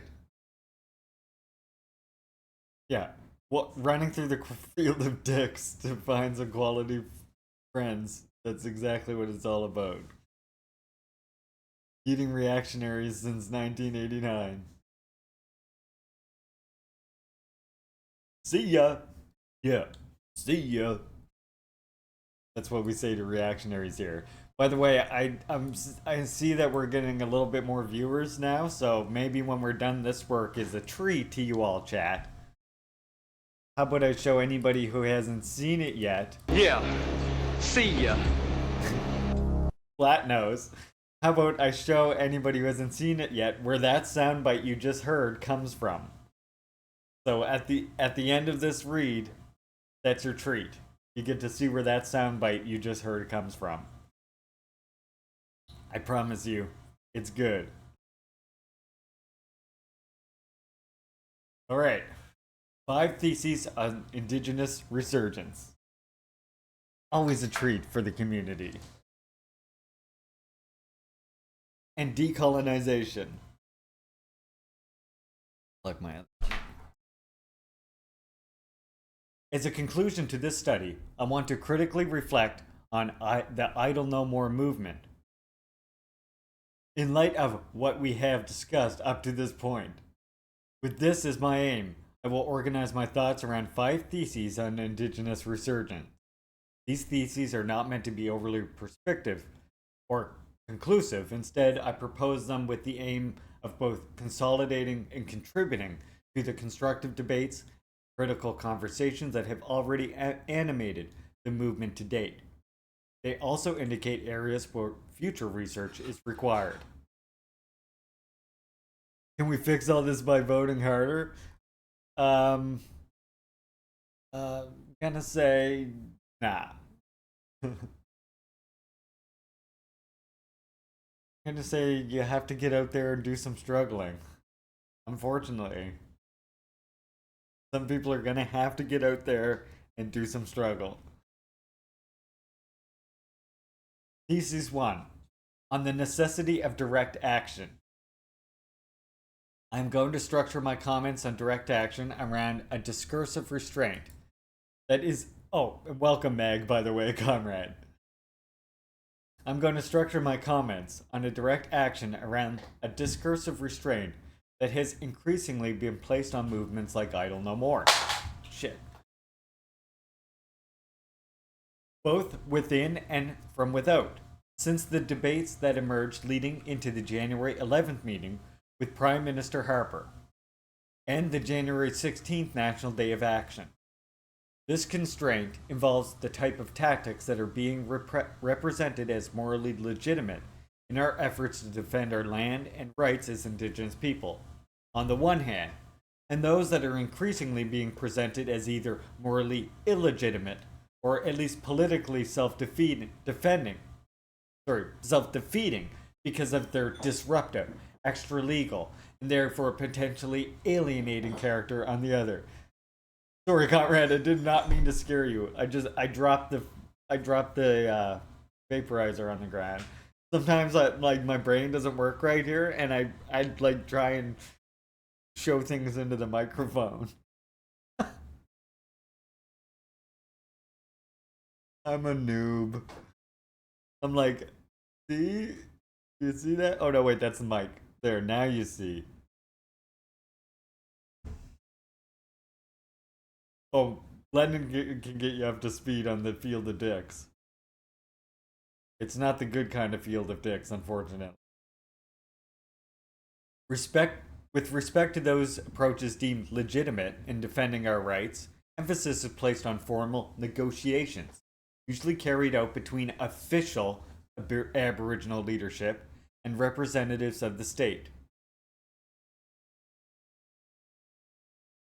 And if need be, coupled with largely symbolic acts of peaceful, non-disruptive protest that abide by Canada's rule of law.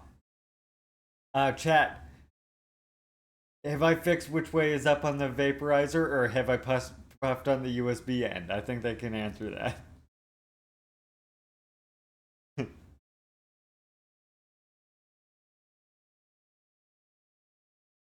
I just did it now, didn't I?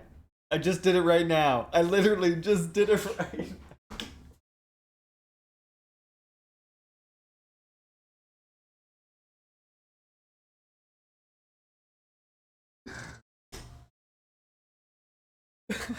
I literally did it as soon as I said about it. Why is it like this? This end looks like the right end. It's got like... Okay, look, I'll show you why. See the way the X is on that one end, right? Your brain would think you puff on the end with this end, right? With the X. No. There it goes outwards, like this. This is the end you puff on. I don't know, that looks wrong to me for some reason.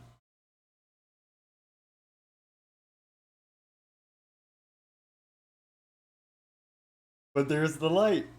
Yeah, I can't even, but you can't even see the light there, so that doesn't help. Yeah, puff on the end with the mark, just like cigarettes and cigars, right? Exactly, that's what I was so used to. Marijuana is so overrated. I mean, I disagree, but you have the right to your own opinion, Captain DPRK. I vehemently disagree with you, though.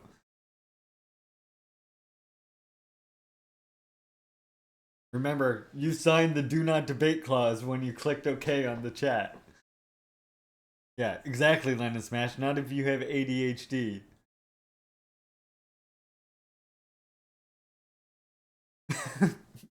I don't take it as a demeaning way. Don't worry, Bob. Thank you. The other one just makes the vape happy. Did it again. See, that's why I was saying, though, I like these ones better. Look, that's got a discernible smoking end. No? That's good. Oh, he already... Papa's got me... I was like... I mean, I'm already speechless, but I was like trying not to find blankets to hide under. Serious. Respect. Anyways, we shall continue.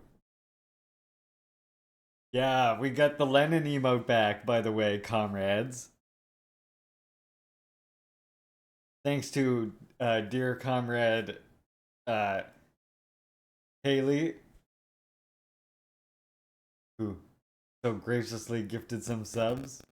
And now we have our brand new fucking Lennon emote back. Bust crutch capitalism. And we also have a new Che Guevara emote as well.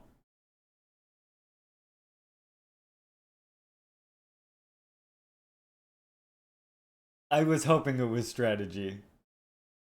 Do we need to build a field of dicks? I mean, the good kind might be alright. Thinking. Just brainstorming here. Hey, Shakespeare.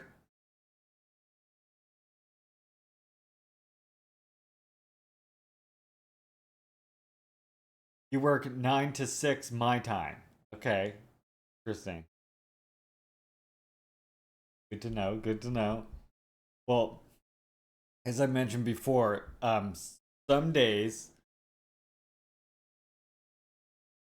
Wait, you said what? 9? Oh, yes. And then, so what time do you start streaming usually, Lennon?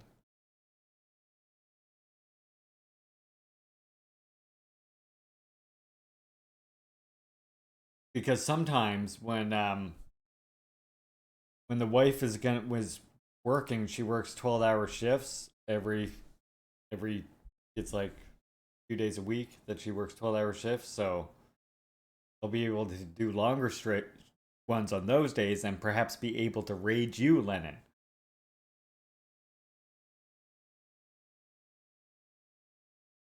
What the fuck is USCST? You just said it in my time and now I'm confused.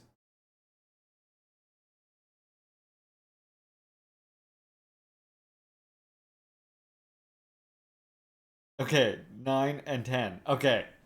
Okay, got it. I will eventually be able to do that. Aw, a butt blanket. Send it my way. I'll have to get a P.O. box. God, is it daylight savings? Soon, isn't it? Yeah, I am from the future. That's right. Me, over here in the future. I'm like to the east of most people in the US because we have like this little dick that sticks off into the ocean. Is it November? Yeah, that's rapidly approaching. Your comrades.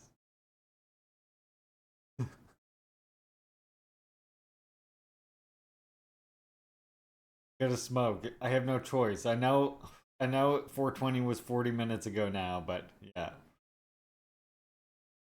Yeah, so Haley, you're probably on Eastern Standard Time, right? See, I'm on Atlantic Time. Oh, we got Butt back. Tables have turned. How does it feel to have the tables turned, Bup? Yeah, imagine Haley then, you're probably on East Coast Standard Time, right? I'm not near Niagara Falls. I'm like days east of Niagara Falls. Yeah, you're on the coast of Massachusetts. See, I'm on the coast too, but I'm in a whole different time zone an hour ahead of you. I'm on Atlantic time. And then you can go even further east if you're in Newfoundland, and they're a half hour ahead of that. Right now, it's 2:22.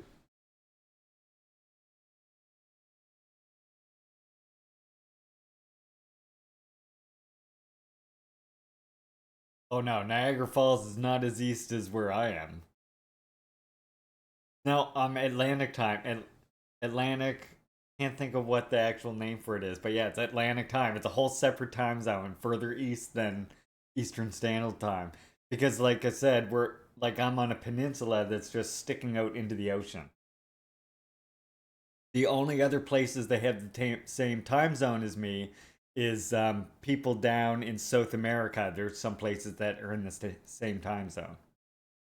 Yeah, I'm in the Atlantic Ocean. We're sinking into the ocean, basically.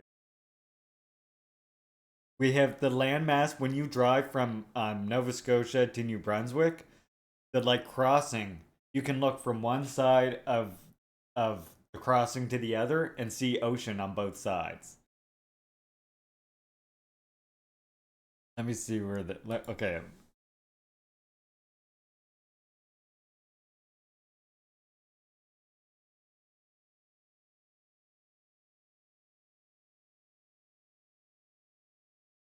So you can cut. Oh, this map is really crappy, but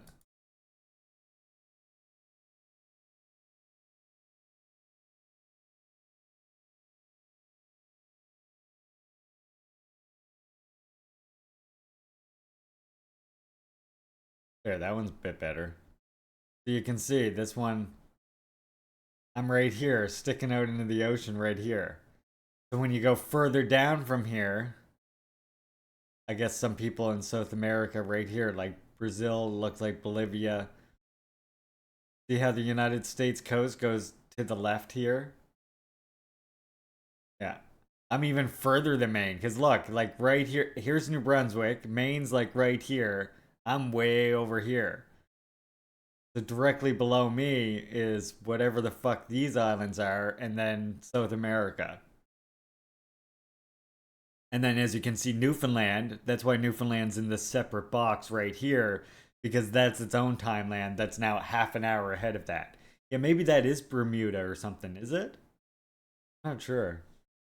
Map is really crappy. When you zoom in, it doesn't help. All of these maps are crap. Why is that? Maybe if I visit the site, they'll have a better one.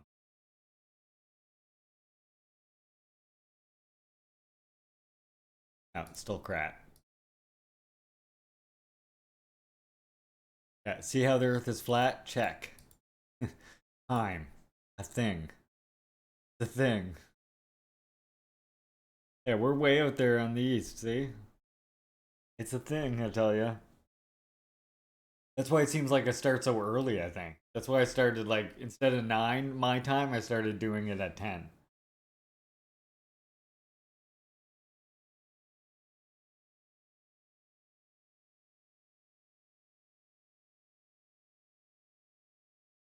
Yeah, see, we have daylight savings here, too.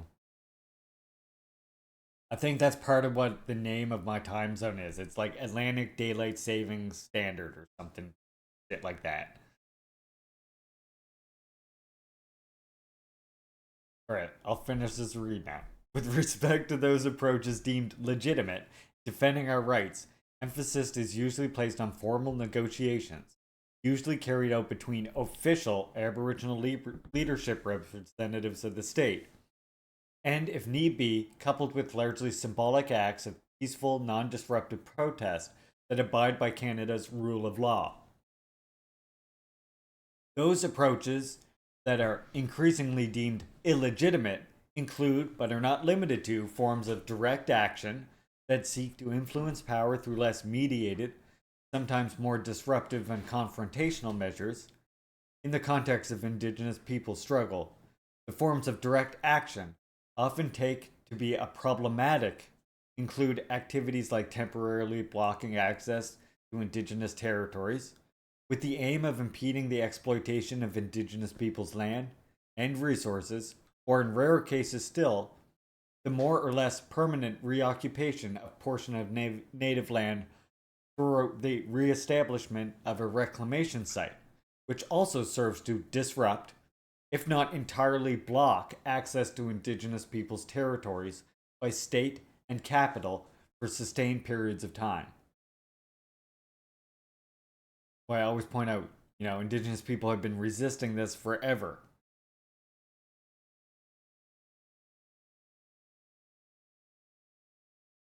Even though these actions may be oriented towards gaining some solid commitment by the state to curtail its colonial activities, I think that they still ought to be considered direct action for 3 reasons.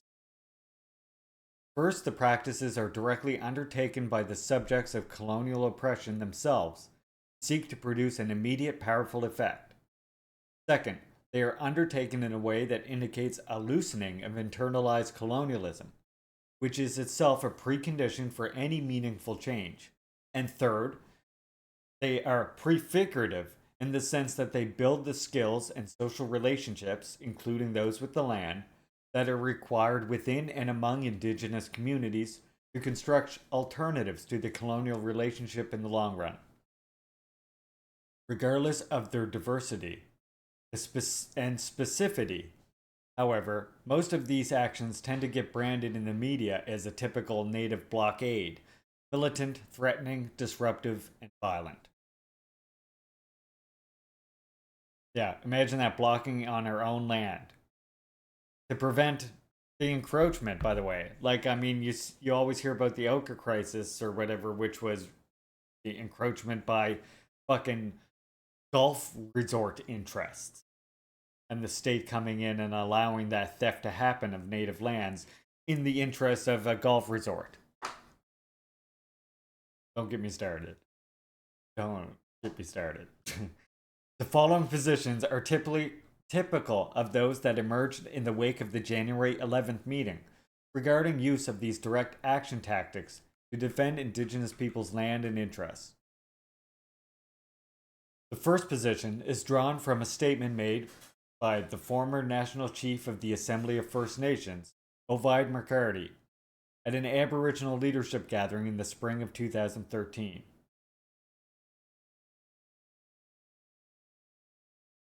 In his speech,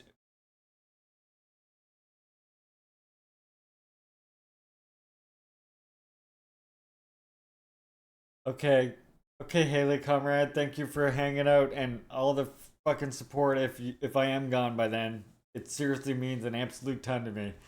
Thank you so much, and thank you for spending time and learning about DPRK especially. I love seeing comrades come in and actually wanting to learn about it and actually be willing to hear other comrades on the subject. So definitely can't wait to see you come back and learn more.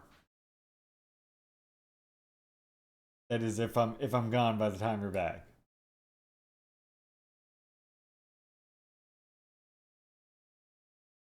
The assumption here, of course, is that the most productive means to forge lasting change in the lives of Indigenous people and communities is through the formal channels of negotiation.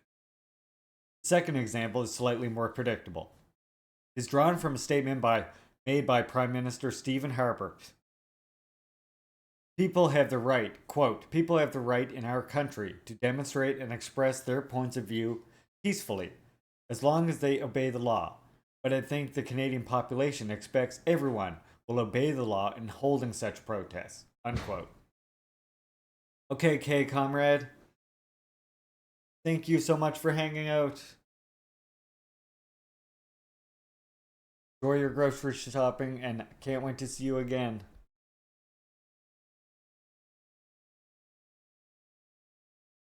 There are three arguments that typically get used when critics rail against the use of more assertive forms of Indigenous protest actions. The first is the one clearly articulated by McCready in the statement I just quoted. Negotiations are, objectively speaking, simply more effective in securing the rights in advancing the interests of Indigenous communities. This is simply false. Historically, I would venture to suggest that all negotiations over the scope and content of Aboriginal people's rights the last 40 years have piggybacked off the assertive direct actions, including the escalated use of blockades, spearheaded by Indigenous women and other grassroots elements of our communities. Right? The politicians didn't give us the change. The change was fought for, even at the cost of people's lives. For example, there would likely have been no negotiations over Aboriginal rights and title in British Columbia through the current land claims process, as problematic as it is, if it were not for the ongoing commitment of Indigenous activists willing to put their bodies on the line in defense of their lands and communities. There would have been no Royal Commission on Aboriginal peoples without the land-based direct actions of the Inuit in Labrador, the Lubicon in Cree in Alberta, the Algonquin of Barrier Lake, the Mohawks of Kanataski and Kanawaki, the Haida of Haida-Gwaii, the Anishinaabe of Temagami, and countless other Indigenous communities across Canada that have put themselves directly in harm's way in the defense of their lands and distinct ways of life. Likewise, there would have been no provincial inquiry, there has yet to be a national one, by the way, into the shameful number of murdered and missing Indigenous women in Vancouver and across the province, if it were not for the thousands of Native women and other allies who have formed lasting networks of mutual care and support and taken to the streets.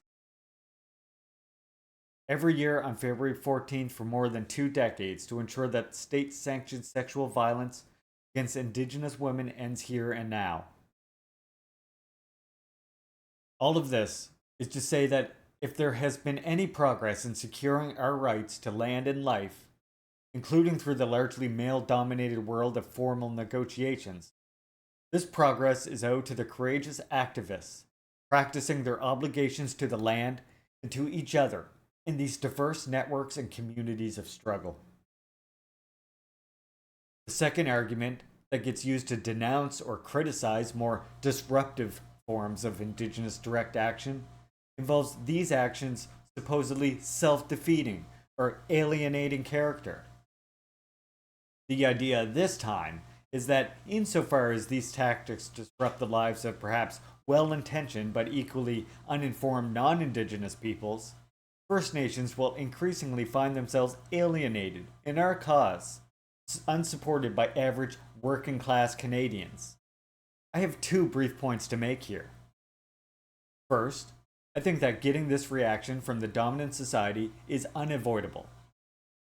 Indigenous people have within their sights, now more than ever, a restructuring of the fundamental relationship between Indigenous nations and Canada.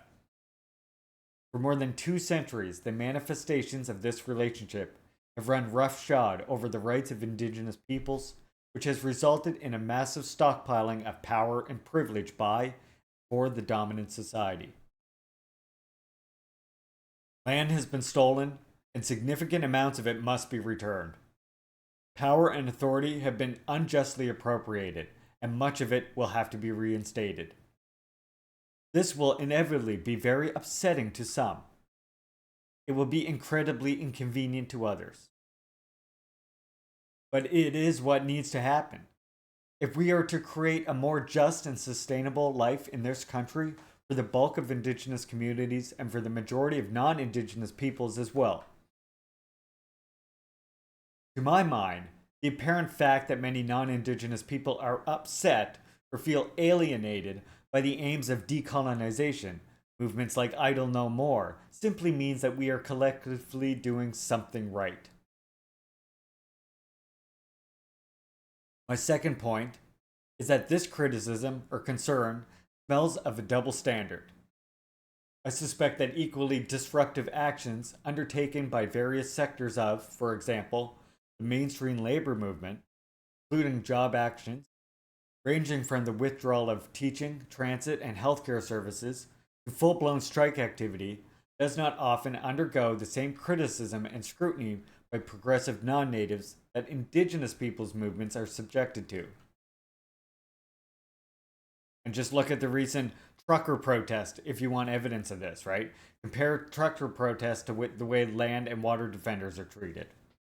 Like there, right there, that's a perfect fucking comparison, right there. When these sectors of society courageously defend their rights outside of the increasingly hostile confines of imposed labor legislation, actions that also tend to disproportionately disrupt the lives of ordinary Canadians, it is crucial that we educate ourselves about the causes that inform these efforts. All Indigenous peoples ask that the same courtesy and respect be offered our communities, our struggles. The third critique involves what we might characterize as the neo-Nietzschean concern over largely reactive stance that such acts of resistance take in practice. On the surface, blockades in particular appear to be the epitome of reaction, insofar as they clearly embody a resounding no, but fail to offer a more affirmative gesture or alternative built into the practice itself. The risk here is that in doing so, the resentment, remember this word from earlier, comrades? Resentment is used in this work because we have resentment, which we recognize as the common usage of the term, but Nietzsche used a different term, and he used resentment in a negative way to specifically mean negative feelings of failing to get over the past, etc. So that's why in this work he uses the Nietzschean term resentment when he's referring to this Nietzschean understanding of resentment, right? Whereas resentment itself can, of course, as pointed out earlier in this work, resentment can be a very revolutionary ideology. It can be a revolutionary methodology. It can be used and in fact is reflective of people overcome their internalized colonialism, right? As is mentioned in this. But Nietzsche, being a European, didn't understand resentment that way. He understood it as being something like immoral and something that was always negative and a failure to get over past crimes or past mistakes or something. And you can see how this is like even reflected today, right? So this is what this term resentment means. Just wanted to remind you since we're seeing it again. So the risk here is that in doing so, these resentment-laden modalities of indigenous resistance reify the very structures of social relationships we find so abhorrent. In Nietzsche's terms, insofar as this no becomes our creative deed, we end up dependent on the hostile world we have come to define ourselves against. We become dependent on the external stimuli to act at all. Our action is fundamentally reaction. Unquote. This concern, I claim, is premised on a fundamental misunderstanding of what these forms of direct action are all about. In his own creative engagement with Nietzsche, at the end of Black Skin, White Mass, Frantz Fanon exclaims that yes, quote, man is an affirmation, and that we shall not stop repeating it. Yes to life, yes to love, yes to generosity. But man, he continues on to insist, is also a negation. No to man's contempt, no to the indignity of man, the exploitation of man, to the massacre of what is most human in man, freedom, unquote.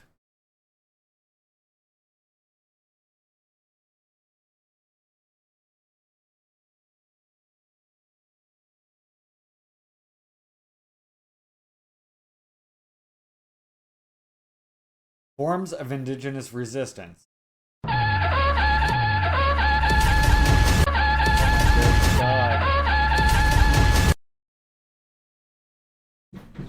Jesus Christ. Well, welcome, comrades.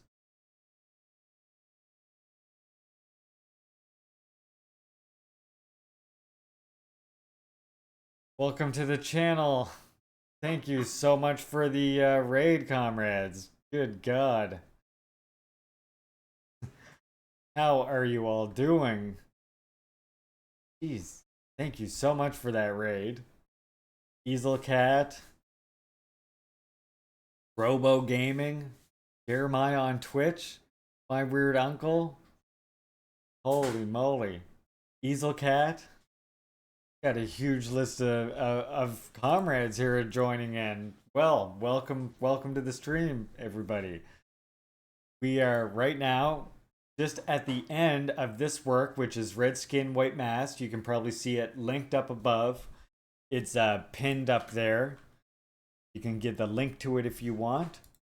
My name is Leaping Larry. Call me Larry. You can call me Comrade. If you followed my work on Twitter or YouTube long enough, you might know me as Juche Gang. But I sort of prefer that to be the name for the entire channel's community. You know, we're the Juche Gang in here. Tuesdays and Thursdays, we like to read theory. Mondays, we watch movies. The other days, I sort of just wing it. How was the stream, Dan Simpson?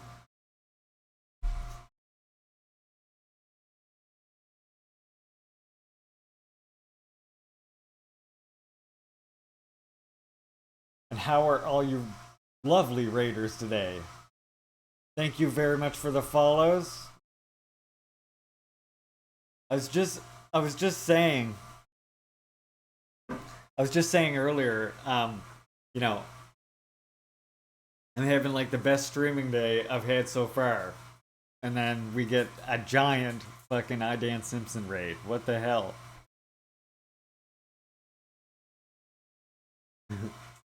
Hi, Lulata, comrade. Hey, Lenin, as they say in Russia. Welcome, comrades. We're just finishing up this work. You posted another photo in Discord you think I should show in chat. Big raid for this big communist. Oh my god. He's a communist. Oh, really? Yep. Big communist. Big communist. Oh. True. I also would have been friends with Stalin. Some have been informed. Alright, that's pretty cool. Look at that. Sky knows what up. The sky knows what's up. You took this? You're in Mesa, Arizona. I would have been and friends this with just Stalin. appeared in the sky. See? It's a sign that you should always follow and spend your time in this channel. That's what that means. Oh, sorry, I gotta give the right salute. Palm facing up since I'm not in active duty. That's right. Or we can give the red salute. Welcome to the channel, everyone. Thank you so much for raiding. Jeez. Slightly speechless. I was already embarrassed by Bop giving me compliments all day. And Haley dropping a huge fucking bomb of gifts. Giving me my first, what is the train thing called? The first hype train I've ever gotten. So, I'm all excited and flustered today. So, don't mind me. Trying to calm down. We're getting there. Tomorrow's going to be a long stream of just winging it. Watching videos, playing some video games. I also do that sometimes as well. Yeah, I was pretty proud of getting my first hype train. Felt pretty good. Means that we'll be able to upgrade the stream soon, probably. I'm thinking like some colored lighting or something, right? What we need up in here. Need to get some colored lighting. Some like, I don't know, I'll let you comrades vote on the color I should go for. And don't forget, you can, new comrades who just came in. Yes, I gotta get the bisexual lighting going. Most definitely. You comrades who just came in, be sure you check out my socials as well. Because I don't only have, like, your typical socials, you know, your Facebooks or your, what do you call them, the Twitters and the YouTubes. I don't just have that. There's a reason I encourage you all so much to follow my various social media pages. Because, like, here's my Comrade Stalin page, right? I don't know if any of you have seen this before.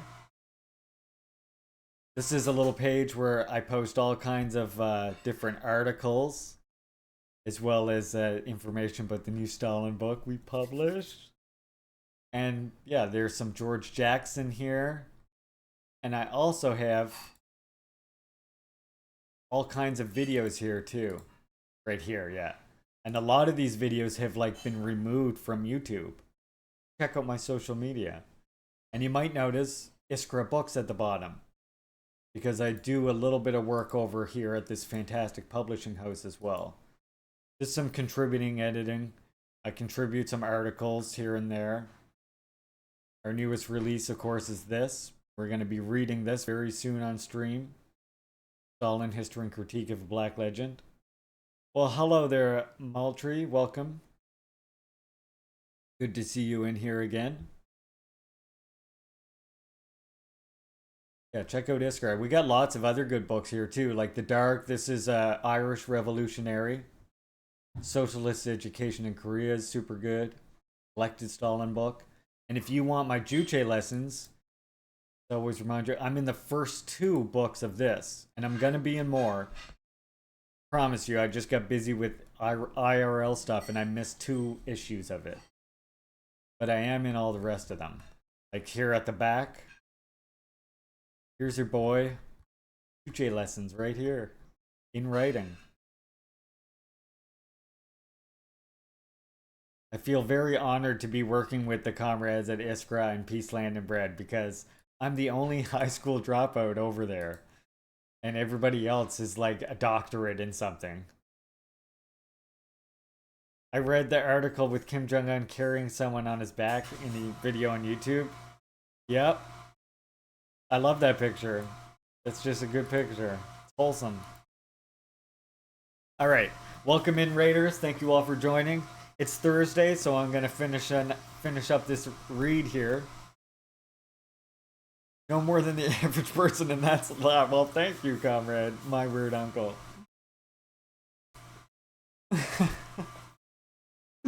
I salute you.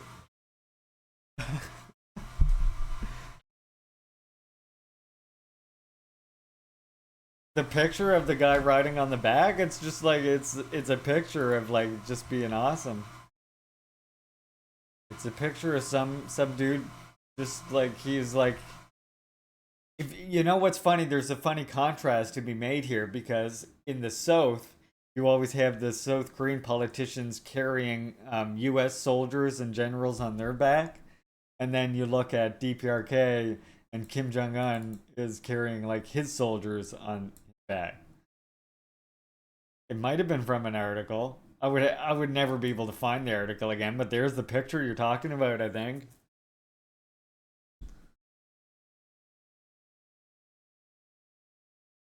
I keep puffing the fucking USB end of this thing. Someone please spend 420 labor vouchers to give me a puff of this. Yeah, see? Isn't that adorbs? Right? Fucking... It's fucking awesome. Thank you, March. This one's great too. Just like the sea of people. I used that in an actual meme that I made. Because I was like... I had a picture of the president and he was like behind like 6 inches of bulletproof glass. Giving a speech. Wish I could find it again. I did make a like meme out of it. Ah. Yeah. Oh yeah, I did. Here it is, right here. These are foolish reactionaries up at the top. Biden is a good man. He is the leader of the free world, and the people love him, and he trusts the people. Look at this. Like 6 inches of bulletproof glass. He's like up high so that people on the platform, and then Kim Jong-un mistreats and tortures the people of DPRK. They see him as an evil tyrant.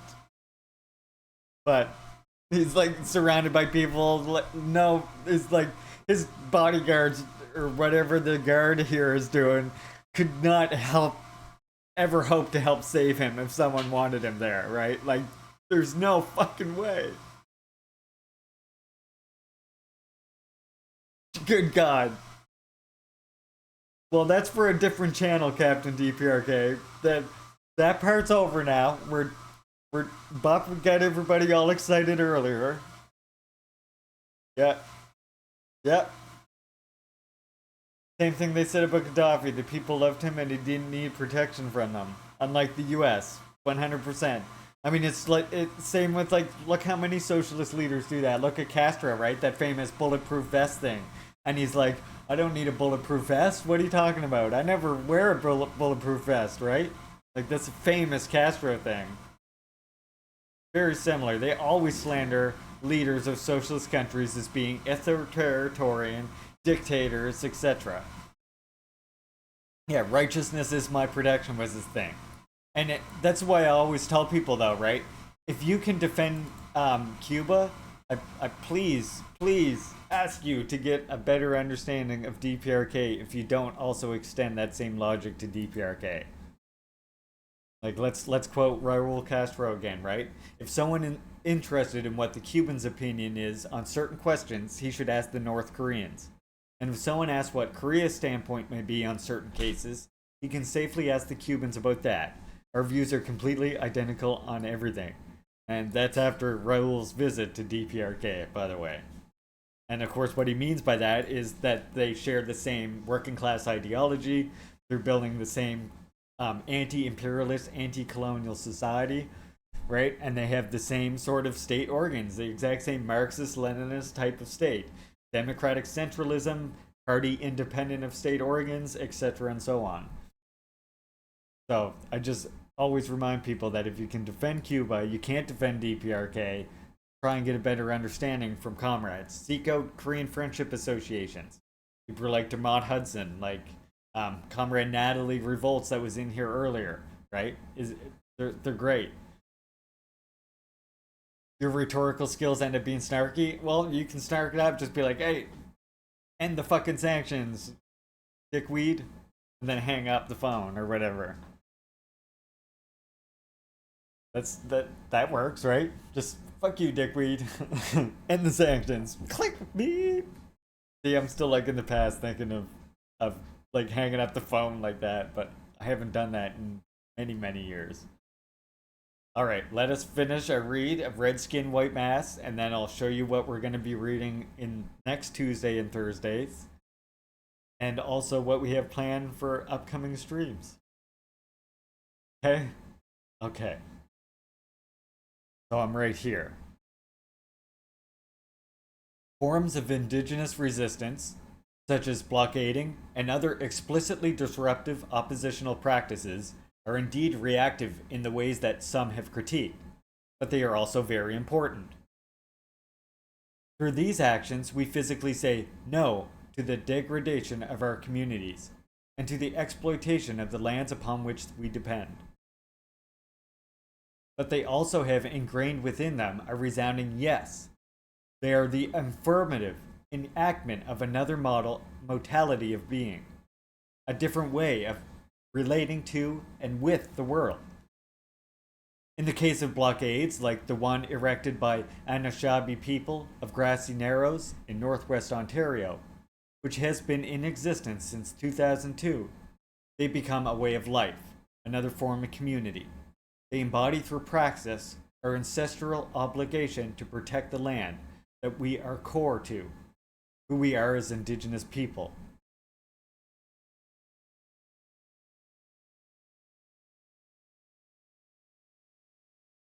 You want to see that pic again now? What, that Cuba picture that I just showed you? With the quote?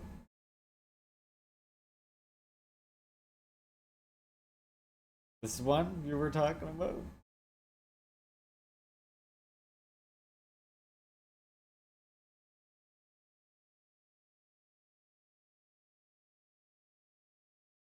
It's a great picture and a great quote.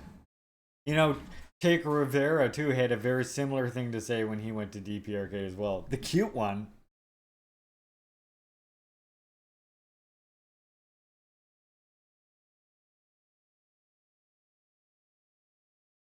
What was the cute one?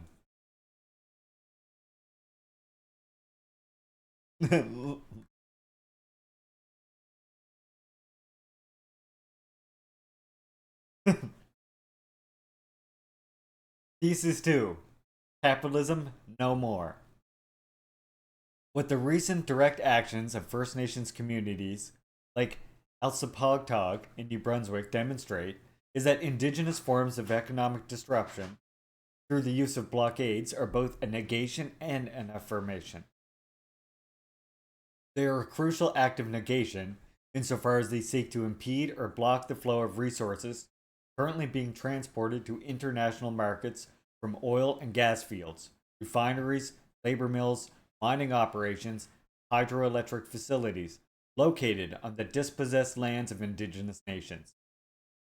These modes of direct action, in other words, seek to have a negative impact on the economic infrastructure that is core to the colonial accumulation of capital in settler political economies like Canada's. Blocking access to this critical infrastructure has historically been quite effective in forging short-term gains for indigenous communities. Over the last couple of decades, however, state and corporate powers have also become quite skilled at recuperating the losses incurred as a result of indigenous peoples' resistance by drawing our leaders off the land and into negotiations for the terms are always set by and in the interests of settler capital. What tends to get ignored by many self-styled pundits is that these actions are also an affirmative gesture of indigenous resurgence, insofar as they embody an enactment of indigenous law and the obligations such as laws place on indigenous peoples to uphold the relations of reciprocity that shape our engagements with the human and non-human world, the land. Again, remember, from the indigenous point of view, the land is not simply the land as is known in the settler context, but everything that survives and thrives off that land. It's everything that is interconnected dialectically with that land, put you in Marxist terms. The question I want to explore here, albeit very briefly, is this. How might we begin to scale up these often localized, urgent, land-based direct actions to produce a more general transformation in colonial economy?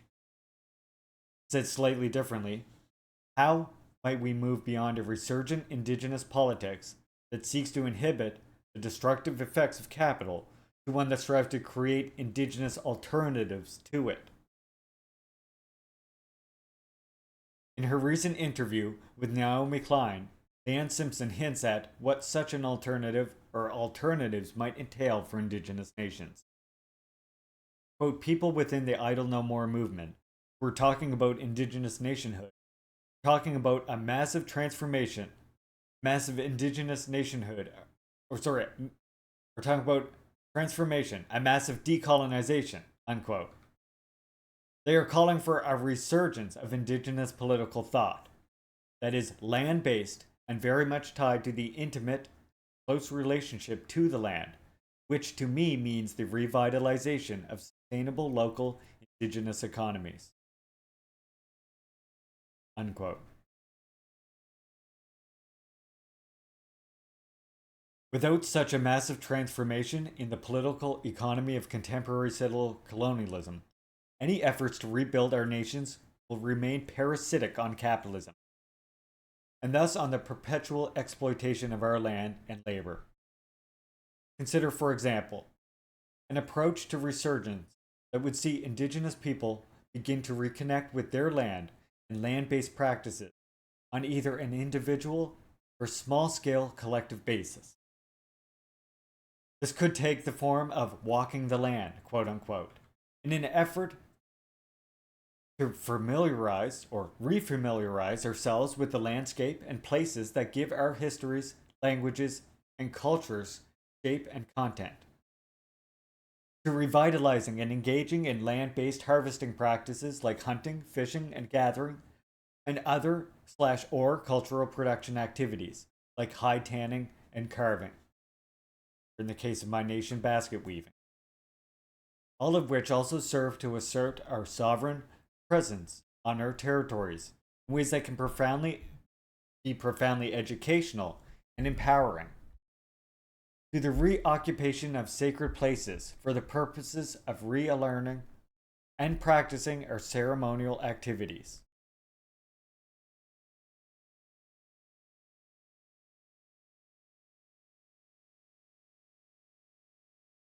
A similar problem informs self-determination efforts that seek to ameliorate our poverty and economic dependency through resource revenue sharing.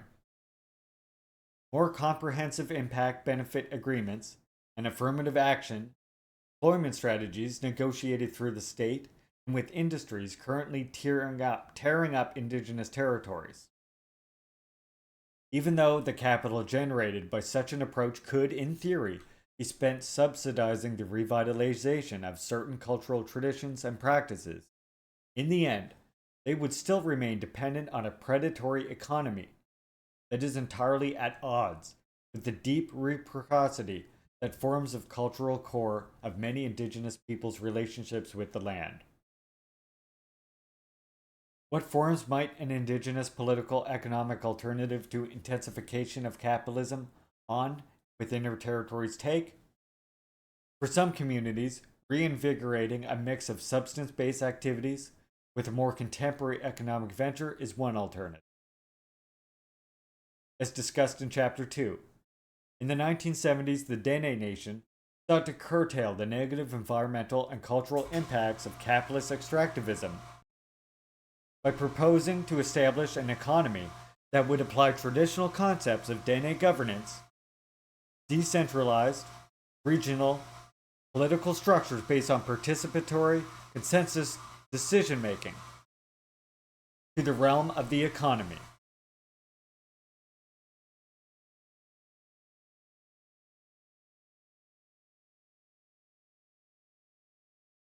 I got the right end this time. At the time, this would have seen a revitalization of a bush mode of production, with emphasis placed on the harvesting and manufacturing of local renewable resources through traditional activities like hunting, fishing, and trapping, potentially combined with and partially subsidized by other economic activities on lands communally held and managed by the Dene Nation. Economic models discussed during the time thus included the democratic organization of production and distribution through indigenous cooperatives, possibly worker-managed enterprises.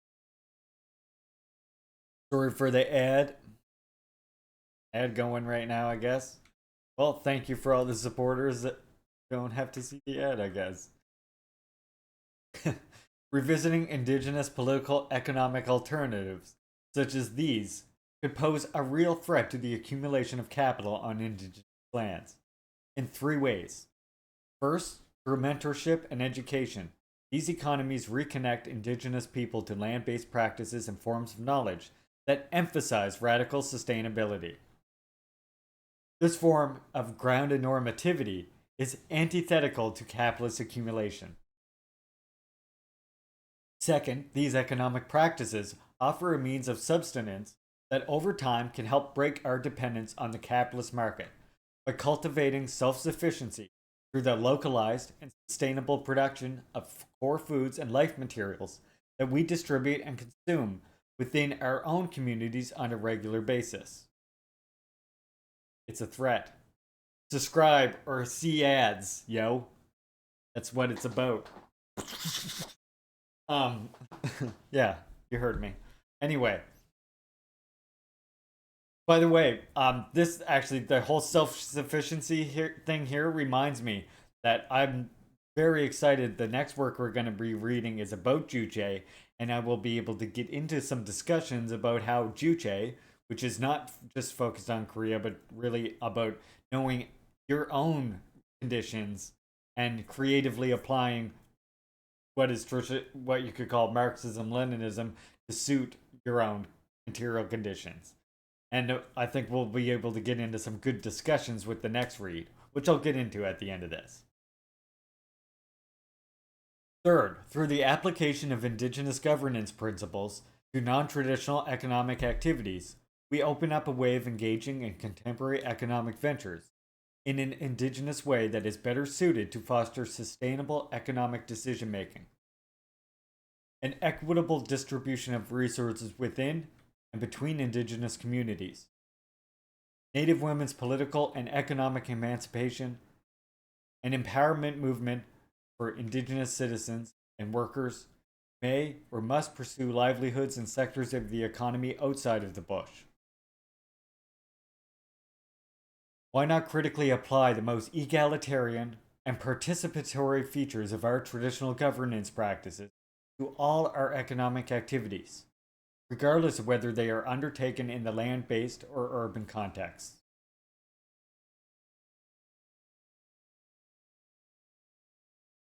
The capacity of resurgent indigenous economies to challenge the hegemony of settler colonial capitalism in the long term can only happen if certain conditions are met. However, that was a weird cadence. That word? Weird cadence on that. First, all of the colonial, racist, and patriarchal legal, political obstacles that have been used to block our access to land need to be confronted and removed. Of course, capitalism continues to play a core role in dispossessing us of our lands and self-determining authority, but it only does so with the aid of other forms of exploitation and domination, configured along racial, gender, and state lines. Dismantling all of these oppressive structures will not be easy. It will require that we continue to assert our presence on all of our territories, coupled with an escalation, confrontations with the forces of colonization through the forms of direct action that are currently being undertaken by communities like Espapagtog.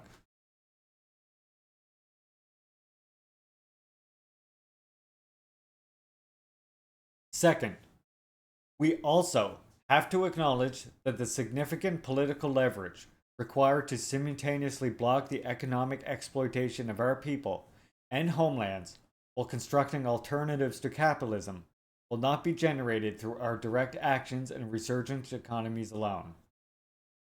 Settler colonialization has rendered our populations too small to effect this magnitude of change.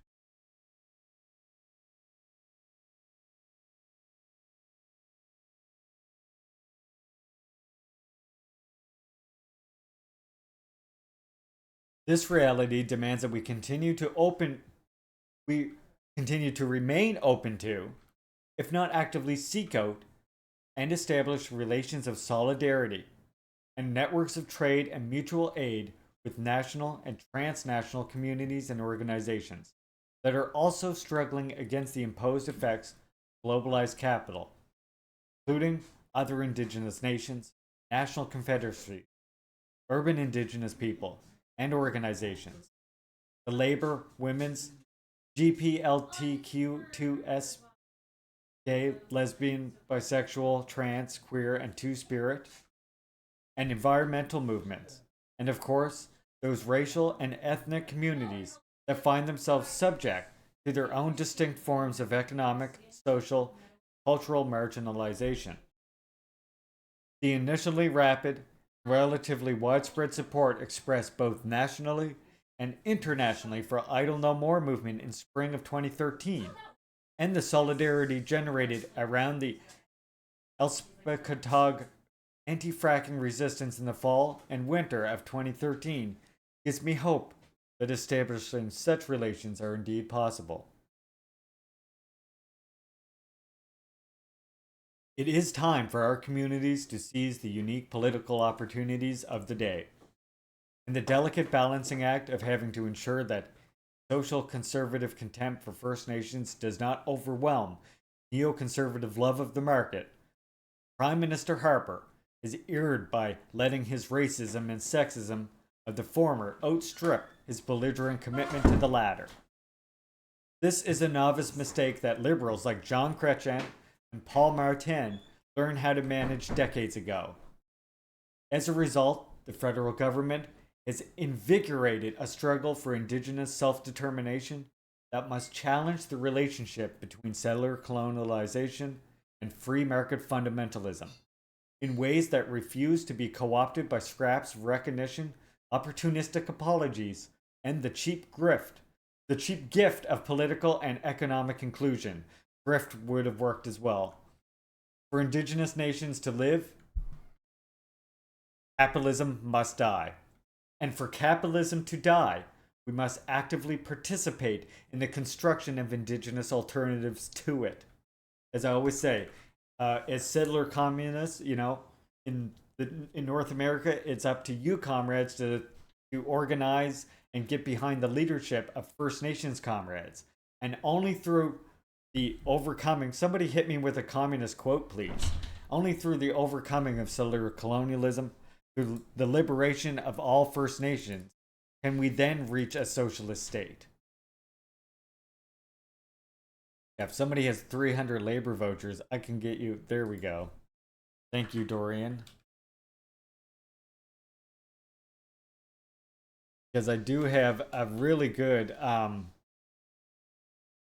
if you weren't aware, whenever somebody does the communist quote thing on this channel, as you can see, I make a whole bunch of quotes.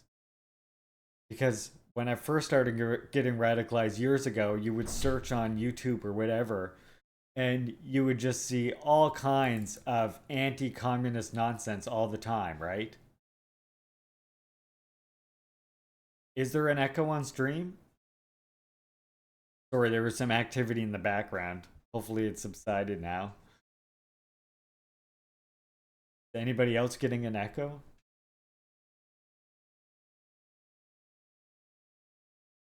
Yeah, so when I was first getting radicalized anyway, I was like getting all these fake communist quotes online, right? Or ones that are totally out of context at best. So I decided, you know what? I'm gonna start just making all these quotes on my own and just posting them all over the internet, and hopefully, you know, they'll start to appear in Google someday, maybe. Which it did happen with a Perenni quote one time. I was pretty proud of that. So, here's the quote I wanted to read you though. In view of what I'm saying is you have to have two Larrys going at once. Hey, double the Larry. Nothing wrong with double Larry. What can you say? So this is the quote I wanted to share, which relates to what I was saying about how first you have to have anti-colonial, anti-imperialist, democratic revolution, which then changes over to the socialist revolution. And I think many like communists don't understand this concept or don't realize this is the stage revolution takes.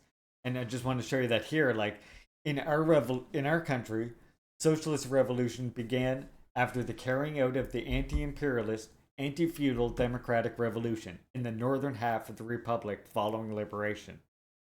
It is a logical process of revolutionary development that the anti-imperialist, anti-feudal democratic revolution led by the working class changes to the socialist revolution. Unquote. Comrade Kim Il-sung. And that's very important for us to recognize because, again, that means that here the anti-democratic revolution is, of course, the revolution against settler colonialism. You can't build a socialist state on top of a settler colonial state because wherever there's a tyrant, whether it's national, whether it's colonial, there will always be struggle against that, and that means that you can't have the unity necessary to fight against capital.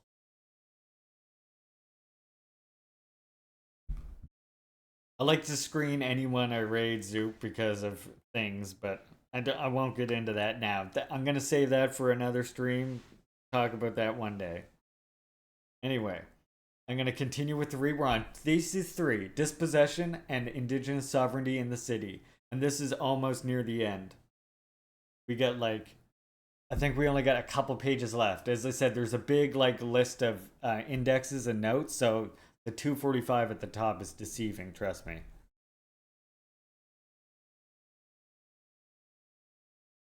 So, Thesis 3, Dispossession and Indigenous Sovereignty in the City.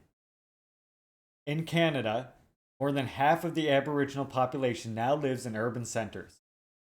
The relationship between Indigenous peoples and the city, however, has always been one fraught with tension.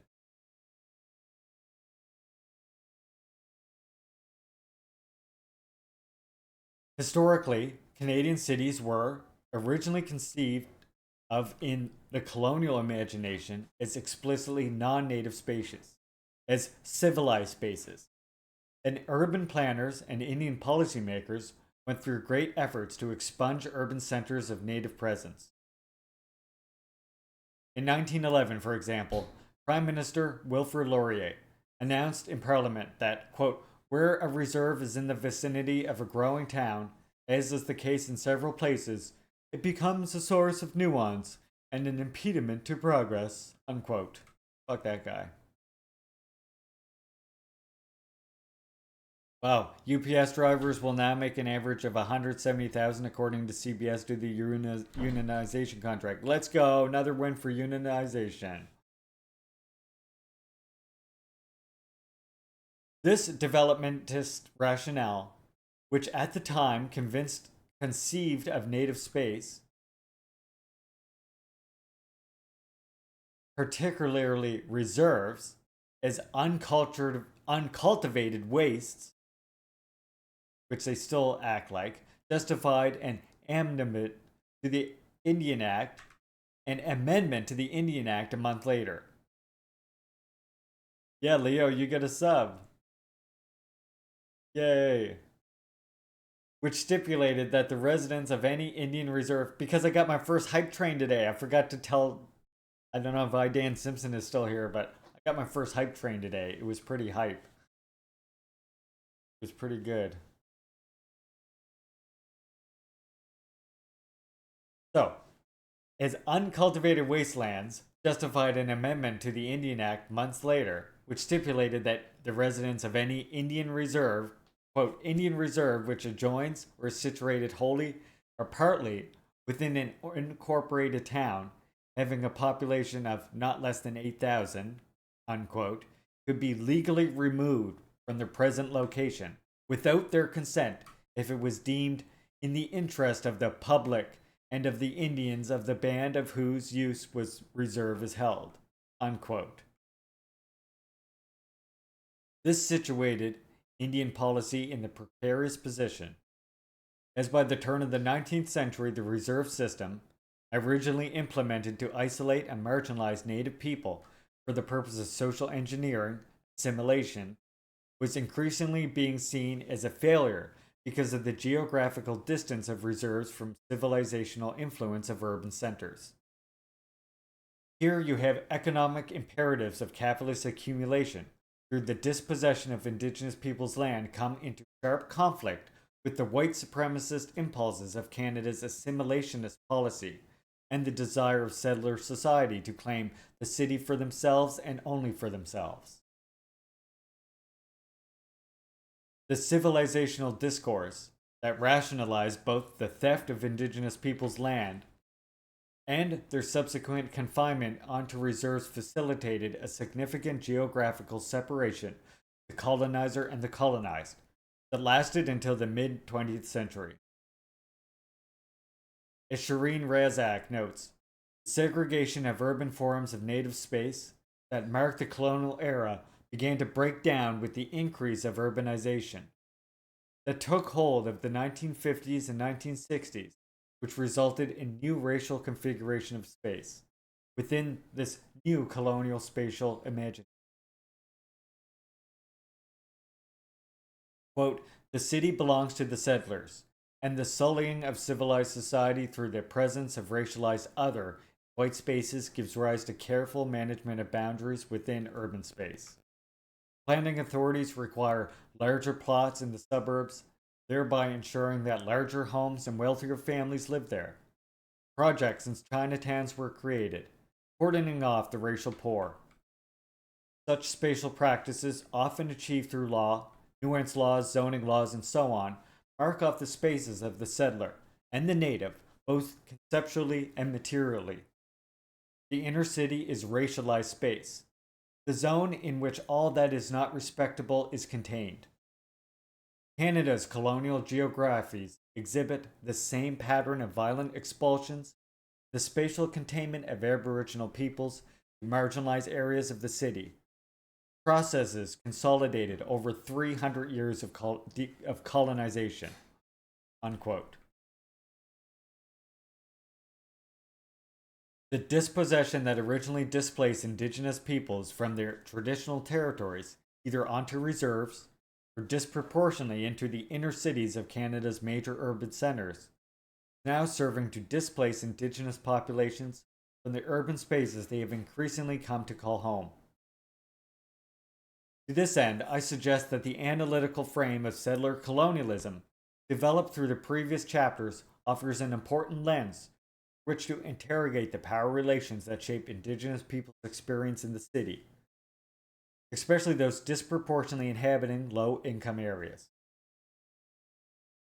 As we learned in previous chapters, defenders of settler colonial power have tended to rationalize these practices by treating the lands in question as terra nullius, as in nobody was there before. The racist legal fiction that declared indigenous peoples too primitive to bear rights to land and sovereignty when they first encountered European powers on the continent, thus rendering their territories legally empty, therefore open for colonial settlement and development. In the inner cities of Vancouver, Winnipeg, Regina, Toronto, and so forth, we are seeing a similar logic govern the gentrification, subsequently displacement of indigenous peoples from native spaces within the city. Commonly defined as a transformation of working class areas of the city to middle class residential or commercial spaces, gentrification is usually accompanied by the displacement of low income, racialized, indigenous, other marginalized segments of the urban population. Regardless of these violent effects, however, gentrifiers often defend their development projects as a form of improvement, where previously wasted land or property, rooming houses, social housing, shelters, small businesses that cater to the community, etc., and lives, sex trade workers, homeless peoples, and working poor, mentally ill people, those suffering from addiction, etc., are made more socially and economically productive. This Lockean rationale has led scholars like Neil Smith, Nicholas Blomley, and Amber Dean to view the gentrification of urban space through a colonial lens as yet another frontier of dispossession central to the accumulation of capital. Through gentrification, native spaces in the city are now being treated as urbis nullis, urban space void of indigenous sovereign presence. All of this is to say that the efficacy of indigenous resurgence hinges on its ability to address the interrelated systems of dispossession that shape indigenous people's experience in both urban and land-based settings. Hey, here's that person that shares one of my names. This is Larry, comes from the Lawrence here. Mi'kmaq scholar Bonita Lawrence suggests that this will require a concerted effort on part of both reserve and urban-based indigenous communities to reconceptualize indigenous identity and nationhood in a way that refuses to replicate the colonial divisions that contributed to the urban reserve divide through racist, sexist policies like enfranchisement. Although Lawrence's work has shown how Native individual families, communities, are able to creatively retain and reproduce indigenous traditions in urban settings, he also recognizes the importance for urban Native people to have some form of mutually agreed upon structured access to land-based communities. Access to land is essential. Similar struggles are seen in the land-based communities, which would no doubt benefit from the numbers of human capital offered through the forging of political relations and alliances with over 50% of indigenous people now living in cities. For Lawrence, all of this suggests that urban Native people, First Nations, need ways of forging national alliances strategically in a manner that does not demand that the First Nation governments endlessly open their membership to those who grew up disconnected from life and culture of their original communities, or urban indigenous people having to engage in the arduous struggle of maintaining an indigenous identity cut off from the communities and homelands and ground such identities. In other words, we need to find ways of bringing together, through relations of solidarity and mutual aid, the strengths that urban and reserve-based Native people have developed through different circumstances in the interest of our mutual empowerment. I love that quote. Thesis 4. Gender Justice and Decolonization. According to Anishinaabe feminist Dory Nason, if Idle No More showed us anything, it is the, quote, boundless love that Indigenous women have for their families, their lands, their nations, and themselves as Indigenous people. Unquote. This love has encouraged Indigenous women everywhere to resist and protest, teach and inspire, and to hold accountable both Indigenous and non-Indigenous allies to their responsibilities to protect the values and traditions that serve as the foundation for the survival of the land and Indigenous peoples. Nason is also quick to point out, however, that the same inspirational power of Indigenous women's love to mobilize others, to resist settler colonial misogyny, inherently destructive tendencies, has also rendered them subjects of epidemic levels of violence, sexual assault, imprisonment, and cultural and political disempowerment. Unquote. The violence that Indigenous women face is both systematic and symbolic. It is systematic in the sense that it has been structured, indeed institutionalized, into a relatively secure and resistant set of oppressive material relations that render Indigenous women more likely than their non-Indigenous counterparts to suffer severe economic, social privation, including disproportionately high rates of poverty, unemployment, incarceration, addiction, homelessness, chronic and/or life-threatening health problems, overcrowded and substandard housing, lack of access to clean water, as well as face discrimination and sexual violence in their homes, communities, and workplaces.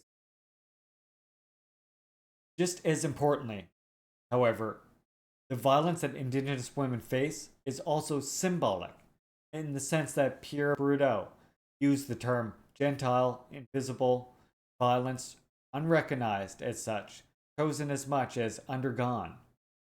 Symbolic violence, in other words, the subjectifying form of violence that renders the crushing materiality, systematic violence, invisible, appear natural and acceptable. As we saw in Chapter 3, the symbolic violence of settler colonial misogyny, institutionalized through residential schools and successive Indian acts, become so diffuse that it now saturates all our relationships. The misogyny of settler colonial misrecognition through state legislation, writes Benita Lawrence, quote, has functioned so completely and yet so invisibly along gendered lines that it now informs many of our struggles for recognition and liberation. In such context, what does it mean to be held accountable to our responsibilities to protect the values, traditions that serve as the foundation for the survival of the land and Indigenous peoples, unquote. To start, it demands that Indigenous people, in particular Native men, commit ourselves in practice to uprooting the symbolic violence that structures Indigenous women's lives as much as we demand in words that the material violence against Indigenous women come to an end. This is what I take Nason to mean when she asks that all of us, quote, think about what it means for men, on the one hand, to publicly profess obligation to protect our women, and on the other hand, take leadership positions that uphold patriarchal forms of government or otherwise ignore the contributions and sovereignty of the women, Indigenous or not. Their paternalistic, patriarchal insistence that we protect our women from the material violence they disproportionately face serves to reinforce symbolic violence of assuming that Indigenous women are ours to protect. Although many Native male supporters of Idle No More have done a fairly decent job symbolically recognizing the centrality of Indigenous women in the movement, this is not the recognition that I hear being demanded by Indigenous feminists. The demand, rather, is that society, including Indigenous society, and particularly Indigenous men, stop collectively conducting ourselves in a manner that denigrates, degrades, and devalues the lives and worth of Indigenous women in such a way that epidemic levels of violence are the norm in too many of their lives. Of course, this violence must be stopped in its overt forms, but we must also stop practicing it in its more subtle expressions, in our daily relationships and practices in the home, workplaces, band offices, government institutions, and, crucially, in our practices of cultural resurgence. Until that happens, we have reconciled ourselves with defeat. I grab a quick drink of water and I'll finish. These 5. From my poster.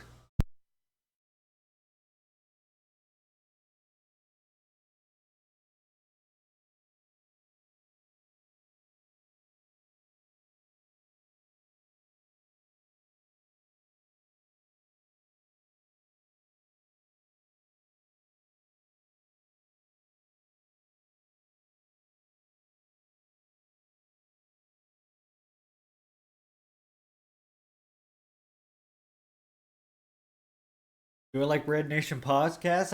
I don't listen to many podcasts. We'll have to check it out. Blue Ladder, we'll discuss among ourselves. Good chat. See, it didn't take long anyway. I got some nice cold water here. Now I'm ready to finish up.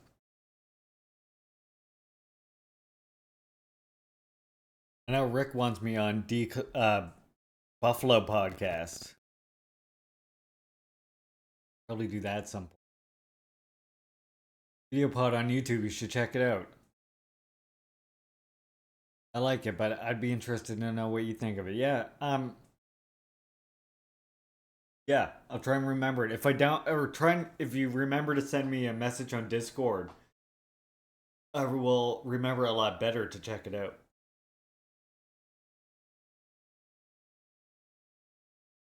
You can either send me like a personal one, or even if you follow me on Twitter, any one of my social networks, you can direct message me on any of them.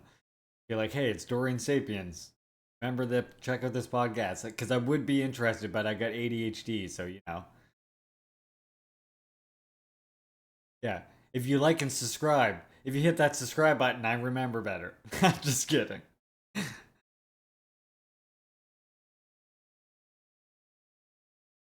You just listen, they're yeah, well, if it's on YouTube, that makes it easier for sure. Yeah, you hit that subscribe button and my memory, I hear, gets better. I'm not sure. Maybe we should test it. Anyone? Anyone want to test out, see if that does improve my memory? Because we're not sure. It's just the theory that we'd like to test out here, so. Oh. Shit. Yeah, it just went up. Yeah, you see how I am. That is how I am. Yeah, Dorian, you could post a link in chat even, and then I'll just save it from here. That would also work, actually.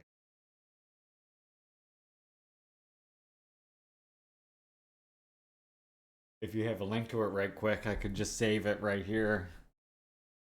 Thesis 5, Beyond the Nation State. And we'll actually talk about this more when we get later on talking about Juche as well. And why, yeah. We'll get into all that when we start talking about Juche, because I think this will all play together.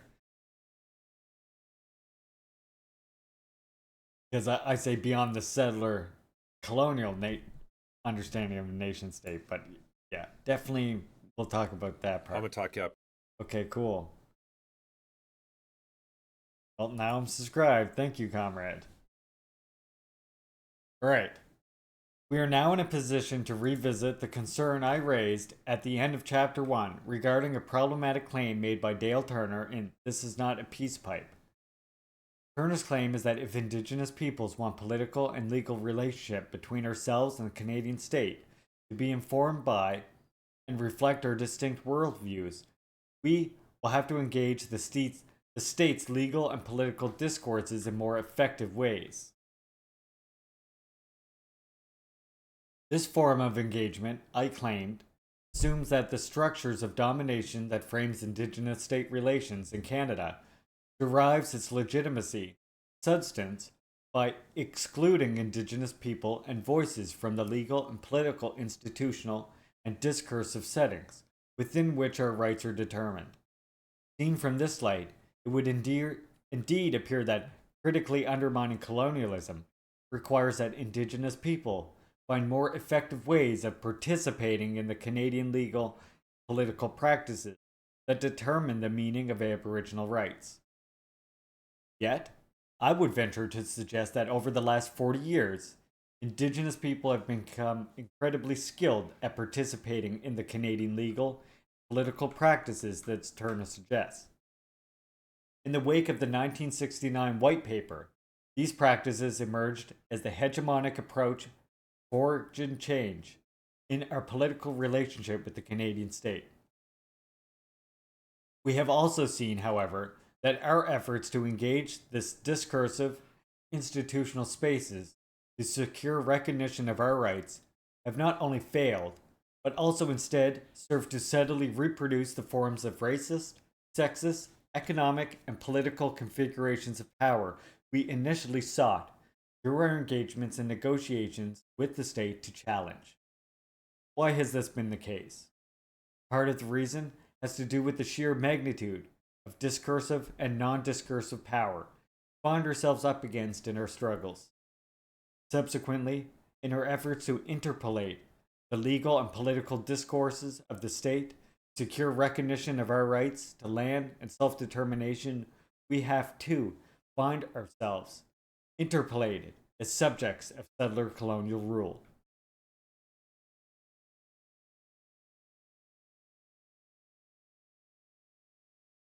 Oh, they have a full-on website too.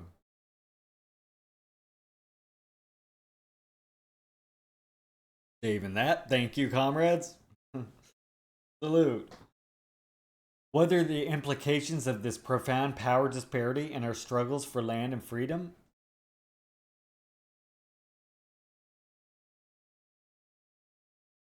You think it might be different? Interesting. Does it require that we vacate our field of state negotiations and participation entirely? Of course not.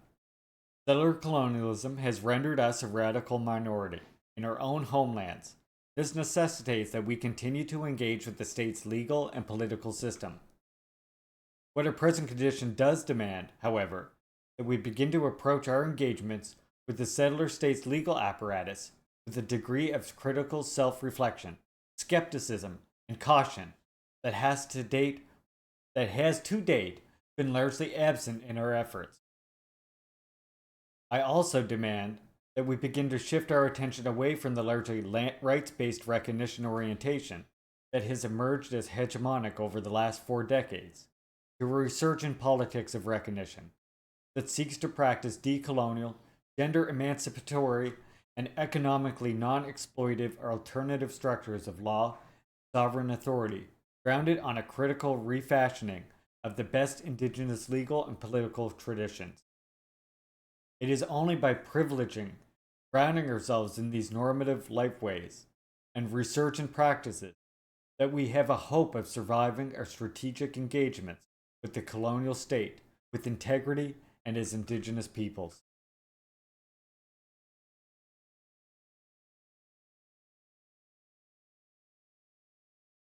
You did it. That's red skin, white mask for you all. The link is right there. Again, you can get that link right now, but it's your last chance because this command is about to change. I'm just kidding. You can still find it if you look in my theory list, which again, you can always get on my channel by going like this and going theory list. There's my list of all my theory works. Again, we're sort of using this. This is like my recommended reads for new communists, new revolutionaries. You know, check out this document right here. You got Marx and Engels. You got Comrade Vladimir Lenin. You got Comrade Kollontai. You've got Joseph Tito even though I don't agree with a lot of his things. That's a good work about Trotskyism. You got Stalin. You got Timbuk. You got Che Guevara, Mao Zedong, Ho Chi Minh, Franz Fanon, Harry Haywood, Kwame Nkrumah. By the way, who Kwame Ture is a student of. Amilcar Cabral, Thomas Sankara, Huey Newton, Fred Hampton, Kim Il-sung, Kim Jong-il, and Michael Prany, and finally the one we just read, Glenn Sean Couthard, red skin, white mask. What did we all think? Was that good or was that good? That was pretty good, right? So what is tomorrow now? Friday? Okay. Yeah, I was gonna say the photo looked like the same person to me. When I just looked a second ago. So I'm gonna now what we're gonna read next, coming up on the channel. This will be, by the way, next Tuesday will be our next reading of theory / a book.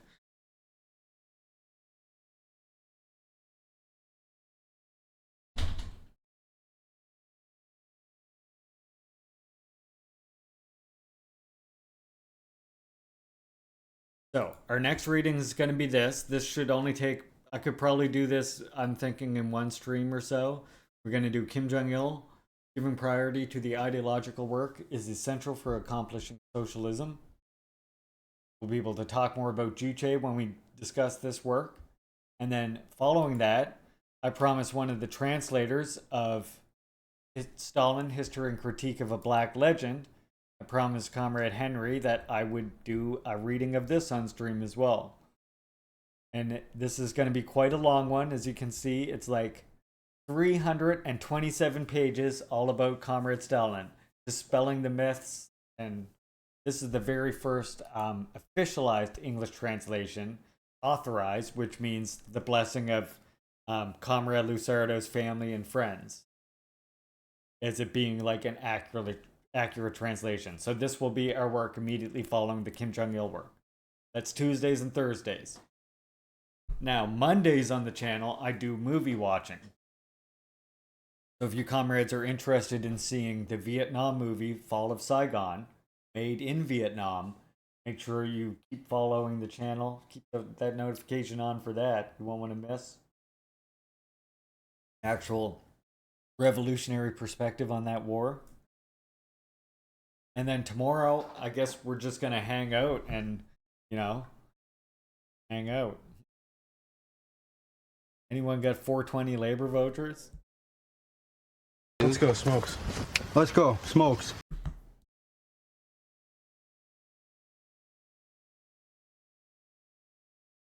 Also, if you haven't already,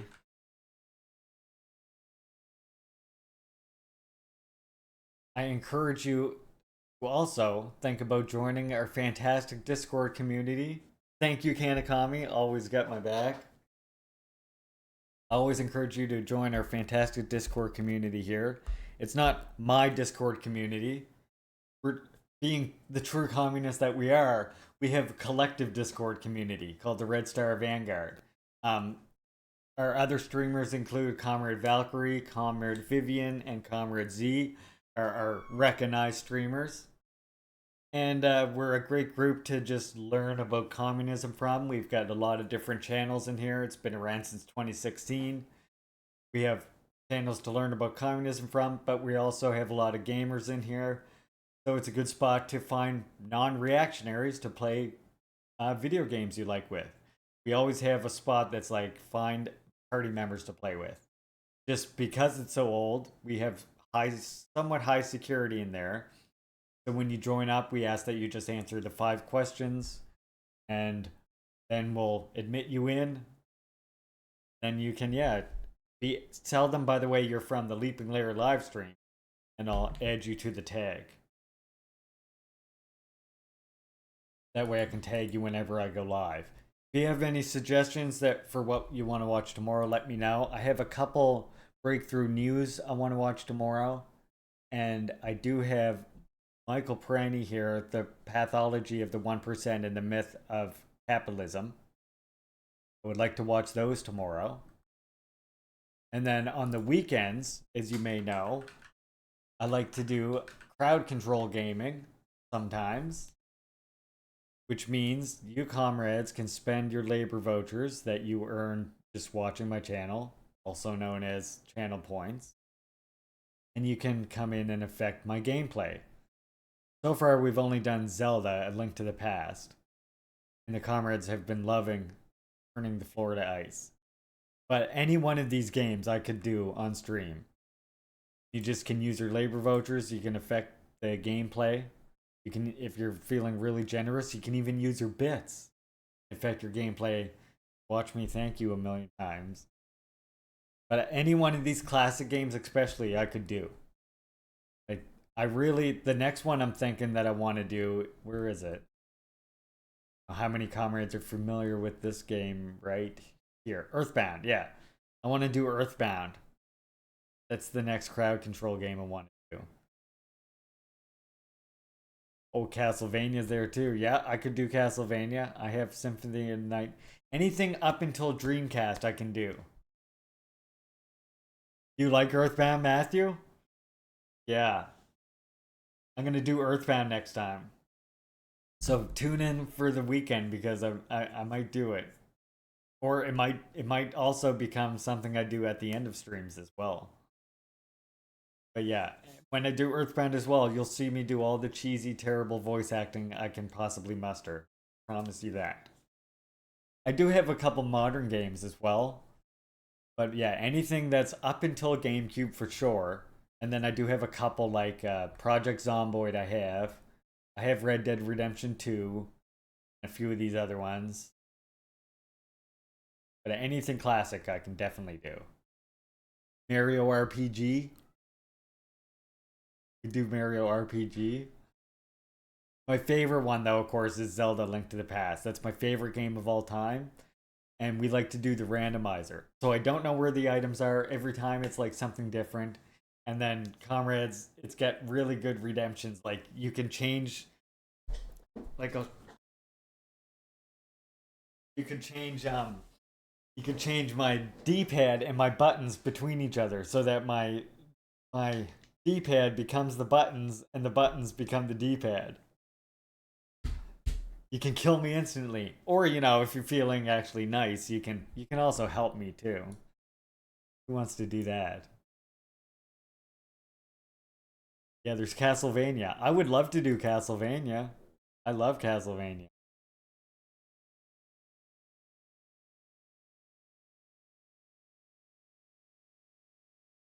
Do you all like Castlevania? Is that why everybody in chat is saying Castlevania?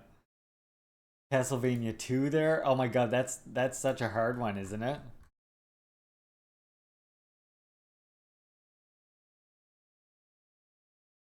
There's the first, yeah. Oh no, they don't have the second one actually. That's like, they skipped that one, Dorian. Look, they went Castlevania 1, NES, and then Castlevania 3, Dracula's Curse, and then Symphony of the Night. Womp womp. Contra's there. And both Donkey Kong countries, or two of the Donkey Kong countries. I like two of them. Those two are great. The third one is good too, but it's just so fucking hard. That's the only problem with that one.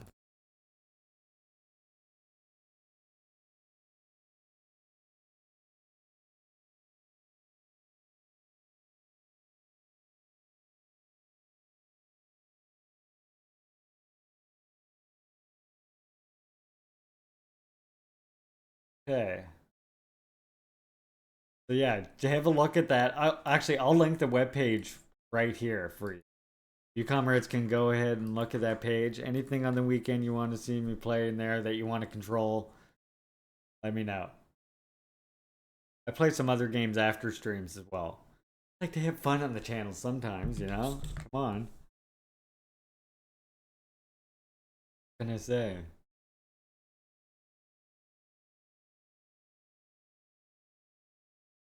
Okay, I'm gonna find it. I always, at the end of streams here, I always like to find a quote to leave you comrades off on. Can't let you go without a quote.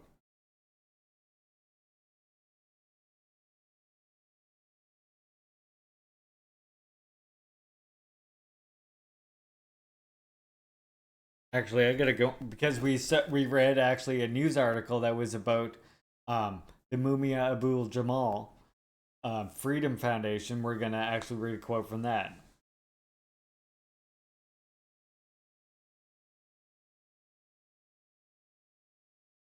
Sometimes it's okay to have a little fun, but not too much.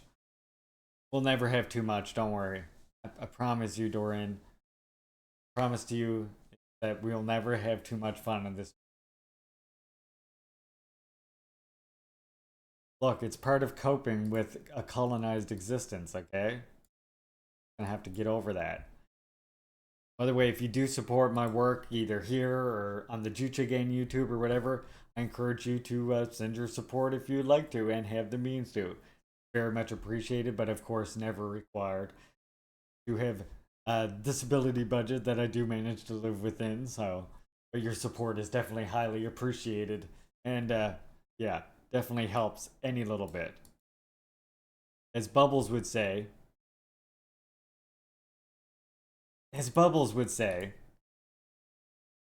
Hi there.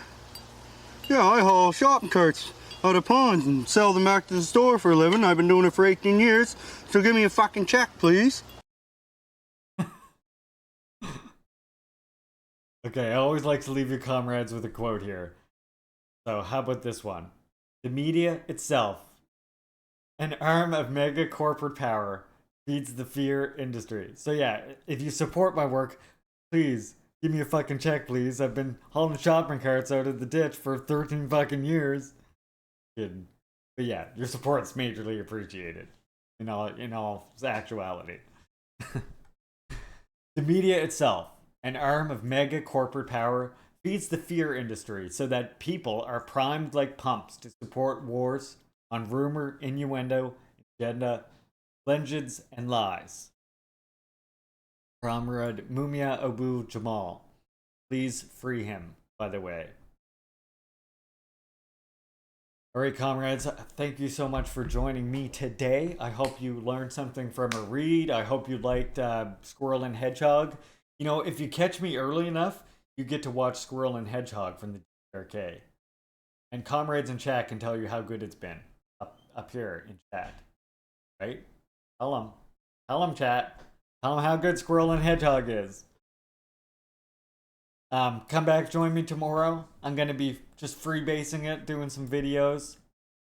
A lot of times, like I say, I play video games like while I'm watching videos as well. So, you know, if you were into like multi-screen ADHD watching like I am, you might appreciate that sometimes when we're listening to Prenny, I'll throw on Donkey Kong Country in this corner right here where the hammer and sickle is. So if you like multi-screen watching, you'll like that. Come back tomorrow. We'll be doing more politics, possibly gaming, as I just said while we're watching. The weekend, crowd control. And then on Monday, we're watching, that Fall of Saigon Vietnam War movie. We're going to raid Rob Rousseau, of course. Huge fan of his Twitch. And,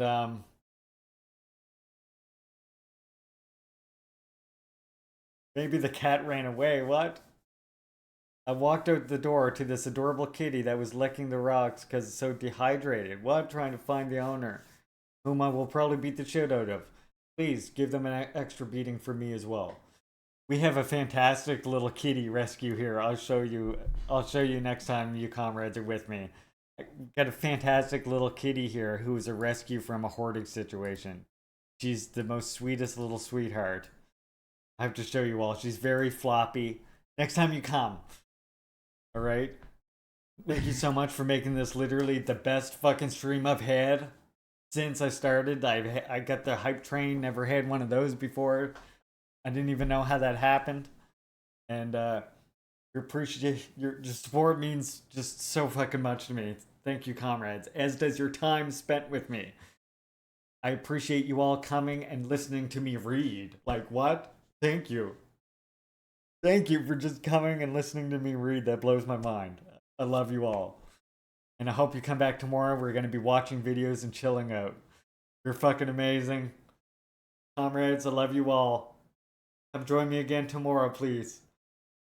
Saturday Gaming.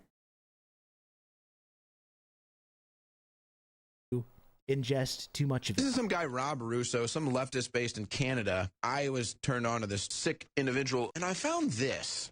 Hello, Larry. Thank you for the raid. Thank you, Larry. Welcome, raiders. I only need microplastics because I'm built different. The more microplastics are in your body, the microplastics actually block the cancer cells from spreading. Few people know this. When your bloodstream is filled with microplastics, the microplastic form little barriers around the cells. And when the cancer cells try to attack them,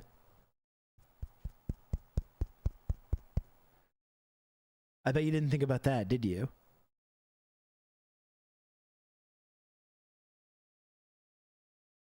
It's plastic armor like stormtroopers, yes. It's like putting a case on your phone. You can fall off things and not break. Exactly. Absolutely. Just like Mr. Burns with his multiple diseases. That's right.